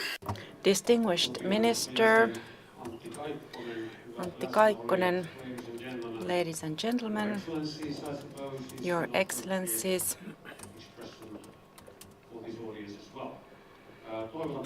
I wish you all warmly welcome to this set of 3 panels, 3 hours, 1 hour per panel. Very simple aim for this event. We offer the live audience as well as our online audience food for thought for their own personal and for common thinking on how Finnish security and other needs are best catered for in the coming lines of Finland as a NATO member, and how do we serve these interests best. In the first panel, as a keynote speaker, we have Minister of Defense Antti Kaikkonen. I am the moderator, and I'm very happy to do this. The second panel, we have very distinguished and knowledgeable speakers. In this first panel, when we look at Finland in NATO and the defense and security policy, possible definition of its line there and policy. The second one is on the Finnish future security and defense policy, as well as the European external policy. There we have the Minister of Foreign Affairs, Pekka Haavisto, and then the European External Action Service Secretary General Stefano Sannino for EU external policy. The third panel then takes us to the global security level, looking at the current structures of global security and future views. There we have very knowledgeable panelists and an excellent moderator.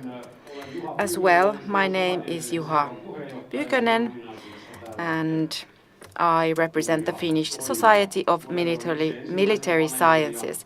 So I'm the moderator for the first panel, and I'll present the Minister of Defense Antti Kaikkonen as well as the other panelists. The second panel will be moderated by Niina Vaskunlahti.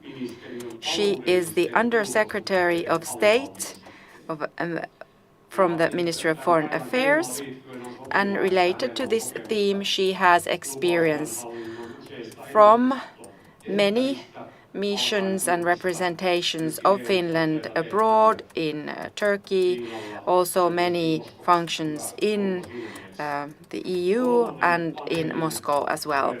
The third panel will be moderated by Director Mika Aaltola from the Finnish Institute of International Affairs. He is a very active discusser, and amongst his research interests are the things we are discussing today: global politics, power politics, the US. So we start from Finland, NATO, then we go to the EU level, and then we end up on global level.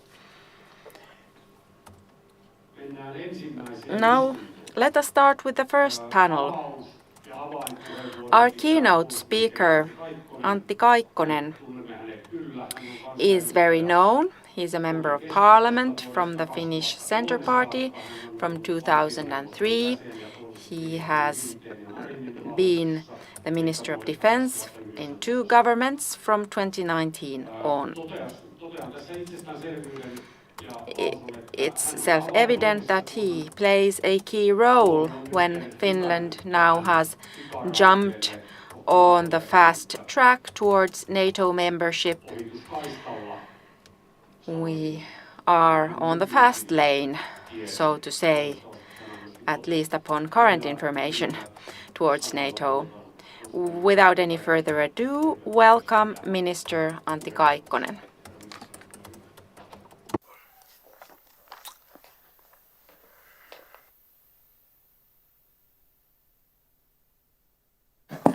Kiitoksia, hyvät naiset ja Thank you, ladies and gentlemen. We are speeding up, moving forward very quickly, and no problem. Let's go. I hope there are no greater obstacles on this road. But of course, it's always good to be prepared. You can never know what happens in life. I warmly thank you for the opportunity to give my speech here in Turku at Eurooppa-forum. I was born in Turku, 48.5 years ago. I'm very proud to say that Turku has always had its door open to Europe and to the rest of the world. Your opening remarks were very much in line with this. For this reason, in Turku, as we see here in Eurooppa-forum as well, we always have our eyes on the future. Dear listeners, this spring we took some very important decisions in Finland that have long-term implications. Applying for NATO membership is the biggest post-war change in our security and defense policy. The decision to take this major step forward was taken fairly quickly, after all, but its justification was very strong. Our membership process is progressing well, as I see it, and I hope that this good progress continues. 23 member states have now ratified our membership, and we are fairly well aware of how the progress moves forward in the remaining 7 countries. Let me remind you that Finnish, Swedish and Turkish authorities discuss our membership process now as we speak in Helsinki. Let's see what comes out of these negotiations then. Russia and only Russia changed our security environment in a permanent manner, and after this we made the necessary conclusions in Finland. I strongly believe that we drew the right conclusions. At the end of our NATO membership path, we will join a group of countries that give us a lot and to whom we can contribute a lot by making NATO even stronger than before, together with Sweden. Finland has always been an important contributor to stability and security, both in international arenas and especially in our strategically challenging geographical area. Our defense policy and our defense forces have always been developed with the conditions and requirements of that time in mind. We have even been quite stubborn in maintaining our strong national and regional defense, conscription and our own capabilities, which now seem to have been clever and forward-looking choices. Recent events have clearly proved this. In the previous decade, we have further strengthened our capabilities by consistently developing international cooperation. This bears fruit now. Finland's defense and defense cooperation are in better shape than ever. This creates good conditions for our safety also during the NATO membership process. Finland joins NATO aware of all the rights and obligations that the membership entails. We have not presented any specific national restrictions on any field of NATO politics, which I think has been a good choice. We should not restrict our room for maneuver on any field in advance. In July, in Madrid NATO summit, NATO updated its strategic concept. It now defines the core tasks of the alliance, which are deterrence and defense, crisis prevention and management, and cooperative security. These will also be Finland's tasks, and this means additional work to our defense administration in particular. Participation in the preparations and implementation of these tasks requires the necessary investment on the personnel of the defense administration in particular. This work has already started. Participating in NATO's common defense requires Finland, along with other member states, to deploy personnel, troops and capabilities for the use of NATO by separate decisions, of course. Two principles guide this participation: fair burden sharing and reasonable level of challenge based on the member states' individual capacity. It is still too early to go into details, which will be specified in further discussions with NATO and its member states. What I can say already now, however, is that we bear this responsibility in Finland as we've always done, in a pragmatic and straightforward way. Finland and Sweden are as compatible with NATO as a partner country can be. It is worth noting, however, that even though we are long-standing NATO partners, we will face many new things as members. So we've had the observation status so far, that is. This is due to the simple fact that as partners, we have not been involved in NATO decision-making and its preparations, nor in planning common defense. This is not only a practical change, but very much a cultural, mental and political transformation. This mental change can be described best by first quoting something that is written on a stone in Suomenlinna fortress. Well, we all know this. Stand here on your own basis. Do not trust the aliens' help. Now we need to change our mindset here. As NATO members, we can trust our allies and our allies can trust us. We will not leave our bases, of course. We still have the Finnish Defence Forces. At the same time, we want to secure that whenever necessary, NATO has good possibilities to support Finland according to Article 5. This means that NATO's command and troop structure, NATO defense and NATO troop model development take place according to Madrid summit conclusions. One interesting element is the arrangement of NATO peacetime collective defense tasks and Finland's contribution in this. These tasks include, for example, NATO Enhanced Forward Presence, EFP, NATO Air Policing, Permanent Navy and Mine Countermeasure Groups and Missile Defense. I see Finland taking part in these tasks in a reliable and responsible manner, as long as it is necessary and relevant based on reasonable military principles. Other countries do the same. And Finland wants to carry this responsibility as well as a capable country. These tasks serve very well the implementation of our military integration as well as help us learn NATO operations. Decisions on this will be taken later after coordinated discussions on both national and international level with NATO and other member states.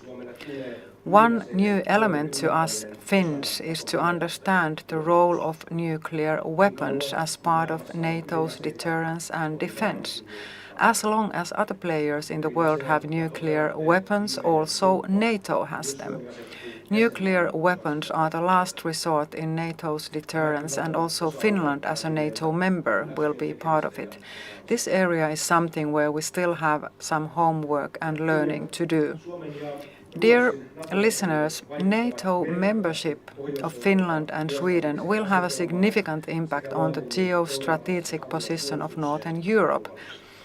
its security and defense. The security of the Baltic Sea and Nordic regions is of course at the core of Finland's thinking. At the same time, we understand very well that there are many security threats towards NATO and its member states from many directions. Finland is committed to work for a strong and united alliance. So for a strong and unified alliance we are ready to work for. Security of all NATO countries is important and we have to show solidarity to our allies. Now that we are here in the Eurooppa-forum, a couple of words on the EU. Finland has for a long time supported and promoted the development of EU defense dimension, which is still important to us, also as NATO members.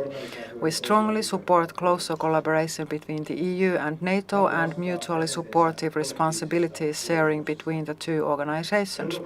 NATO is responsible for the collective defense of its members, whereas the EU is a political, economic and judicial community. It is an actor that cannot be separated from security. Without security, we cannot have a well-functioning internal market, nor the capacity to defend our citizens and European values that our union is based on. Finland's NATO membership opens up new possibilities in EU defense cooperation as well.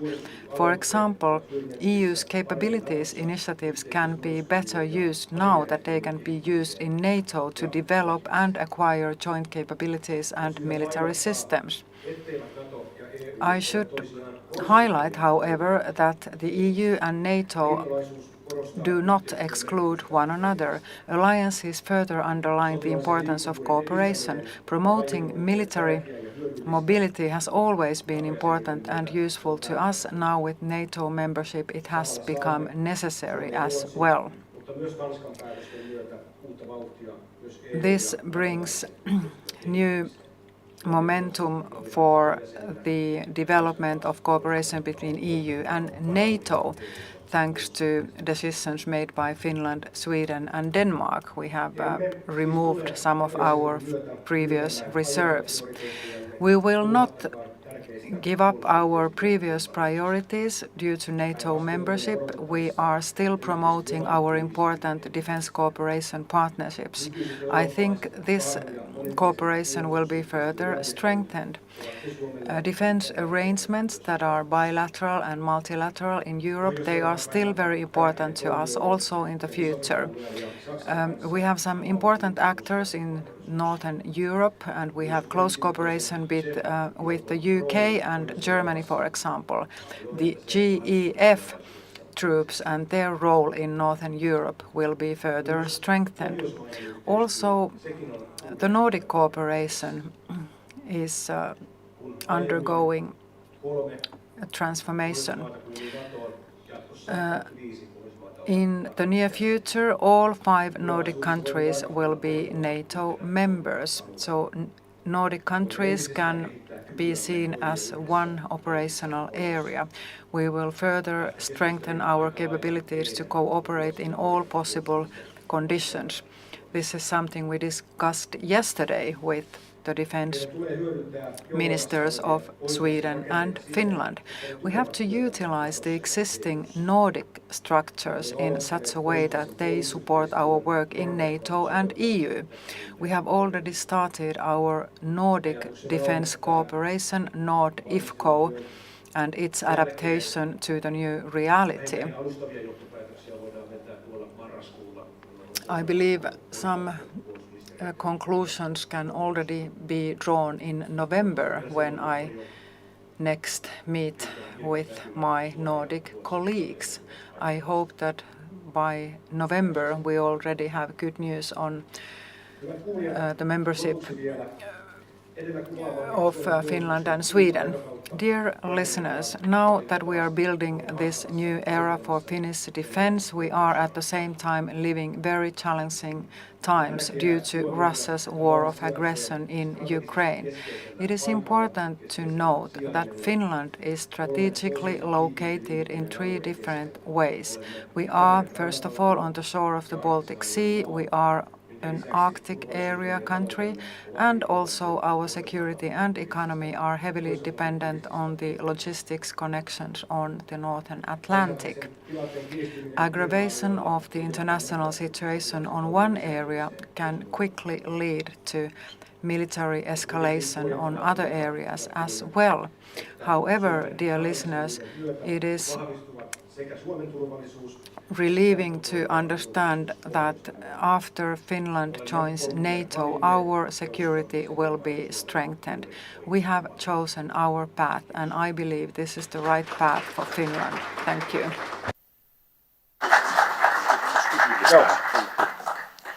Kiitoksia arvoisa ministeri. Thank you, Minister, for this opening.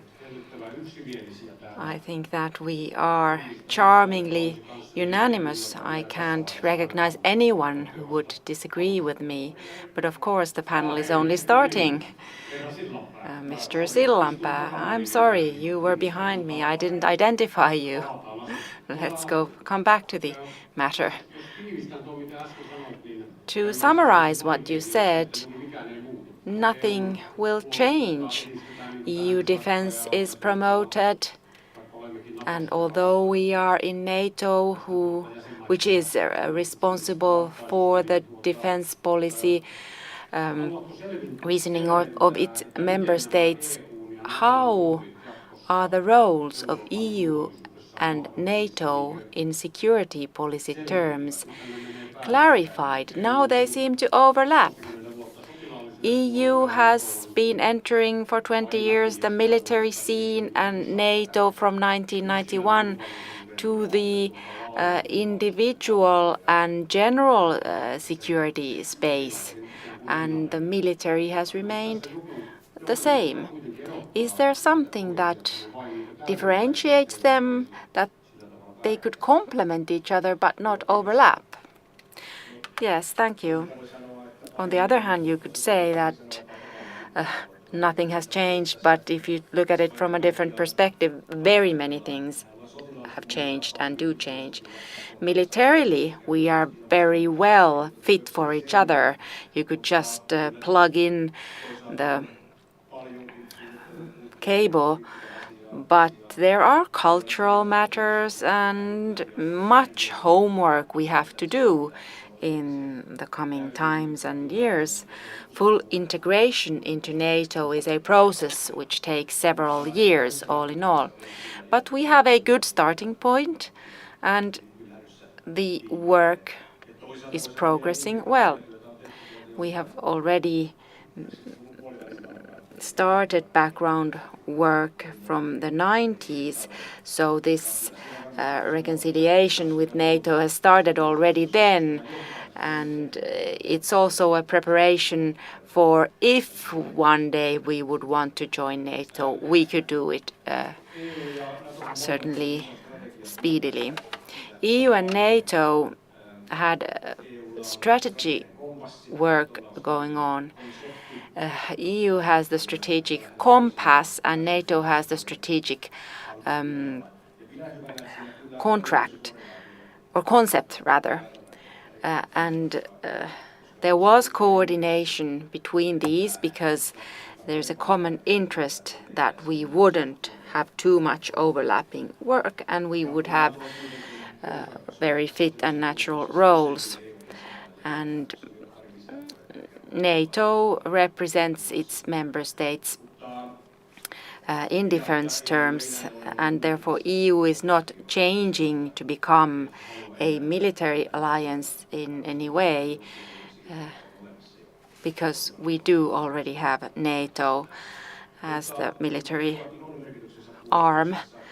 But EU does have its role to play in defense, and this strategic compass mechanism and, for example, Article 42.7 creates collective security, although it's not a military alliance. It's a very tight economic and political community where we have very strong common solidarity, which is able to act.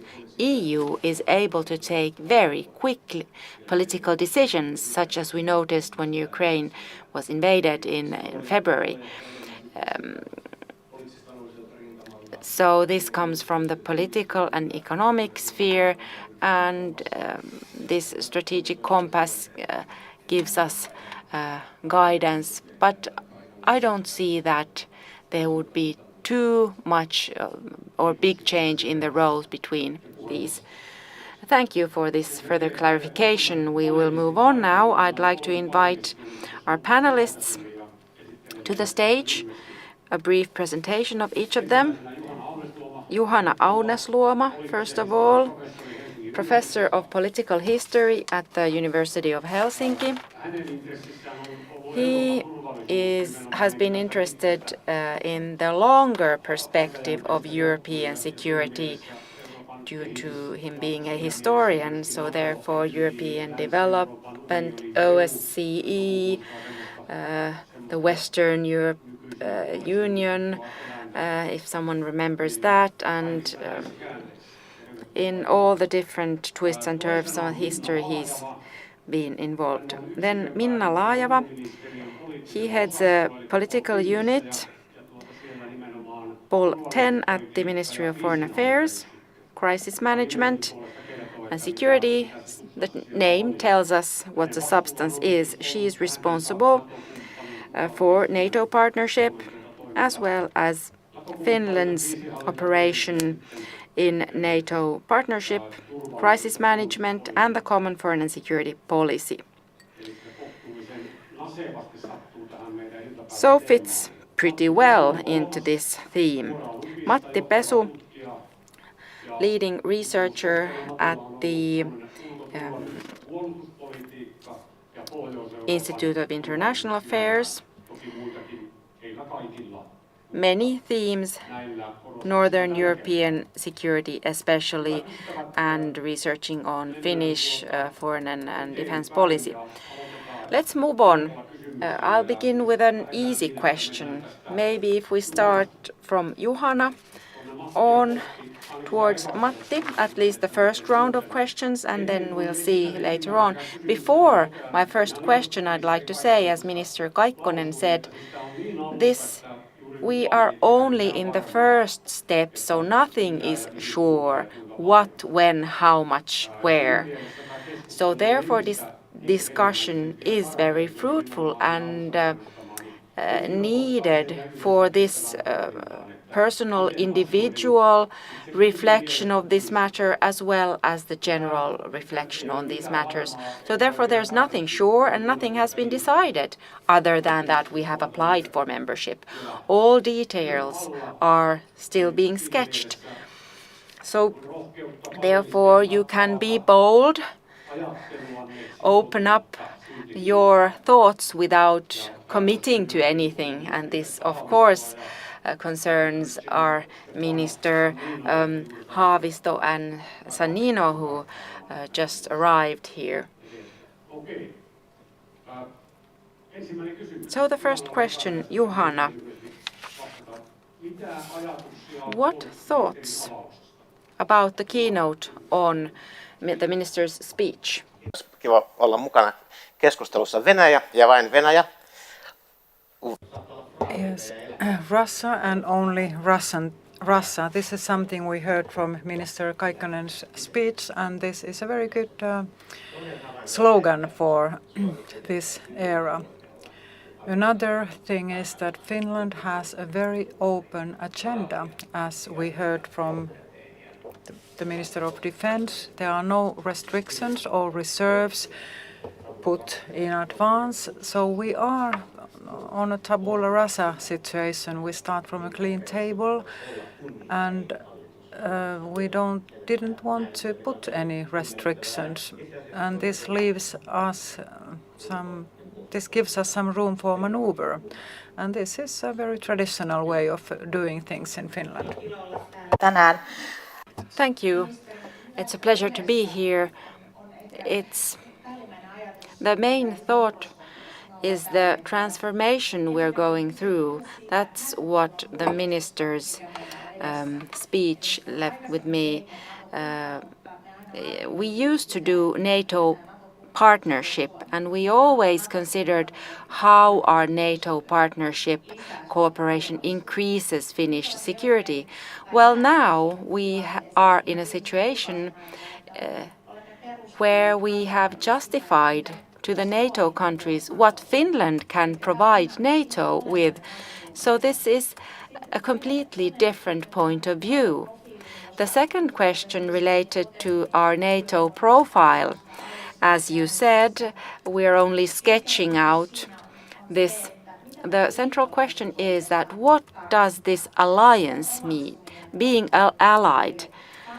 And that is something that is a very important process for us nationally. An important element is solidarity. And what is the nature and character of Article 5? We have a strong national defense. We produce security to Northern Europe and the Baltic Sea area, but we also have to carry responsibility for the security of the whole NATO area through Article 5. These are two basic starting points that need to be kept in mind. The third dimension is that we're not constructing our NATO profile from zero. We have a lot of NATO know-how because we have been a good partner to NATO. And then fourthly, this brings us a lot of new things, but at the same time we have many permanent elements, such as we still are anchored to the EU. It's very important to us as a foreign policy framework, and now that we're for the first time sitting in the NATO table together with the EU countries who are NATO members, I see this as a great opportunity to develop NATO-EU cooperation. Matti.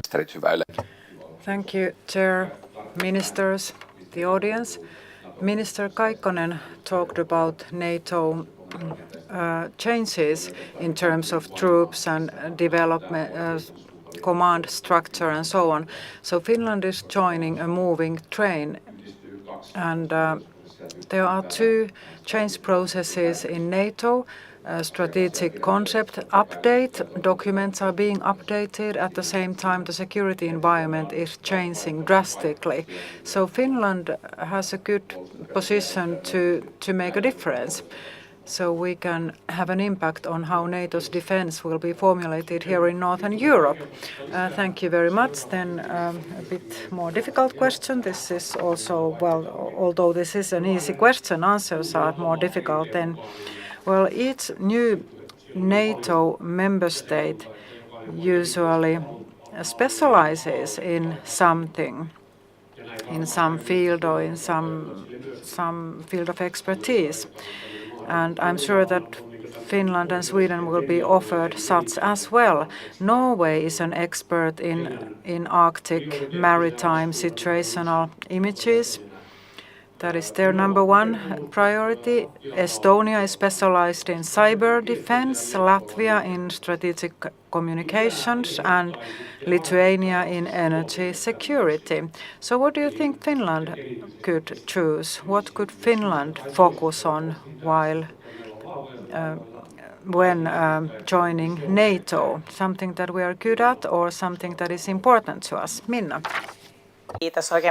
Thank you.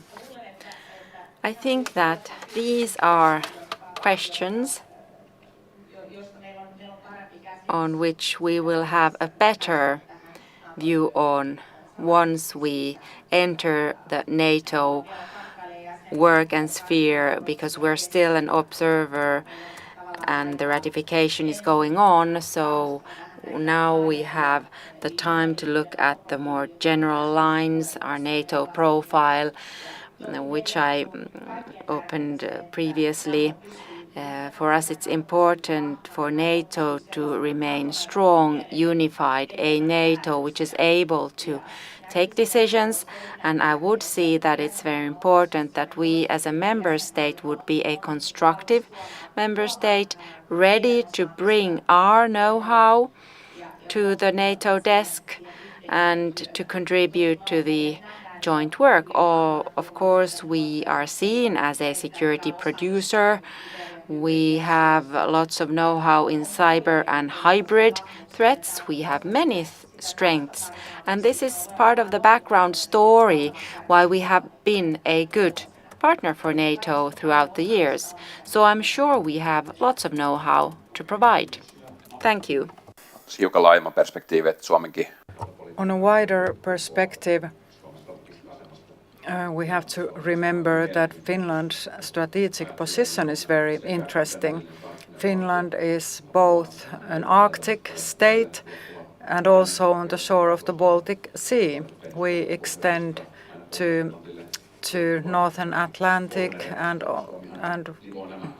to the south as well. So Finland's geostrategic position is very important. So we are the northeast corner of NATO, and the decisions we take here, of course, have an impact on Europe's security as a whole.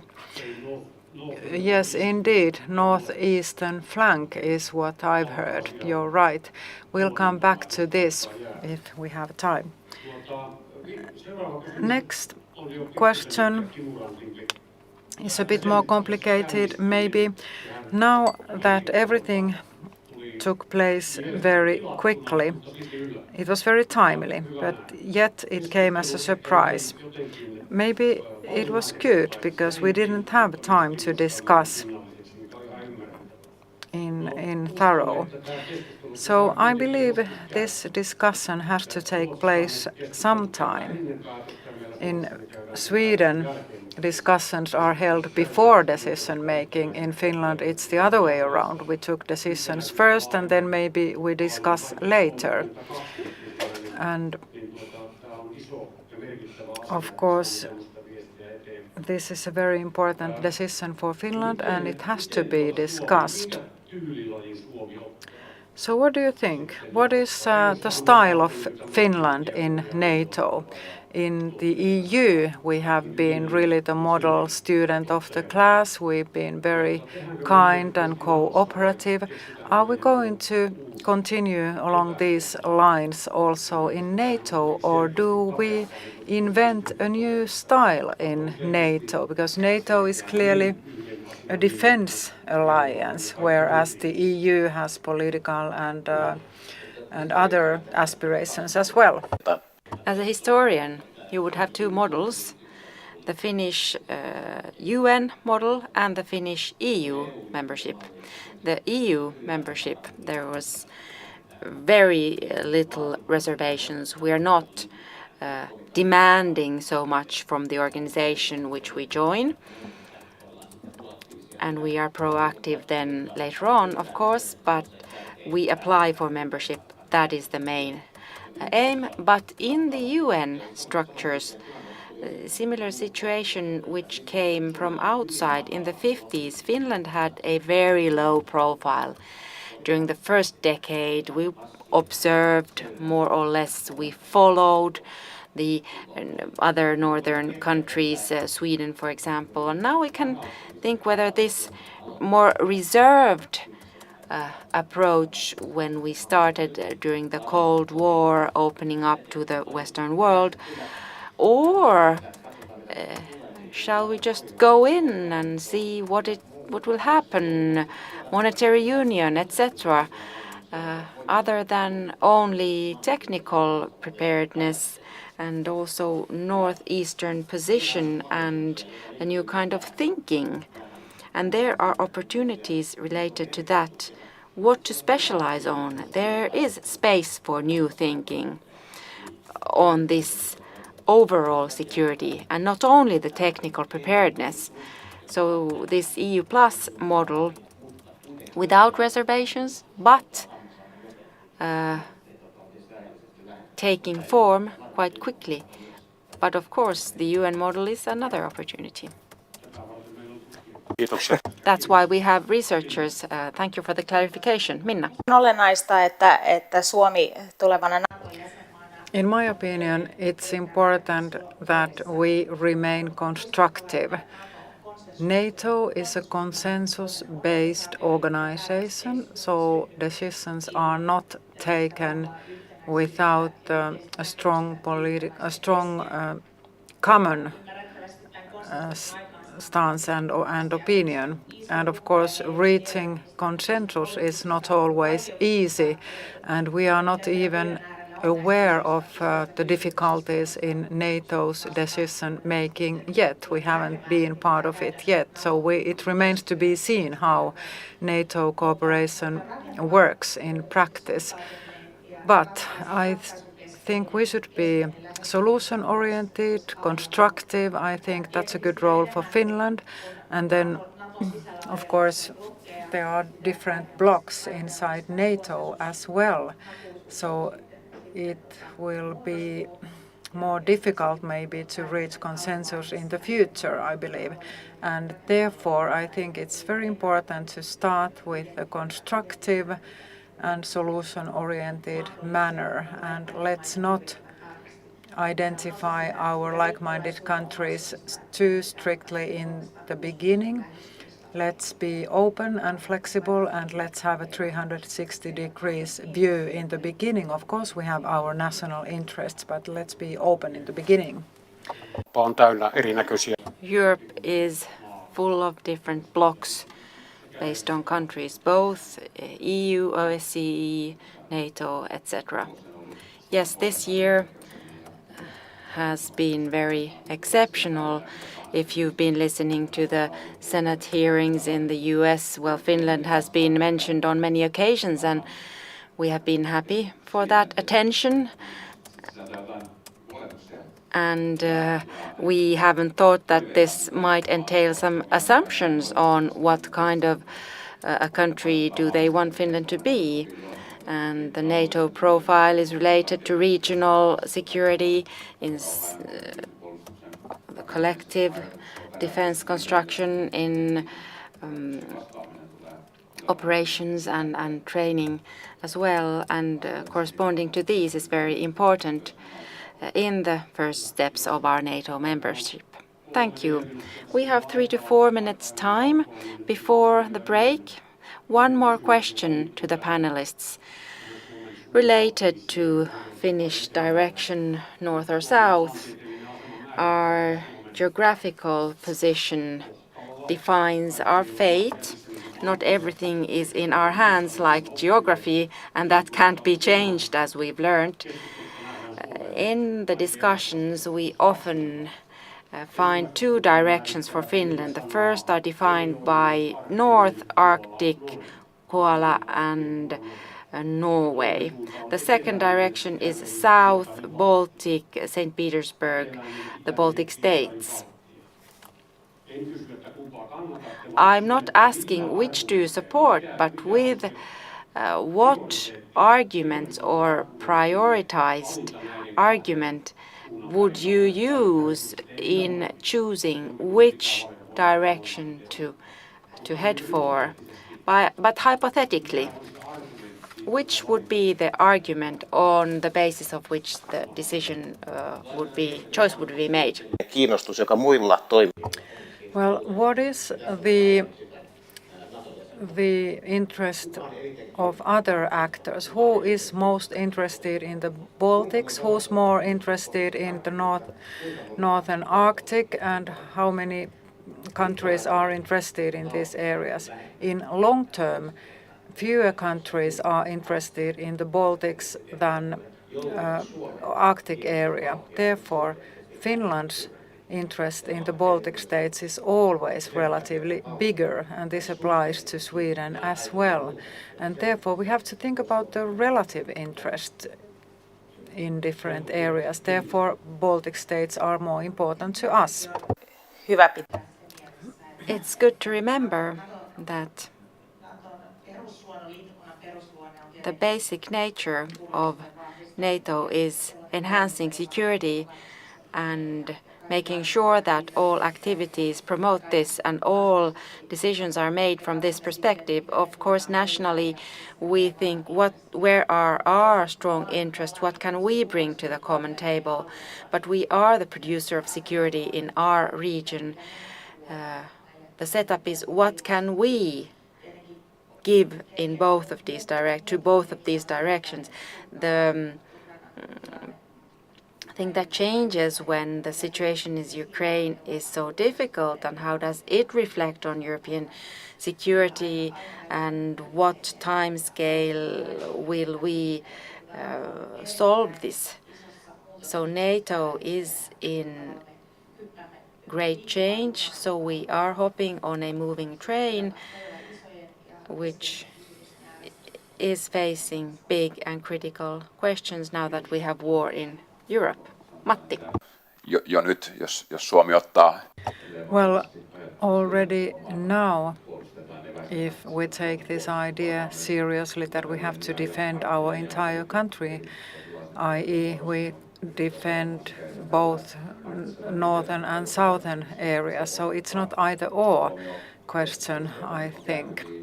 On the basis of this discussion, I'd say that the Nordic areas and Nordic countries have been on the focus recently, but thinking about the Finnish society, what are the critical factors for our operations? Of course, Baltic Sea connections are very important. It's essential for us that the Baltic Sea remains open and maritime connections remain open, and I'd say the Baltic states as well.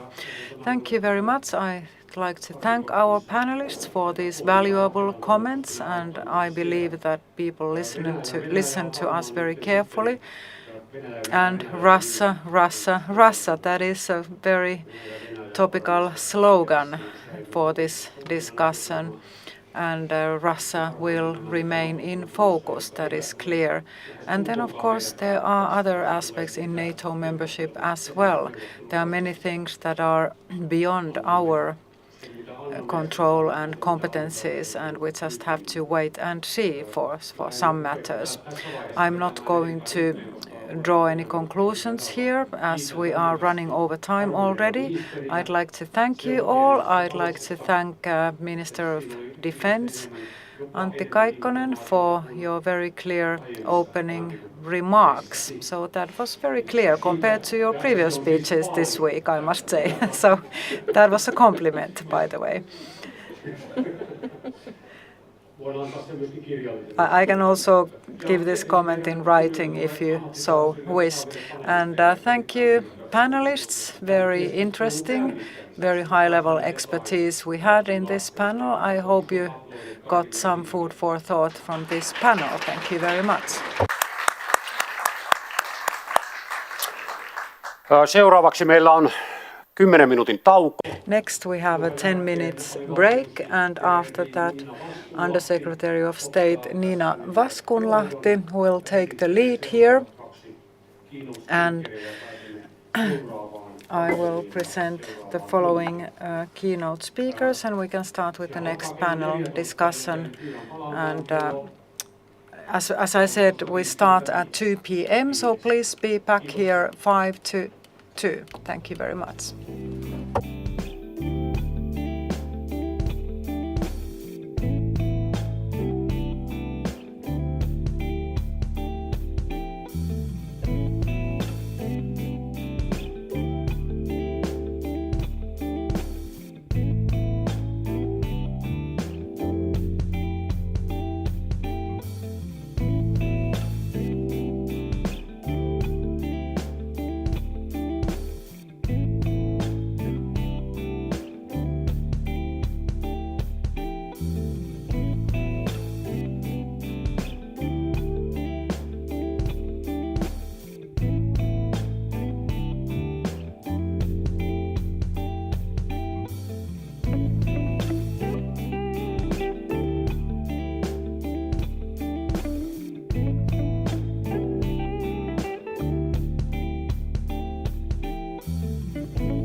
So, ladies and gentlemen, good afternoon. Can I ask you to take your seats, please?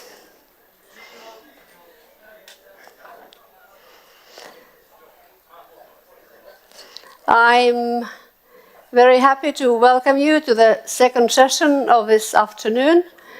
The topic for the next 45 minutes is geopolitics and European security in transition towards a new paradigm, ?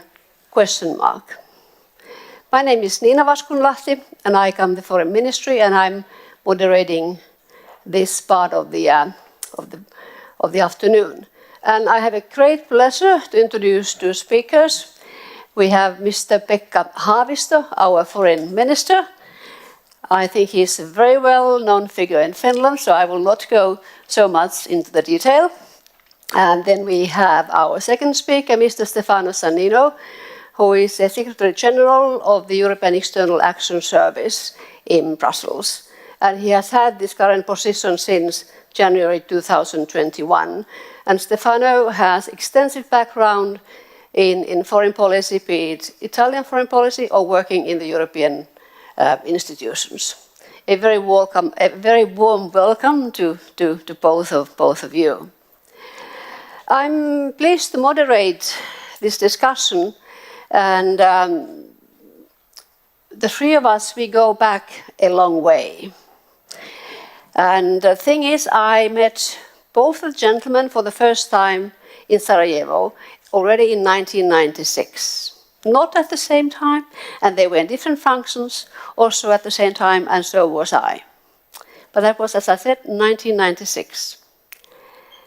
And then a quote. For the European Union, the dissolution of Yugoslavia came unexpectedly and caught European Union unprepared. This is a quote from an article by Hannes Svoboda, who inter alia is the former long-term member of the European Parliament. And now, in 2022, the world as we know it is in turmoil. Are we better prepared? Both of our keynote speakers and panelists have 10 minutes for a keynote to address the topic, to pave way for the debate and the questions. And I would be happy to give the floor firstly to the Minister. Minister Haavisto, please. Thank you, Nina, and thank you for reminding for the first meeting in Sarajevo. I have to say that when we speak about the war and consequences of war, one of the most impressive moments or sad moments for me in Sarajevo was to visit a mental hospital that has been evacuated to the bomb shelter. And there were lack of medicines and so forth. And you can imagine ordinary people who have been hospitalized then in the middle of war in a bomb shelter with that kind of very difficult situation and very touching moments. I actually feel that we should go immediately to the debate with Stefano because we have a long tradition of meeting and arguing and discussing. But let me first address you a little bit with the thoughts that the current situation in European security raises in me. During the past 6 months, we have witnessed profound changes, of course, in our security environment. Russia's unjustified and unprovoked invasion of Ukraine and the ongoing war therein have shaken the very foundations of the European rules-based security order. We have been forced to re-evaluate our approach to European security, both nationally and on the EU level alike. The European security order established during the Cold War and enshrined in the Treaty on Conventional Armed Agreements and Principles under the umbrella of the OSCE could not prevent a full-scale war in Europe. Russia, which had willingly joined the European security order, now wants to annex and control its sovereign and independent neighbor, Ukraine. Russia has proven to be ready to take higher risks, including a high number of casualties, to advance these political objectives, and its actions have caused the security situation in Europe to become difficult to predict. Ukrainians pay the price of Russia's brutal invasion, and we support them, of course, full-heartedly. Even when Russia eventually will cease its military aggression, substantial distrust will remain. our perception of Russia and European security has changed. Let me first touch on the Finnish perspective on the current security situation. Until February this year, the combination of strong national defense capability, close NATO partnership, and a network of bi- and multilateral defense cooperation arrangements served Finland well. Russia's attack on Ukraine, however, changed the equation. Already in late February, we saw the public opinion in Finland shift in support of NATO membership. A thorough assessment on the rapidly unfolding changes in our security environment was conducted swiftly and led up to Finland's historical decision to apply for NATO membership. For Finland, the change in how we see our own security has not been as sharp as it may at first glance seem. Finns are traditionally very security-oriented, and due to our history and geographical location, we have always had a very concrete approach to security issues. Finland has been a NATO partner since 1994 and has for long retained the option to apply for a full membership of the alliance, so-called NATO option. That has been the difference, of course, between Finland and Sweden as well, that we have, at least in our minds, been building this NATO option for years. Now we are about to join NATO together with our closest bilateral partner and neighbor, Sweden, and I think we had a certain influence to the Swedish decision as well.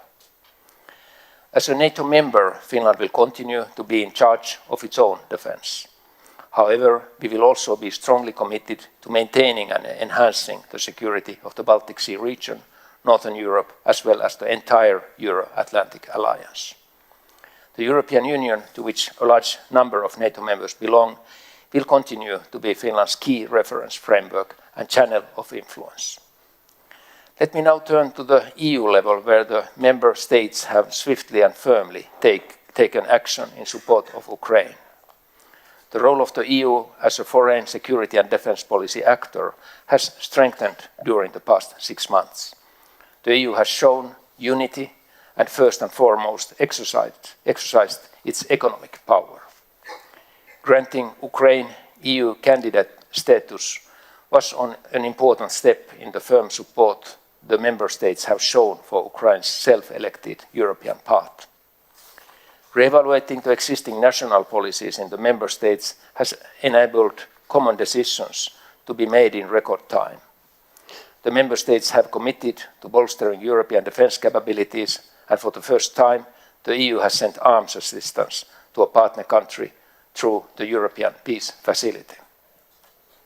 Approval of the EU's tremendously well-timed strategic compass for security and defense in March and the Danish referendum on the abolition of their EU defense opt-out held in June illustrate well the growing importance of the EU's common security and defense policy. The civilian and military CSDP missions are key tools for the EU to promote stability and peace. For instance, in Ukraine, the EU advisory mission headed by Antti Hartikainen provides vital support to our Ukrainian partners.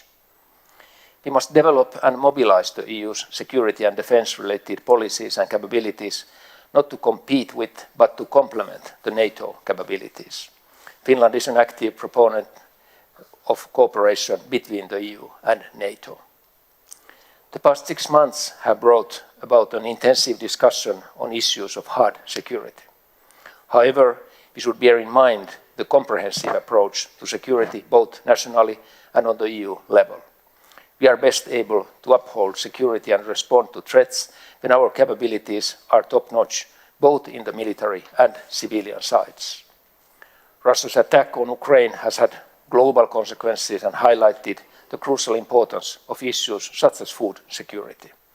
Here I would like to point out also the climate change and its impacts on security policy.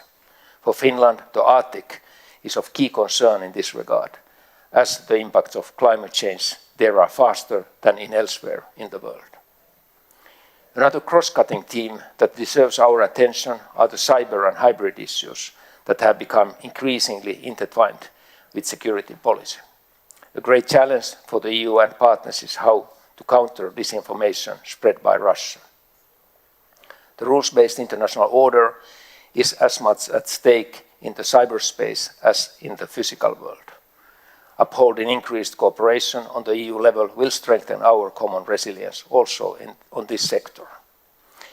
And finally, a few words on the future of European security. Sadly, it's difficult to foresee a short-term solution to the ongoing war Russia is waging in Ukraine. We need to be prepared for the possibility of a long war, which could last for years. At the same time, the international community, including Finland, continues to have a duty to support Ukraine, which is defending itself against illegal aggression in accordance with the UN Charter. Russia has remained isolated in its war, and the preceding demands for spheres of influence, while other European states have stood up for the commonly agreed security order. International organizations have responded strongly to Russia's aggression, and regional and multilateral cooperation with Russia has been cut back. Russia's demands to change the European security order have undermined also, for example, the OSCE's activities. This has a bearing on Finland's preparations for the OSCE chairmanship in 2025. We need to be sure to preserve these structures for the future, as in the long term we must prepare for a discussion on the European security order. Finding new sustainable solutions for European security poses a considerable challenge for us in the future. Thank you for your attention and looking forward to an interesting discussion on this topic. Thank you.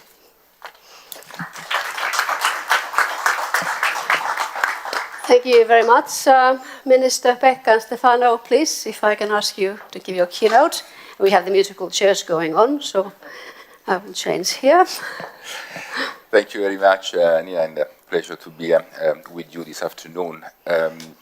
You were mentioning the war in Bosnia, and somehow we had hoped not to see another war on European soil, another war at the doorstep of the European Union.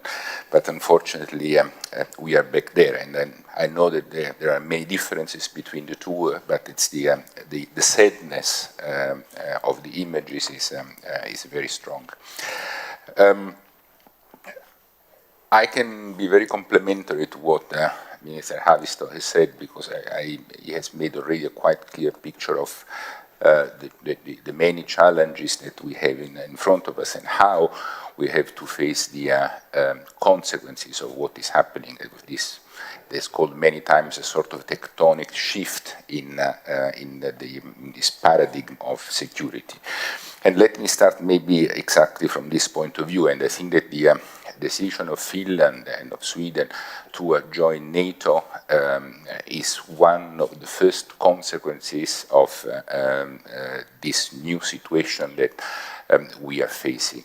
It has been mentioned before also the decision of Denmark to rejoin, join the security and defense dimension of the European Union, but also the overall decisions of all member states of the European Union to increase substantially their defense budgets. And the work that we have been doing, it has been mentioned before, the strategic compass of the European Union, a new sort of security doctrine. I wouldn't call necessarily defense, more, I think that we were more focused on the idea of security, which, as the Minister has said, it's a much broader concept. In a way, it's a much more comprehensive, and it's very complementary to what NATO is doing. NATO is providing hard security as a military alliance.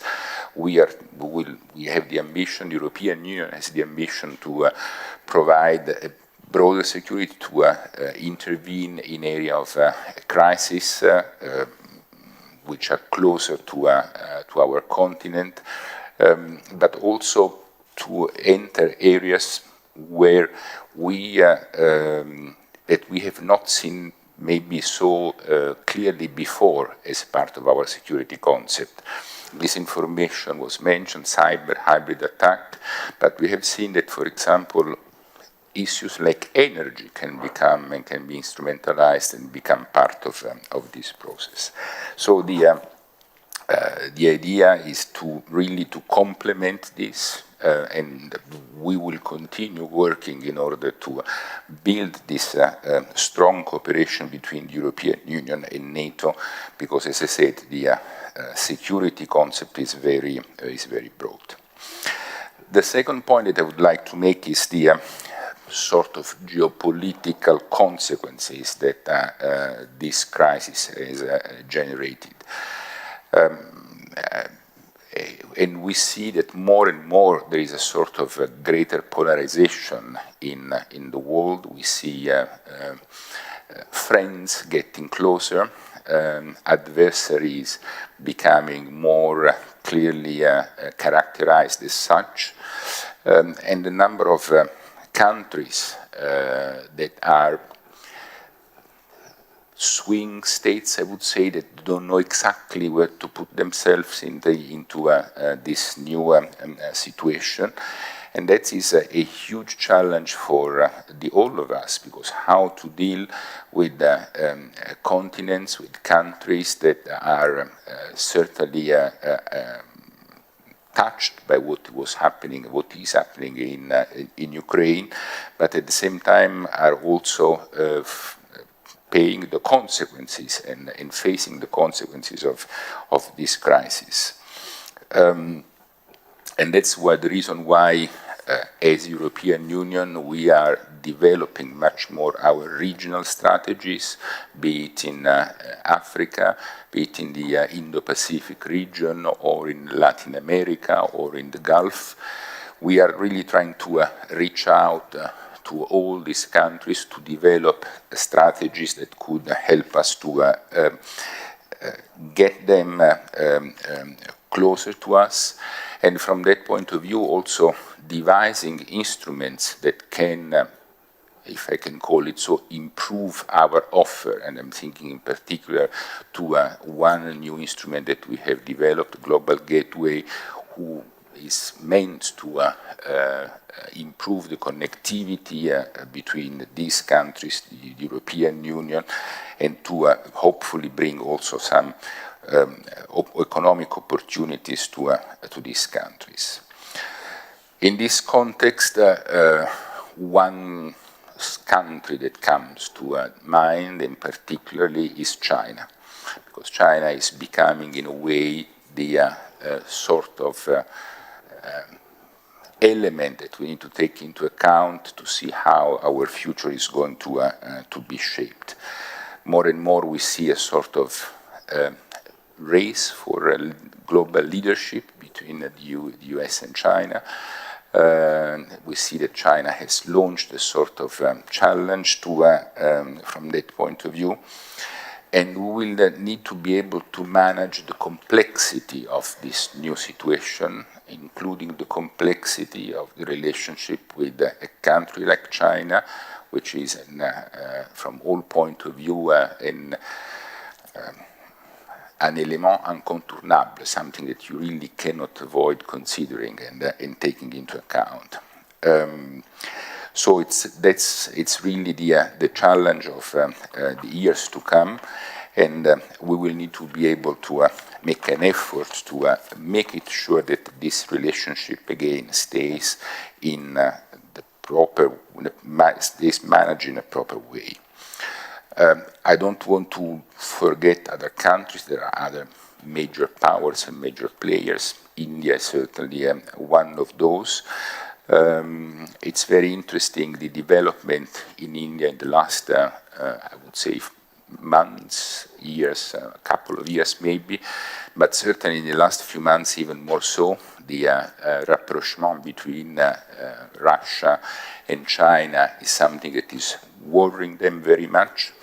At the same time, India has a traditional relationship with Russia, but they are looking more and more at the European Union as a possible partner. And it's interesting the work that I think we have started with them, be it the negotiation of a free trade agreement, but also a trade and technology council, something that up until now we have had only with the United States. And now we are trying to develop also with China, because we believe that this is an area where we can work together. Third point that I would like to make is about the, I would say, geo-economic consequences of this new situation. To make a long story short, I think that we are witnessing the end of the globalization as we have seen it for quite some time. The idea of having one global chain of values with the localization of production. We have discovered, unfortunately, at our own expenses, how the economic element, the trade element, or sometimes the migratory element can become an instrument of war, can be weaponized, as we used to say, and we have seen it now with the with energy, but in perspective there are a number of other possibilities of creating problems to our economy. And this is the reason why the European Union has decided to move fast in certain areas and to develop, for example, industrial sectors like microchips or like batteries, which are very important for our future. And that's a really revolution in the European Union. Those who know how the Union works know also very well that we have always refrained from taking any active stand in supporting the industrial sector. We set the rules and we control the competition, but then the free market approach should do the rest.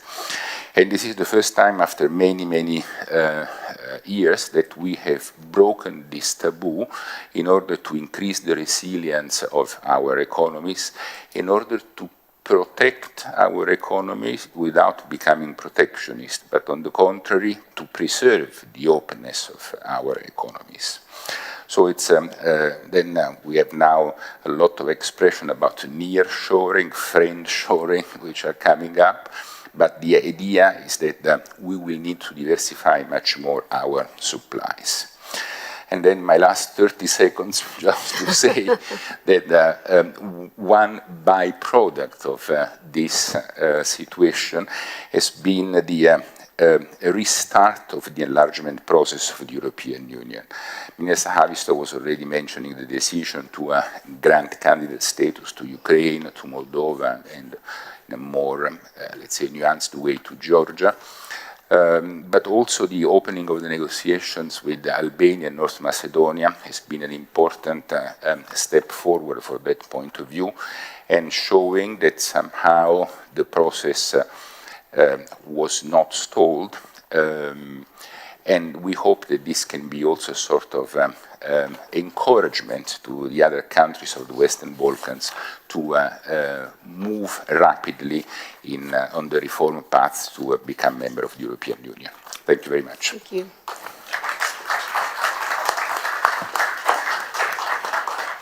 Thank you, Stefano. Thank you, both of you, for inspiring keynotes where you were touching a multitude of issues. And I was trying to put my papers in order and see which questions I should put first. As stated by both of you, during the last, let's say, 6-8 months, we have witnessed profound changes in our security environment in Europe. And we have also seen how the role of the European Union as a foreign security and defense policy has strengthened very swiftly. It is also very often said that the European Union really gets its act together when the crises are on or when the crises are looming up, and it sort of makes a step forward. How would you see the situation as it is now? What will it mean to the European Union and its identity, its role, its providers as a security, prosperity in the months or years to come? Who would like to start? Pekka, you took your glasses off. It's you. Mr. Minister, please. Well, first I have to say that it's very interesting view that you, Stefano, have this on this end of globalization approach, because actually somebody said on the technical field that, for example, internet was meant to be this kind of global information network, but now we see this localization of internet, that we see the Chinese control on their internet and we have seen the Russian control of their internet, and actually the end of the globalization in some of these technological inventions is we are already facing that. That also led me, of course, to think about this, that we have for years been sometimes fighting with these anti-globalization movements, which are very populistic movements in many countries and sometimes linked to very sad nationalistic tendencies and others. But it's interesting if we, from the other point of view, come somehow to same conclusions. Actually, I can hear a lot of people clapping their hands when you say that this is the end of globalization, but for other reasons, maybe that what you were mentioning, and also, but also this, finding the like-minded areas and countries. It's not only transatlantic. It's when we look Australia, New Zealand, Japan, and even countries like India getting closer to Europe. These are very important developments. Then maybe I already forgot your question, but it's so well formulated. I try to answer still. Actually, where we are on the European unity. It was a big surprise, I have to say, for the member states that Europe took the front seat on this supporting of Ukraine, and actually NATO is on the back seat. So to say, European Union made the first important steps. We had a very good cooperation both with the UK and US on these sanctions and so forth. We have been sending resources, money, arms to Ukraine, supporting it, and then that we could agree on sanctions. But of course, we already saw in the ministerial councils the difficulties of when we go to the oil issues, when we go to the gas issues. Now we are in the middle of this visa debate, what to do and so forth. But I have a feeling that if this war continues, we have to also still continue improve our support and standing besides together with Ukraine. Maybe one last thought was when Finland, we were in a very great time actually in late February and in March, when we were planning to apply the NATO membership, and we didn't know how do we arrange the security issues on the time between, and of course we took contacts to many key European countries, to US, UK and so forth.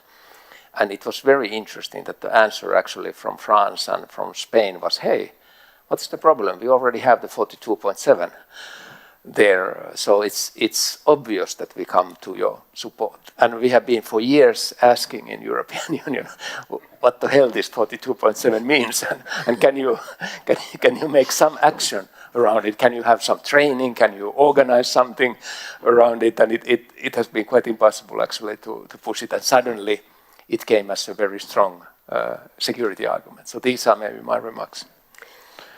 Thank you. If maybe I can start taking from there. I mean, it's I often say that the European Union grows in crisis, and I think in a way it is true. I mean, during the peaceful periods, there is more a tendency to be extremely conservative in terms of national policies, of not giving prerogatives and so on. And then all of a sudden you see how during crisis periods all this is done very easily. This morning Jutta Urpilainen was mentioning what has been done during the COVID, the idea of common procurement. Health has become a common policy all of a sudden. And you are perfectly right in saying that we have struggled for quite some time to understand what was the content of 42.7, of Article 42.7, and now we have discovered that it's there. So I mean, the recovery programs and all the rest. It is true that the moments of difficulties are creating a sense of urgency, which is helping overcoming the national barriers that we usually have. One couple of other remarks on your remarks, because I think it's interesting what you said. You're right in saying that it's paradoxically the end of the globalization. I don't know if it's the end, but my sense is that progressively you cannot have the idea that one country is producing, I don't know, paracetamol for the whole world or the masks for the whole world, and so we will need to, I would say, to have a more let's say, differentiated supply chains. This does not mean that, because I had the feeling that the anti-globalization was more going against the capitalism and the idea that some people are getting much richer and other people much poorer. There is also a grain of truth in this, in the sense that that too, the polarization of the society has become much bigger. But we will have, let's say, more attenuated form of globalization. And it's interesting that while we are seeing the end of the economic globalization, and then I come to another point that you have just made, we are going to a sort of political globalization, in the sense that the world has become really one. And I mean, we have struggled for quite some time saying whether we go to the Atlantic or to the Pacific, pivot to Asia. And now, as you say, I mean, our friends, they go from the US, Canada, to Japan, to New Zealand, to South Korea, and the threats are coming from all over the world. So from that point of view, yesterday, I'm still very grateful for this discussion that we had on cybersecurity in Helsinki, but the cyber threat can come from all over the place. I don't know if we have answered your question, Nina, but I mean... I think you did pretty well. We were sort of going around it a bit, but I mean, that made it interesting. Yeah, and we started, whether the European Union will grow due to the crisis, and I think you both came to the conclusion, yes. The only thing that I have left here, I do hope that we will not sort of remain in the permanent crisis situation, or that when we grow due to the crisis, or when we sort of grow and or the integration deepens due to the crisis. So let's hope that something sustainable will come out of that as well. So otherwise, we sort of keep on hopping from one crisis to another. But let's move a bit further. Both of you mentioned, friends, and everybody needs friends. European Union, I think, is in desperate need of friends. Nearby or further away. What is the impact of the current, let's say, the security situation in Europe, in the world, on the neighborhood policy of the European Union? Let's talk about the further friends a bit later on. But let's say, what I would call a traditional neighborhood policy, be it in the east or be it in the south. What will this all mean? Well, when I was working as EUSR in Sudan and Darfur, I many times, of course, met that time leadership of Sudan, and they always said that, why are the days of the Cold War over? Those were very good days. And I said, what was specially so good in the Cold War? And they said, look, we went to Washington, and if they didn't give enough, we went to Moscow. And then usually Washington woke up. So we could we could bargain who comes and who helps and so forth. But unfortunately, when the Cold War was over, Europeans disappeared, Russia disappeared, only China is left. and actually it's an interesting, little bit simplification, but it has part of the truth. We had in Helsinki this June 20 African ministers together with 5 Nordic ministers, these Nordic Africa meetings that we have yearly. It was now for the COVID, we had a break, but we were hosting them, and actually we asked many African ministers, why are you neutral on Russia, Ukraine? they are like waiting what's happening. And particularly I remember the words of Norwegian Foreign Minister Anniken Huitfeldt, who said to South African Foreign Minister that, hey, when you had apartheid, we didn't stay neutral here in Nordic countries. We were fighting with you. Why are you now neutral on the issue that is so important for us? And then, of course, we discussed there are a lot of economic links, Russia supporting ANC, for example, in South Africa, the traditional friendship and so forth. But I think it's really, this should be a wake-up call. We had in the UN a good voting, 141 countries voting in favor of the resolution, condemning Russia and others, but after that, probably it has been weakened. And we need a lot of this advocacy and we need a lot of presence, for example, on the African continent for these reasons. And actually countries like India is also something that they are balancing in this conflict. And this is, we have to explain that we are defending the very principle of the UN Charter. And in the UN Charter, of course, Article 51 gives you the right to defend yourself if somebody is attacking you, and gives the right to others to help until there is the UN Security Council decision on the matter. And we don't have the UN Security Council decision, so we are at the Article 51. We are doing exactly that, and actually for many African countries it should be a very important principle.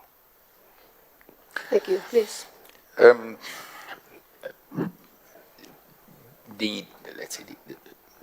There is a lot of developments, and there are several strands of work at the end of the day. I mean, maybe even too much from a certain point of view, because if you look at the, I know that we tend to have the neighborhood, the east and south, in one basket. Difficult to do now, and I would say even difficult to keep even the east in the same basket or the south in the same basket, because the differences are becoming huge. So, I mean, the differentiation of the approach we are going, I mean, if we think about Eastern Partnership, we are going with 3 countries with which, in principle, we have opened the door for an accession process. We have 1 country, like Belarus, which is in a situation that is, we're frozen, essentially, our relations with them. And then we have other 2, Armenia and Azerbaijan, that are, let's say, in a complicated, complex situation, and we are trying to provide, and I have to pay tribute also to the work of President Michel from that point of view, some ground to get together. So there is a huge diversification, and there are different responses. And now there is also this idea that has been put on the table and discussed at the European Council in June of an European political community. And we are still, let's say, defining the elements. We'll see in October in Prague, there will be another European Council devoted to this. I think that the idea is very attractive because it, I would say, there was a missing link between being a member and being a third country to the European Union. We had an example, which is the European Economic Area, but it's also true that it's very difficult to imagine, let's say, countries like Turkey or UK or some of the Balkan countries to have that kind of relationship with the EU. So I think that there is a lot of merit in the idea. We need to qualify, we need to give content, and we need to define better the elements of this. Neighborhood South is even more complicated in a way, because there you have countries who are, let's say, fighting each other. A country like Libya, which is in a very difficult situation. I would say that overall the developments in the region are not necessarily all even and going in the right direction. Egypt is now playing a very important role as a regional power. So it's a little bit complicated there too to have a sort of horizontal approach, because you have, again, a very diversified needs, and diversified ways to approach. The energy crisis is certainly redefining even further the way we are approaching this country. But I would say that certainly we will need to continue to work with them. I have my not doubts, but I mean, let's put it this way: it's very problematic to deal with the group which is so heterogeneous. Maybe Please, if you allow, Pekka. energy crisis was mentioned and its effects also on the African continent, but also, of course, the food crisis is something that they are witnessing, and the dependency on both Ukraine and Russia on the food security in some of these countries is obvious. And the work done by United Nations and Secretary General Guterres and Turkey on getting the Istanbul Agreement, it was one. If somebody asked, is there any light in the end of the tunnel? I think it was a small light in the end of the tunnel now with the Zaporizhzhia nuclear power plant, of course. What is hopefully happening with the IAEA and UN is another, but I think it's because UN has been looking for the window to approach this conflict, and now maybe these kind of two small issues are basic confidence building issues in the region. Thank you. We have still a couple of minutes left. Stefano, you also mentioned, we have a, let's say, challenging neighborhood nearby and further away. Tailored approach is needed.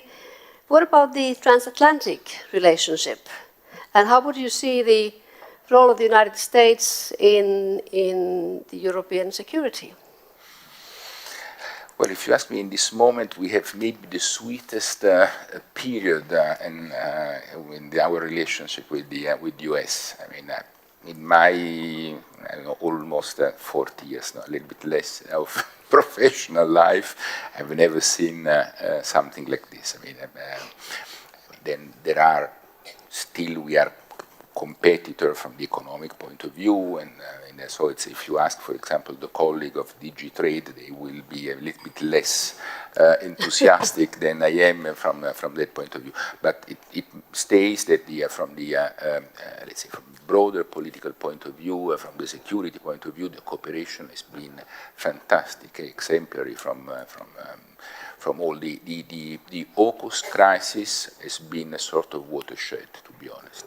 And from there, I think that they've done, maybe at the beginning it was a little bit more uncertain, but then the decision was really taken to have a very solid, strong relationship with the European Union, not only with the member states of the EU, but with the EU as such, with the institution, and we have a number of dialogues on all possible areas.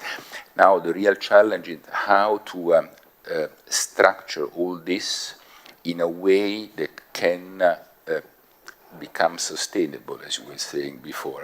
That is not just linked to a specific political moment, but can be extended over time. And that's a huge challenge, but I think that it deserves some effort, at least to see if we can manage to get there. Pekka, fully share the views of Stefano on this, that were during the Biden administration, Brussels appeared back to their map. I think it was earlier London from Europe that was on the US map. Of course, on the staff level, I understand, and on the security level, the cooperation worked even during the Trump period. But of course, it's obvious that the connections both to European Union and to the member states are much better. And of course, for Finland now, at this very moment, the particular support of the US on this NATO application process and the rapid process in the Senate and so forth, and all those visitors from US also to Finland have been very valuable at this very moment. We haven't seen this kind of interest towards Finland for a long time. So I think it's enhancing our cooperation also in many fields, also on economic field. Excellent, thank you. I think we have 37 seconds left. Can I ask any more questions, or is there anything that you would still like to address? Every time I run a panel discussion, I want to sort of give a glitter of hope to the audience. what would be your glitter of hope, Pekka, around this topic to this audience and all those who are listening us online? Well, I mentioned the little hope that on Ukraine-Russia issues that has been now given through this UN involvement on grain trade and hopefully on the Zaporizhzhia nuclear power plant. On wider European development, I fully as we started that the crises are putting us together and we somehow forget our battles, other battles, while the crisis is ongoing. But I also want to actually underline the importance of giving the European perspective to Ukraine and Moldova and also to the Balkan activities. We were actually very frustrated, of course, on North Macedonia issue with Bulgaria complicating the issues and so forth. And now we have to give the push that, because when you look at the map, the Western Balkans is definitely part of Europe and has to be. And if we are not interested in Western Balkans, there are other stakeholders who are interested, and we really have to look this also from the security point of view. The same, of course, with African continent, as mentioned. Indeed, thank you. And Stefano, please. I mean, I'm speaking maybe very much from the EU perspective, but yes, the idea that at the end of the day, to answer your first question, Nina, said, are we more prepared, have been able to respond better than we did during the Yugoslav crisis? Yes, maybe we were not necessarily expecting all this, but we did a lot of contingency planning and we were prepared. Thank you. I think that's an excellent ending. Thank you so much for your valuable inputs. And I think we leave the next session in the good hands of the next speakers. Thank you. And have a nice weekend. Thank you. Thank you.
Hyvä yleisö, varmaan on hyvä aika. Dear audience, now it's a good time to sit down and listen to us, focus on our discussions. It's my pleasure and a great honor to be the moderator of this third panel discussion. We are talking about important matters with high-level experts. Timo Koivurova, professor, Arctic Society in Finland, Lapland University. Also, we've worked very closely together over the years, and his empathic view on science and scientific cooperation has become very clear over the years. Thank you for joining us here. And then Kristi Raik, an old colleague of mine from our sister institution, director of the Estonian Foreign Policy Institute. I hardly ever disagree with Kristi, and I never get irritated of what Kristi says. That's a great compliment. And then cherry on the cake, Kai Sauer, long-distance runner. Sometimes people ask me how do I have all that energy, but I wonder how Kai does it. Maybe it's just his love to what he's doing, be it running or Finnish politics. And well, he's also chairman of our board, so I have other connections to him as well. Well, our theme for this afternoon is global dynamics and Europe as part of the global order. So a very wide topic for this afternoon's discussion. We try to paint the big picture here. When I was little, we had Morris mini car.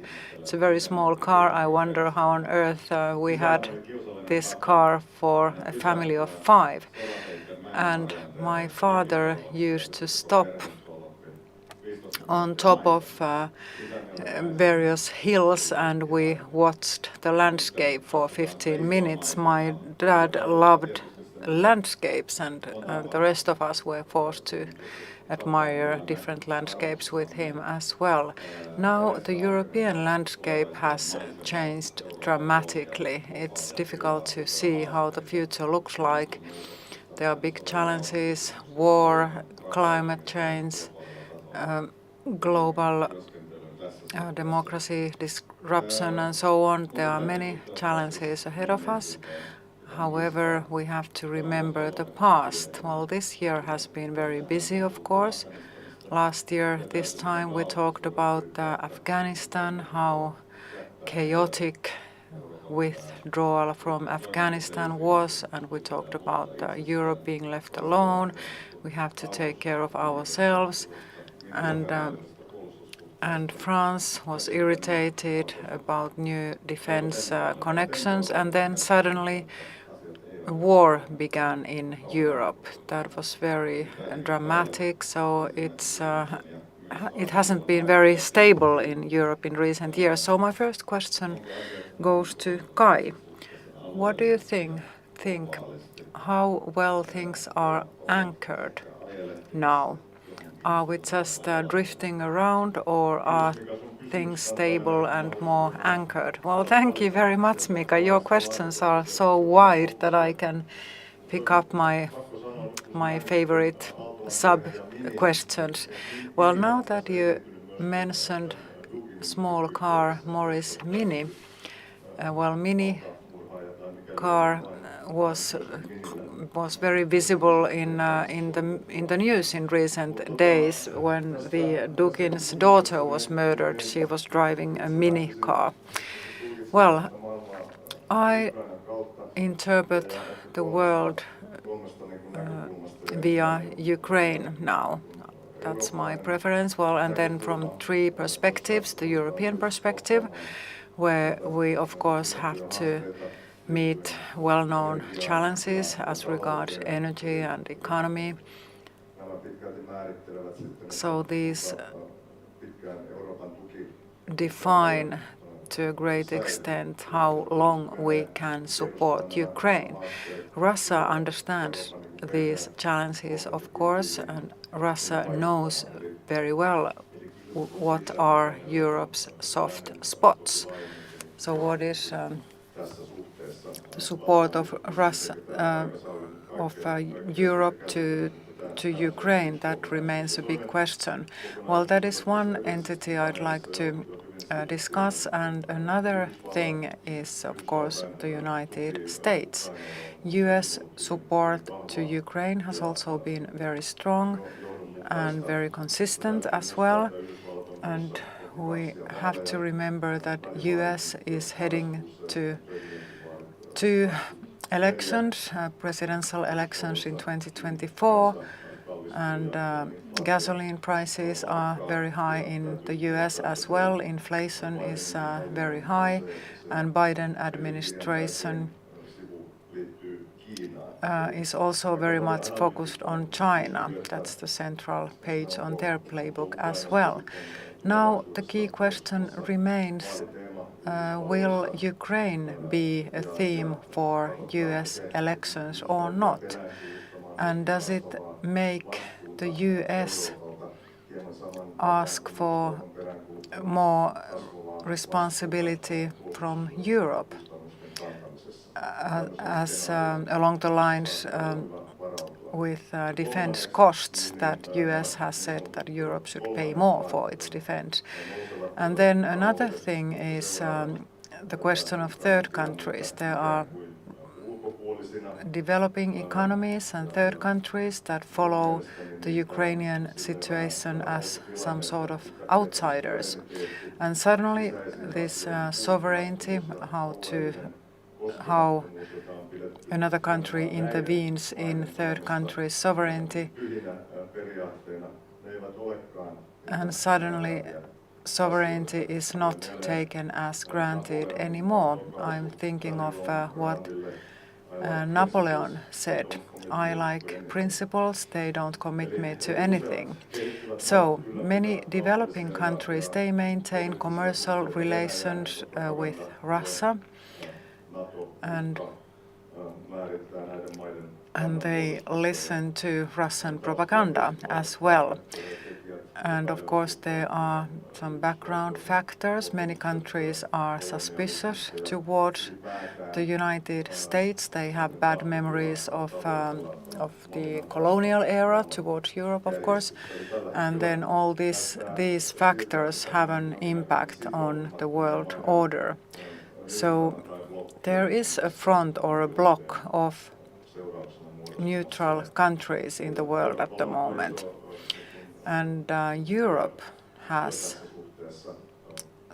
a lot to do here. Europe has to defend its own views and work with third countries as well. So three questions: European unity, US elections and US views in the future, and third countries. So these three entities are key here. Very interesting. I know that you are very well informed of UN affairs and global administration in general. So how would you see the UN's role? We are talking about war and peace, and thinking about the UN Security Council meeting room. They have a mural on the wall where something rises from global ashes after the war. So that is very impressive. And so how would you see the UN's role? Can we just say that it doesn't do anything? Or is it just because we don't have any other actor on the global level? So what is UN's role in Ukraine, for example? Well, it is a very interesting mural on the meeting room of the UN Security Council. Maybe Edvard Munch's cry would be a better piece of art there. But anyway, well, to your question, the answer is often the same. When a permanent member of the UN Security Council is a conflict party, it is clear that no resolutions are being made. In the Ukrainian case, there are three things to remember. Well, the UN, well, actually four relevant things. First, as Minister Haavisto already said, grain transport and food transport, where Turkey has been active, and then secondly, reporting on human rights breaches, and then thirdly, humanitarian activities or operations, and fourth, IIA action in terms of nuclear security. Okay, well, there is something going on in the United Nations, so that is good news, of course, and at least it has taken some practical measures. Well, that's good to know. And then, Kristi, your view of the world is being formed on ferries between Finland and Sweden. And well, if you travel between Finland and Estonia, you are very likely to meet Kristi on board. So how do you see Finland now? Well, I spend my days traveling between Helsinki and Tallinn, and I also spend my summers in the Baltic Sea or along the shores of Baltic Sea. And last summer I saw a very large amount of military vessels. So this was a clear sign of war in Europe. On the other hand, we have to see the positive side. I think we are very united, and together with our allies, we have a clear stance on this war. We also have given a clear message that we want to take care of our own security. We try to make sure that instabilities and war does not arrive to our borders. And this has worked out fairly well. And for Western countries, well, somebody has said the West is back, so that means that the Western allies are stronger than before. And we have talked about this in recent years, that the rules-based world order is disappearing, competition between superpowers is intensifying, and we have talked about how to protect the rules-based world order. It has been quite an abstract term, however, but now it has become more concrete. As we've seen in Ukraine, what are the terrible consequences if the rules-based world order collapses?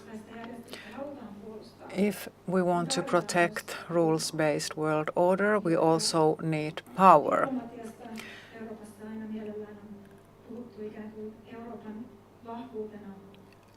We've often said that diplomacy is something that is very strong in Europe, but now in today's security environment, diplomacy is very much connected to physical military battles.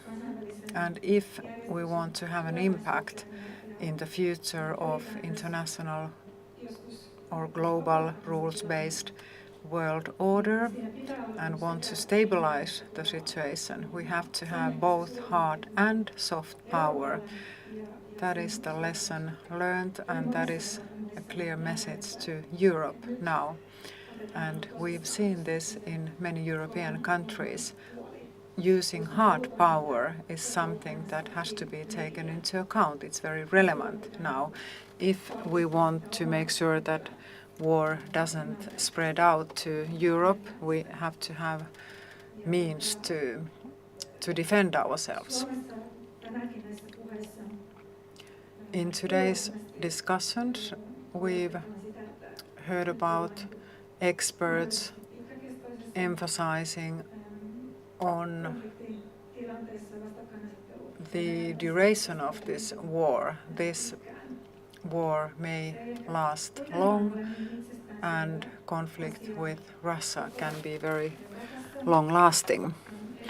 Well, not everybody thinks like that. However, some people in Europe think that we could overcome this situation fairly quickly. Of course, it is also risky if we want to stabilize the situation in Ukraine at any price. Neighboring countries to Russia play their own role here as well. We should remind our partners of the fact that we should not aim for peace and stability at any price. We have to put our own security first and defend ourselves. And then, of course, this leads me to think about a more global picture. In the West, people have been shocked that third countries have not openly supported us. Very few countries have openly presented their support to us. Of course, we have to think why is it so, and also we should look for reasons for this.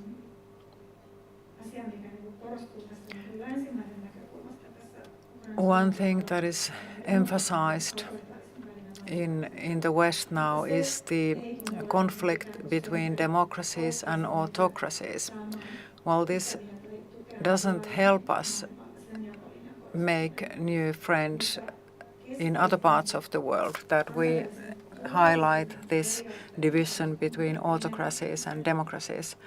I think we should more emphasize global security. In Asia, there are many countries that are very dependent on China, and if we explain to them that if Russia wins this war in Ukraine, other countries, of course, draw their conclusions.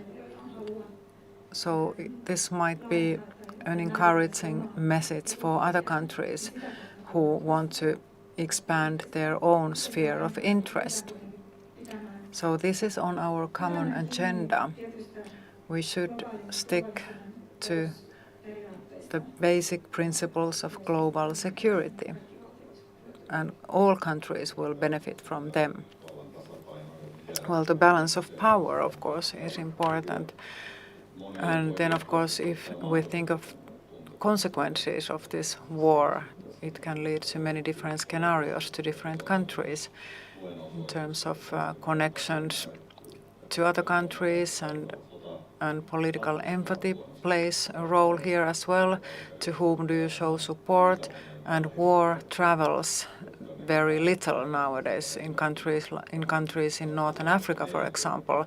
Ukrainian war feels distant. For us, it's so very much closer.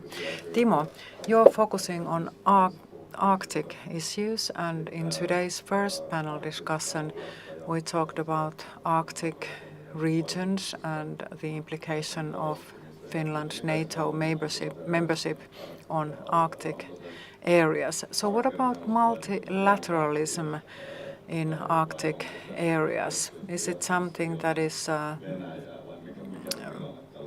fading away, or what's the situation in the Arctic area? Kaikille tilanne on tosi hankala tietenkin alueella, ja oikeastaan jäsennä muutamaan tämmöisen globaalin tavallaan niin kuin turvallisuushaasteet, jotka manifestoituu siellä arktisella alueella. Ennen kaikkea oikeastaan lähtien ilmastonmuutoksesta, eli alue lämpiää 4 kertaa nopeammin kuin globaali keskiarvo, ja tavallaan siitä sitten tulee paikallisia valtavia vaikutuksia, mutta myös globaaleja vaikutuksia. Yleensä se nähdään niin, että ilmastonmuutos niin kuin tuo lisää jännitteitä tavallaan, niin kuin, tai sitten se niin kuin voimistaa ja vahvistaa näitä olemassa olevia jännitteitä, vaikka nyt makean veden kuivuminen kuivilla alueilla, niin tietenkin se johtaa lisäjännitteisiin. Ja tavallaan se liittyy myös tietenkin siihen, että me pyritään globaalisti ratkomaan tätä ilmastonmuutosta, ja se vaatisi juuri tätä vahvaa sääntöperäistä järjestystä, ja se nyt on vähän niin kuin omalla tavalla henkitoreissaan, niin kuin me ollaan nyt varmaan kaikki tietoisia. Toisin, minkä mä lyhyesti nostan esiin, on tämä Kiina, ja yhä enenevässä määrin myös Eurooppa USA näkee Kiinan strategisena uhkana, systeemisenä kilpailijana, ja myös tämä näkyy niin kuin arktisella alueella. Siellä kiinalaiset yksityiset ja julkiset toimijat on vuosien varrella tehnyt strategisia investointeja, ja aika pitkälti niin kuin USA-johtoisesti niitä on sitten blokkailtu sieltä, varsinkin näitä strategisia investointeja. Ja tämä on tärkeää niin kuin tavallaan, että USA on katsonut aika pitkällä aikavälillä jo, ja me tiedetään, että se Kiinapolitiikka globaalisti on ollut tämmöinen Kiinan suhteen jo suhteellisen pitkän aikaa. Niin tavallaan se, että syy on tietenkin se, että Kiina ei saa sieltä taloudellista jalansijaa kautta sitten pidemmällä aikavälillä sotilaallista jalansijaa ikään kuin heidän siellä takapihalla. Ja totta kai tämä Ukrainan sota, joka nyt on tietenkin ei pelkästään eurooppalainen sota, mutta myös sitten niin kuin globaali turvallisuushaaste hyvin monella eri tavalla, ja se näkyy todella selkeästi juurikin tällä arktisella alueella. Ja se näkyy siinä, että Arktinen neuvosto on keskeyttänyt työnsä. Joitain pieniä toimintoja on nyt pystytty käynnistämään, mutta se on kuitenkin keskeytyksen tilassa vielä. Barentsin euroarktinen neuvosto on keskeyttänyt toimintansa. EUn Venäjä-ohjelmat on keskeytyksen tilassa. Ja nyt kaikki miettii, että mitä nyt sitten tulevaisuudessa. Ja kyllä varmaan niin kuin suurin osa katsoo sitä, niin kuin, tietenkin joutuu katsomaan sitä, että millä tavalla Venäjä nyt todennäköisemmin niin kehittyy, ja joutuu tavallaan tunnustamaan ainakin näiden tietojen valossa, että Putinin valtaregiimi tulee jatkamaan siellä, ja Suomi ja Ruotsi todennäköisesti liittyvät NATOon. Ja sitten meillä on arktinen alue, jossa on Venäjä ja 7 NATO-valtiota, ja kyllä se varmaan ottaa niin kuin, ainakin jollain tavalla niin kuin tavallaan sitä, ei välttämättä mahdollisuutta yhteistyöhön, mutta sitä kunnianhimotasoa, mitä siinä yhteistyössä voidaan saavuttaa, niin sitä se ottaa pois. Se on juuri näin, että multilateralismi heikkenee. Sehän kuitenkin pitäisi perustua luottamukseen, ja luottamus on aika lailla. And trust now has been decreased. Already the pandemic decreased trust, and we have lots of mulling feeling under the surface whether trust can be based on those certain principles. Guy referred to Napoleon's words.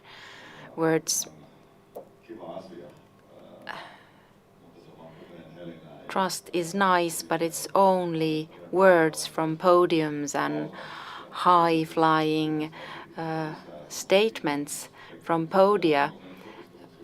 Has this been, is this shrinking in only a Western bloc? Where is Europe's role there? Will it take its own road, or is it the only global power that it has to follow? Well, this is a question to all of you. Maybe, Kai, you can respond first.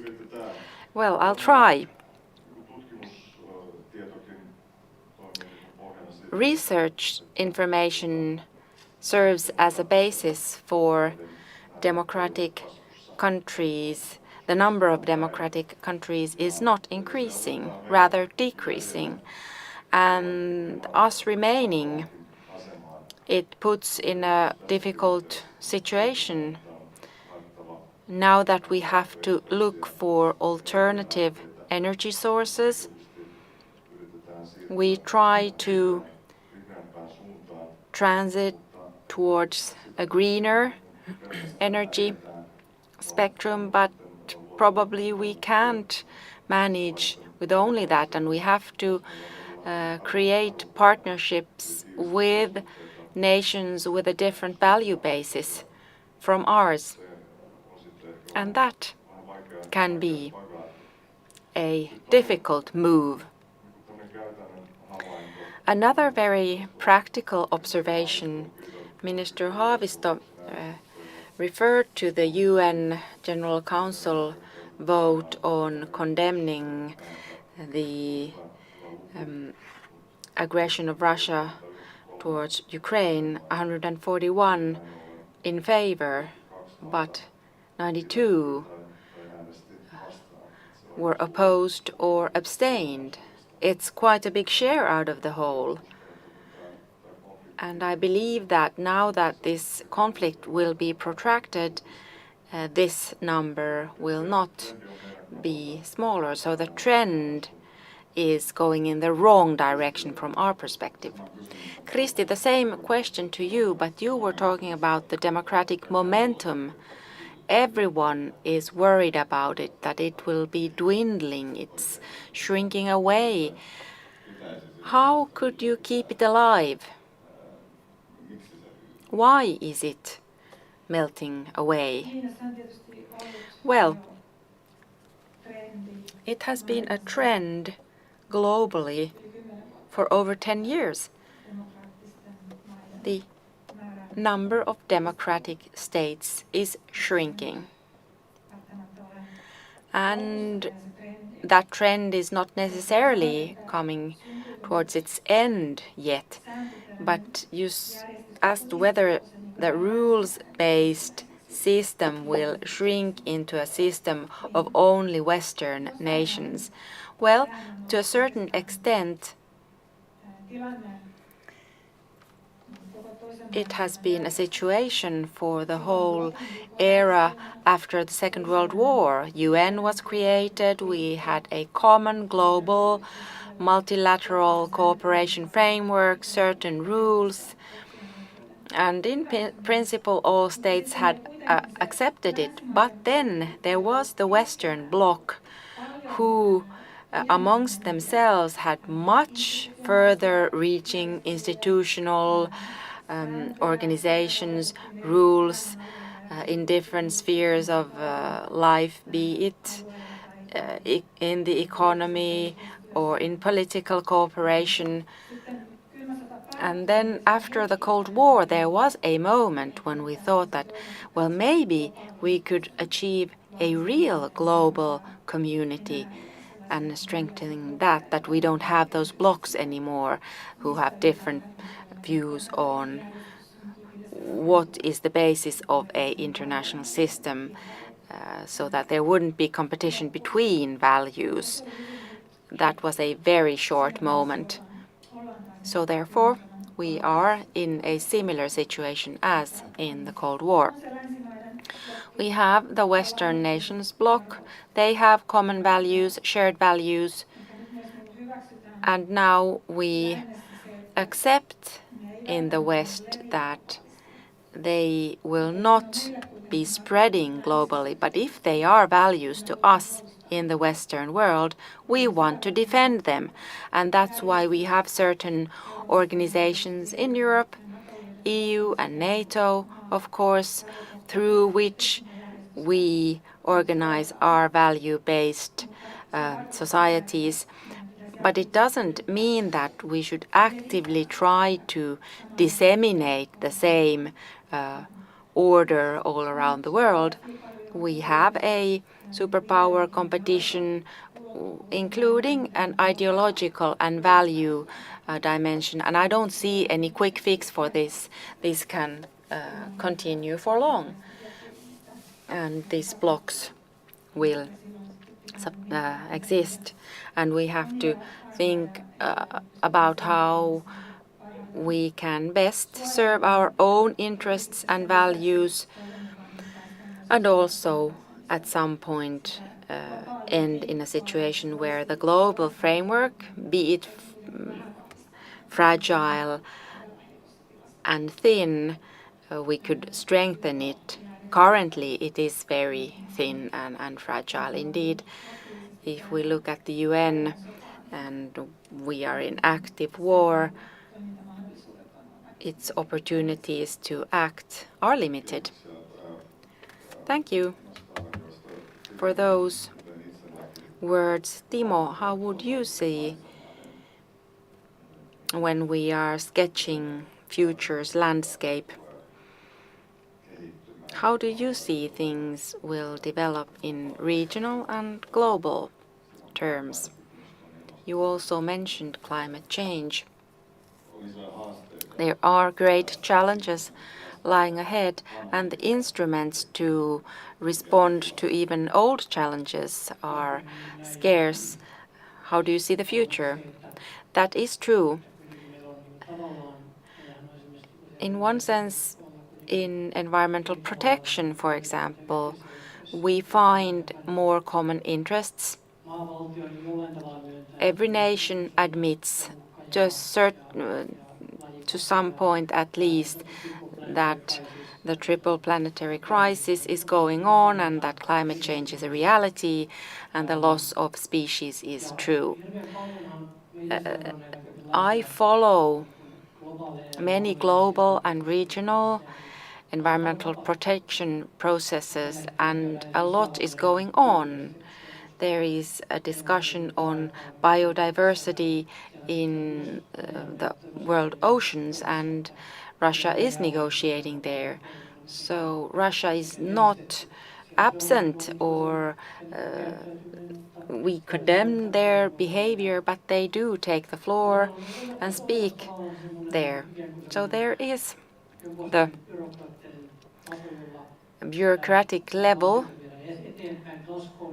The Glasgow climate meeting, for example, was seen as a success, but how has it really impacted, for example, consumer behavior, which defines whether we can achieve these climate targets, for example, or similar? That seems much worse off. And to compound that, we have the growing emerging nations in Asia which want to consume hugely, and then we add to that the superpower tensions. The landscape is worrisome.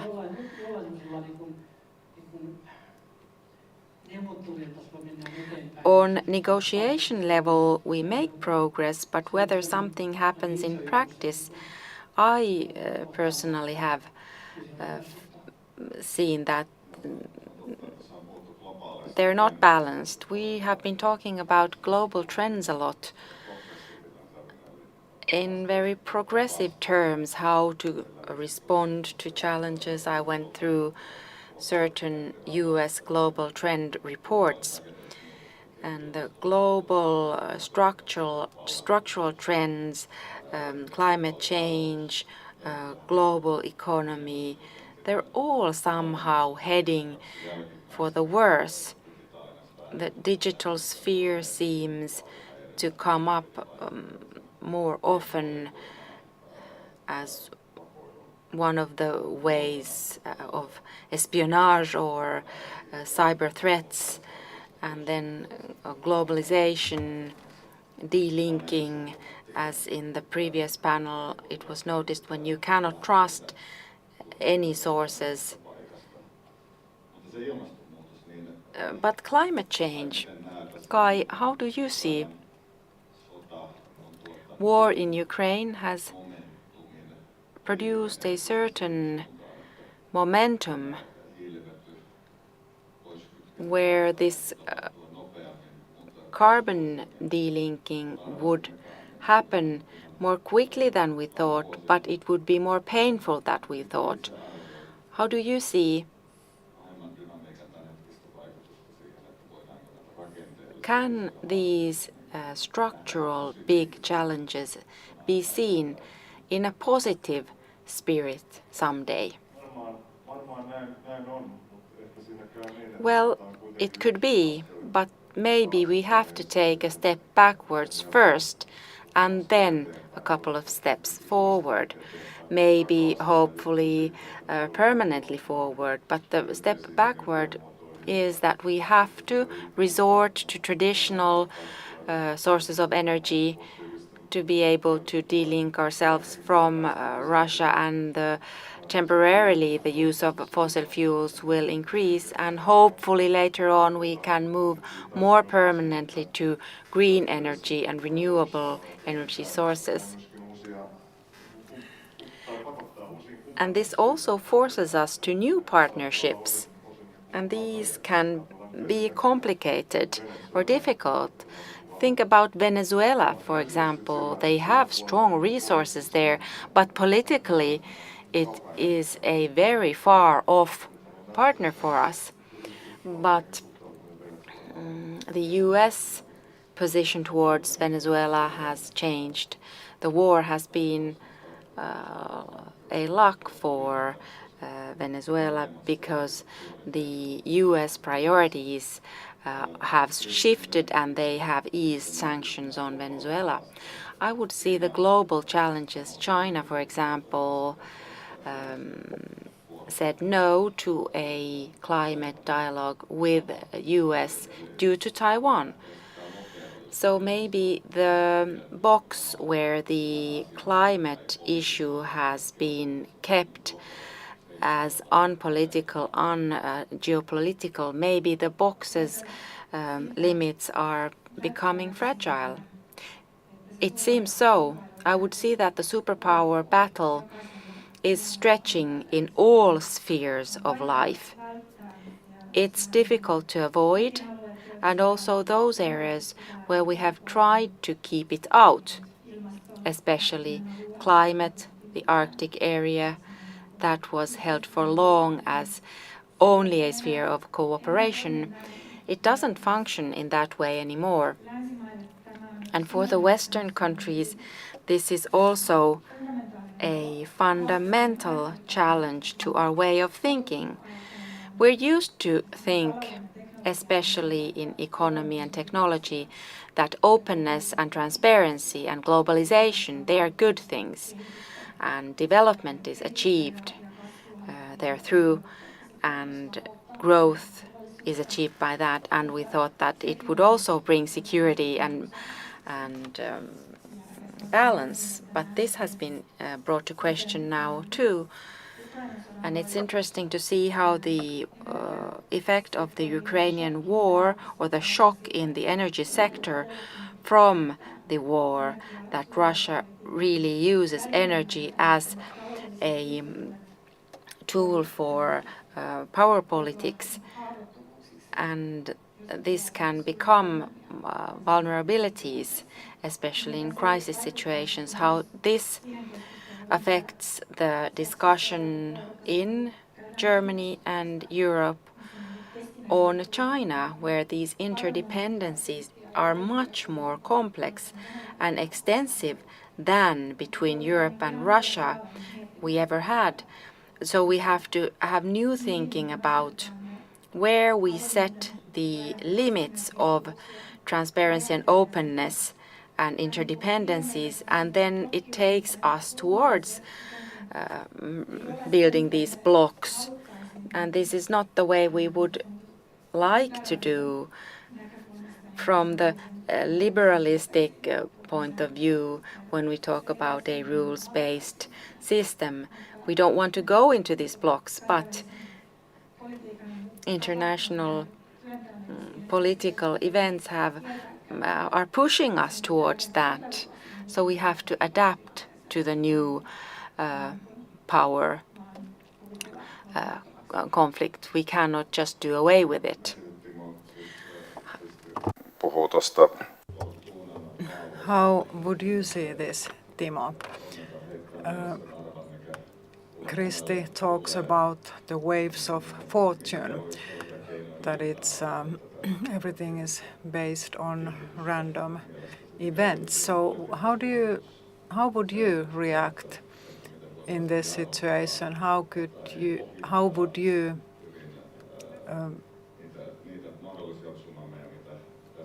prevent and bypass possible future tsunamis that may result from the changing world order. Well, so on a positive note, well, that is always good. Well, I could highlight some ideas. Well, the EU's Green Deal and the EU profound transformation, they have been very positive news, very ambitious. The EU is a total leader in environmental protection, for example, in climate change mitigation and so on. So I hope this energy will be transferred to other places as well. And Glasgow Climate Summit, well, their carbon neutrality targets were discussed, long-term targets, that is. However, India committed to carbon neutrality by 2070. Well, it's far away, but still positive news. So these are some success signs, and I think we are heading towards the same direction, which is a reason for optimism. I don't see very many young people in this room, at least one. And I'd like to understand how young people see politics. I believe that climate change mitigation and other environmental issues are #1 priorities for young people. And climate change trials have become more common in the world, and young people are looking for novel solutions instead of conventional ones. So young people bring me hope. And Kai, what about you? What's your message of hope? Well, I have a list of 4 things that this crisis has led to. Well, first of all, Ukrainian unity, European unity, strengthening of the transatlantic bond, and NATO membership of Finland and Sweden. These are positive signs. What about you, Kristi? What's your message of hope? Well, politics of hope doesn't sound very good at this moment, but what brings you hope? Well, I'd like to come back to what you said about rules, whether they are just empty words. Looking at competition between superpowers, it's easy to draw that conclusion, but let's remember that most countries in the world are fairly small countries. From our perspective, well, we are also part of a small countries group, so we shouldn't be cynical. We shouldn't give up hope and be cynical. Small countries do have hope. We try to build rules.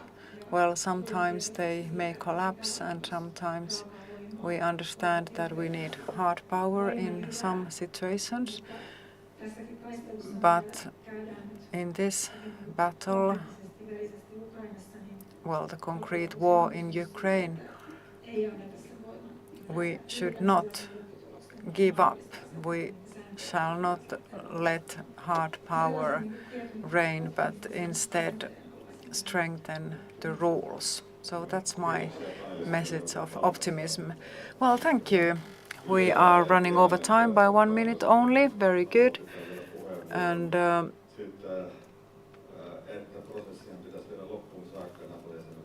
I'd like to say as my concluding remarks that we should take this NATO membership process till the end and move the capital to Turku. Well, these are my concluding remarks. Thank you very much. Joo, kiitoksia panelisteille. Jos ette... Thank you very much. Thank you, panelists. Excellent discussion, and thank you, Mika, for an excellent moderation and innovative moderation as well. It was not exactly according to the plan, but it's only positive. Well, my role is to say a few words at the end of all these three panels, and then last but not least give Anders the floor and close this year's Eurooppa-forum. Of the first panel, I thought that we still have a lot to learn. We need personnel, we need skillful personnel, experts who are well networked, for example. So networking is important. Being just an expert is not enough. We need networking as well and good networks. In the first panel, Juhana, for example, told us about two options, UN option and EU option, whether Finland is more relevant in the EU or in UN. And Minna highlighted security and NATO chains. NATO is going through a transformation as well. Everything changes, and we have to follow this very carefully. Matti Pesu said cleverly that when we talked about Finland's role in NATO, we have to make sure that we can defend our entire country whenever needed. We need to defend the whole of Finland. This is, of course, due to our winter war experiences with another state, but let's not do it this way this time. And the second panel was very informative. I learned a lot. The European security order is changing. It's on the move. Finland's NATO membership and Sweden's as well, and Denmark has rejoined European security and defense policy. These are all major steps on this road.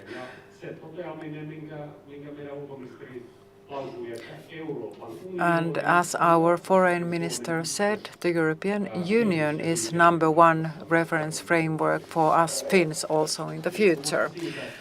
The European Union is the place where we define our security, regardless of our membership in NATO. Polarization is on the increase, and this, of course, leads to conflicts. So the traditional triangle has been India, Russia, and China, and two of them are against the third one in long term and in history. And then combinations change, of course. And here, the Western countries, Japan, Australia, South Korea, New Zealand, they have to find their way of cooperation. And weakening globalization, this is something that we touched upon in the last panel as well. So this is the new world order, and we enter this world order more deeply than before as NATO members. As an EU member, we had certain room for maneuver in Europe, but now we are entering NATO and it changes, and we should bear in mind that we have to be able and ready to defend our values and systems by armed forces if necessary, not only by political and economic means. So if this is quite gloomy, and we have other worrying trends in the world going on right now as well. I hope I'm wrong. And then Arctic areas are a good indicator of what is going on. So cooperation between institutions is very much focused on Arctic areas nowadays. Last but not least, I'd like to conclude that Finland has to find the best and most suitable option in this situation. We have to look for new friends, we have to look for new networks. Groups of countries are important, blocks of countries, regardless of whether we speak about NATO or EU. It's always North versus South, East versus West, poor versus rich, and so on. There are always different conflicts between different blocks. So let's hope we will find our optimal place in this situation in a consistent way. We have small resources in Finland. This is also something to be taken into account. We have to choose our way wisely. So what should we do now? Well, I don't want to give any straightforward advice, but I just give you one example. Now that we are approaching NATO membership in Finland, and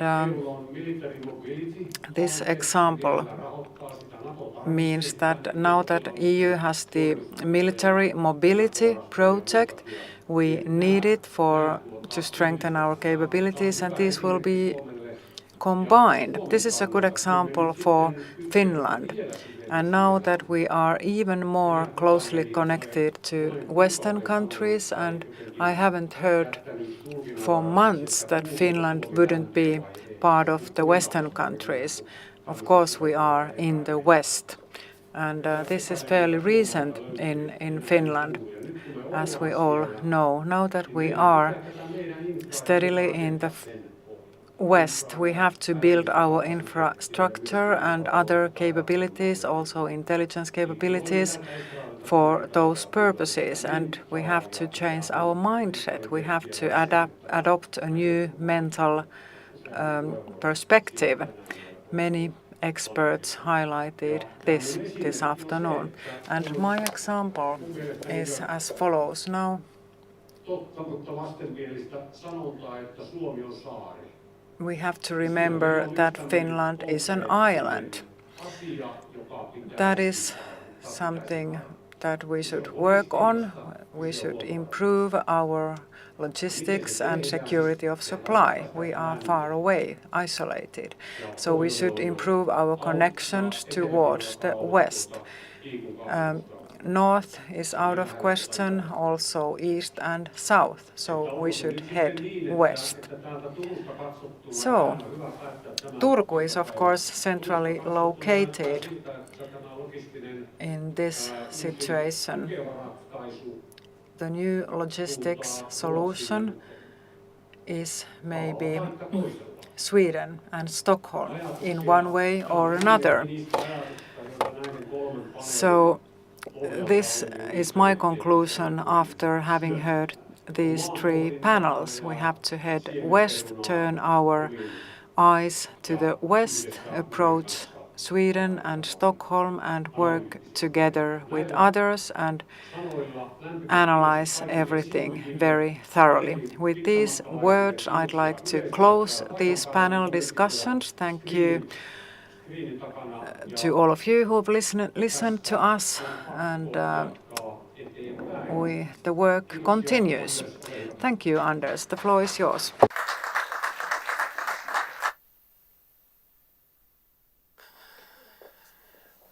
Tackar för brigadier general.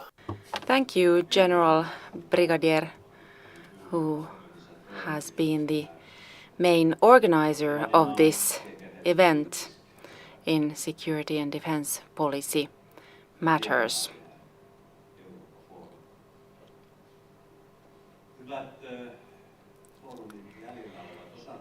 Ladies and gentlemen, those who remain here in the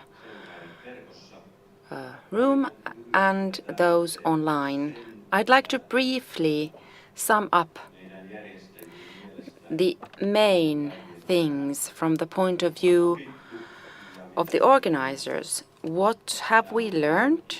What have we felt that we can achieve? Last year we had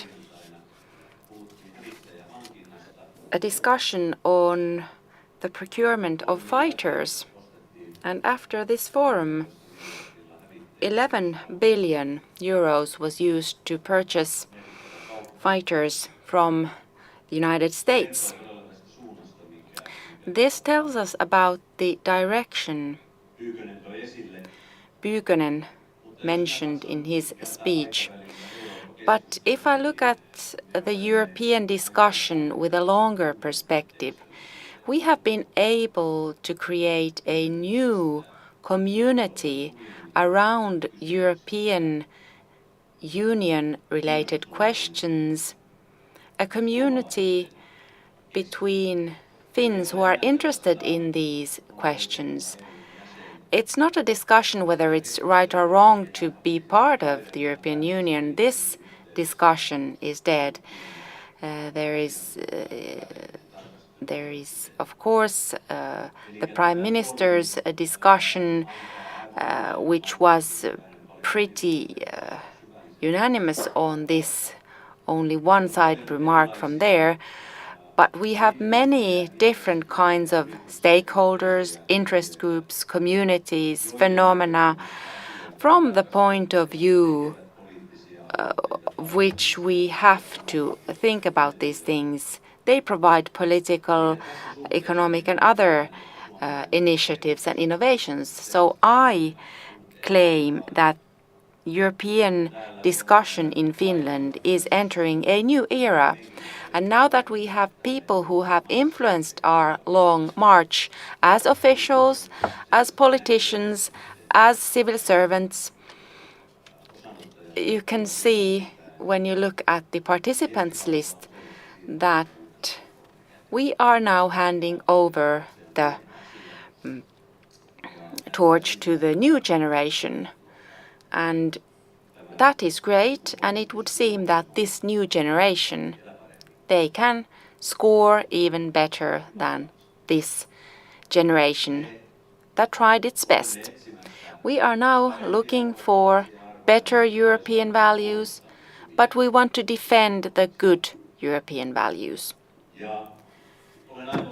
I am convinced that the people who attended this forum have also noticed that, as I do now too, this is the right moment for discussions on Europe. Eurooppa-forum in Turku at the end of August.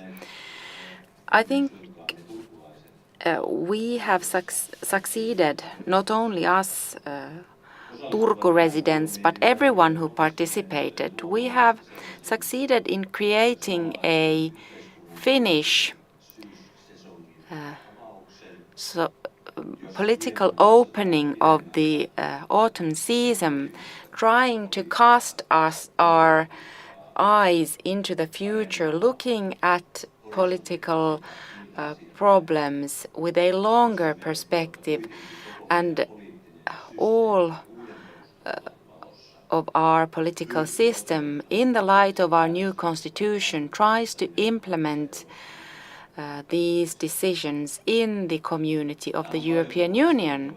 I have many student mates here, teachers, fellow students, and it goes how we have learned, how we have been taught. So therefore we have been taught well.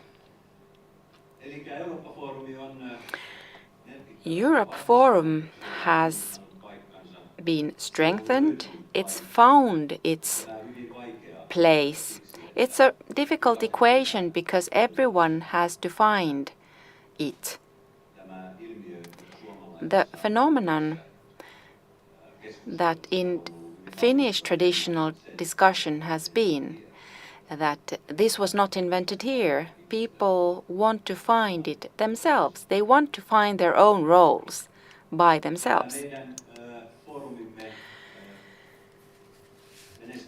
The success of our forum is shown in the figures. We have had 900 live audience, 900 people participated on the spot, and today online we have had 700 people listening and watching during the Prime Minister's discussion, and the total visitors online is 3,600.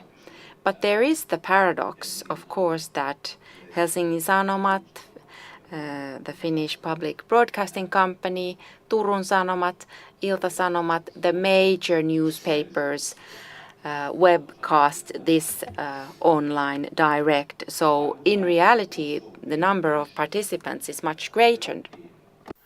Ambassadors from Helsinki have participated in this forum. This means that we have a connection and the dialogue between the representatives of European fellow countries, member countries in Helsinki, who are located here in Finland.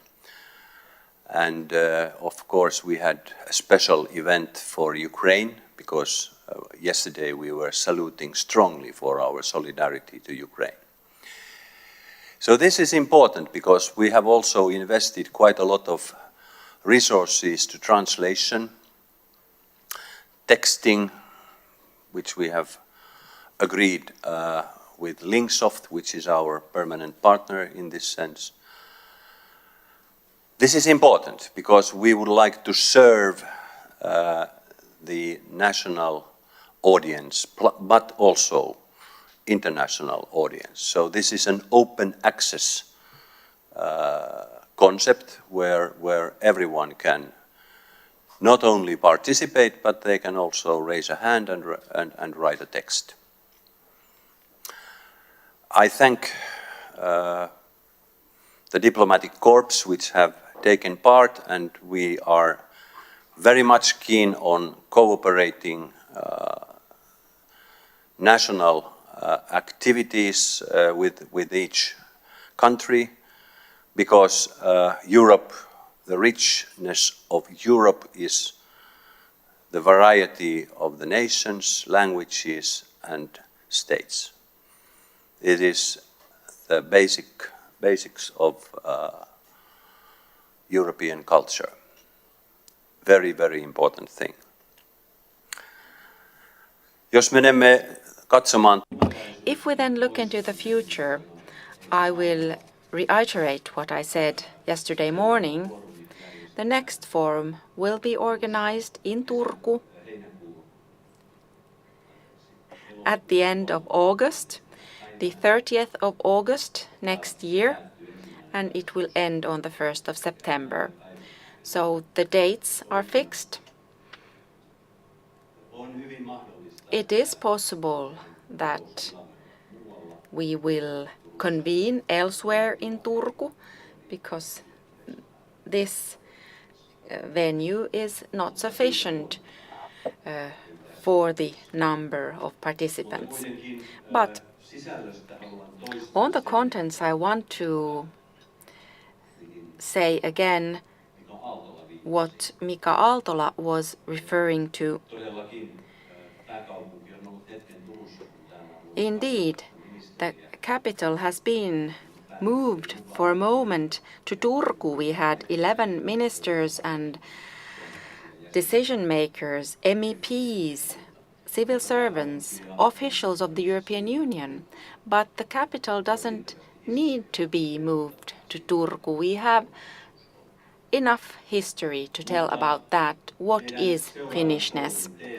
Our theme for the next forum will be concentrating on, from the Finnish perspective, on the transatlantic relations. The next forum, Europe theme, will be spiced up with the transatlantic relations and the big shift of paradigm in the Finnish society, which is going on in our foreign policy, domestic policy, as well as in the different structures of our society. We have great economic challenges. I'm very worried about how the Finnish society will economically survive the difficult winter coming on. We will survive, though, because the transformation from the point of view of Europe is present in Ukraine, where all of our thoughts are as Europeans. This has been a great effort. Technically, I'd like to thank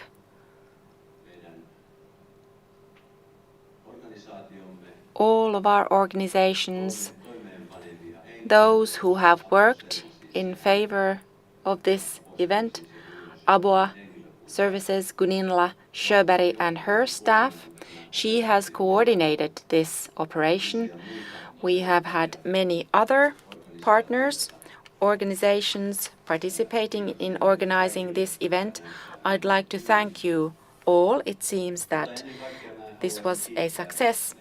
And I'd like to thank the program organizers, the European Parliament, Finnish representation, the European Commission, Finnish representation, the ministries, Ministry of Foreign Affairs, Ministry of Defense, Ministry of Labour and Economy, Bank of Finland, Ministry of Justice, and many other bodies and institutions. And I feel emotional, but I'd also like to thank my alma mater, University of Turku and Åbo Academy, who have supported us and financed us. Their support has been felt for many years. It's essential that our member communities, Chamber of Commerce, Student Union, the regional office and the city of Turku, which historically is the most European town in Finland, that they have supported us. I feel good starting this weekend. I wish everyone a safe journey home. It's good to start from here. Everyone now has a somewhat brighter view on where Europe is heading. Have a nice weekend. I thank all participants. See you next year.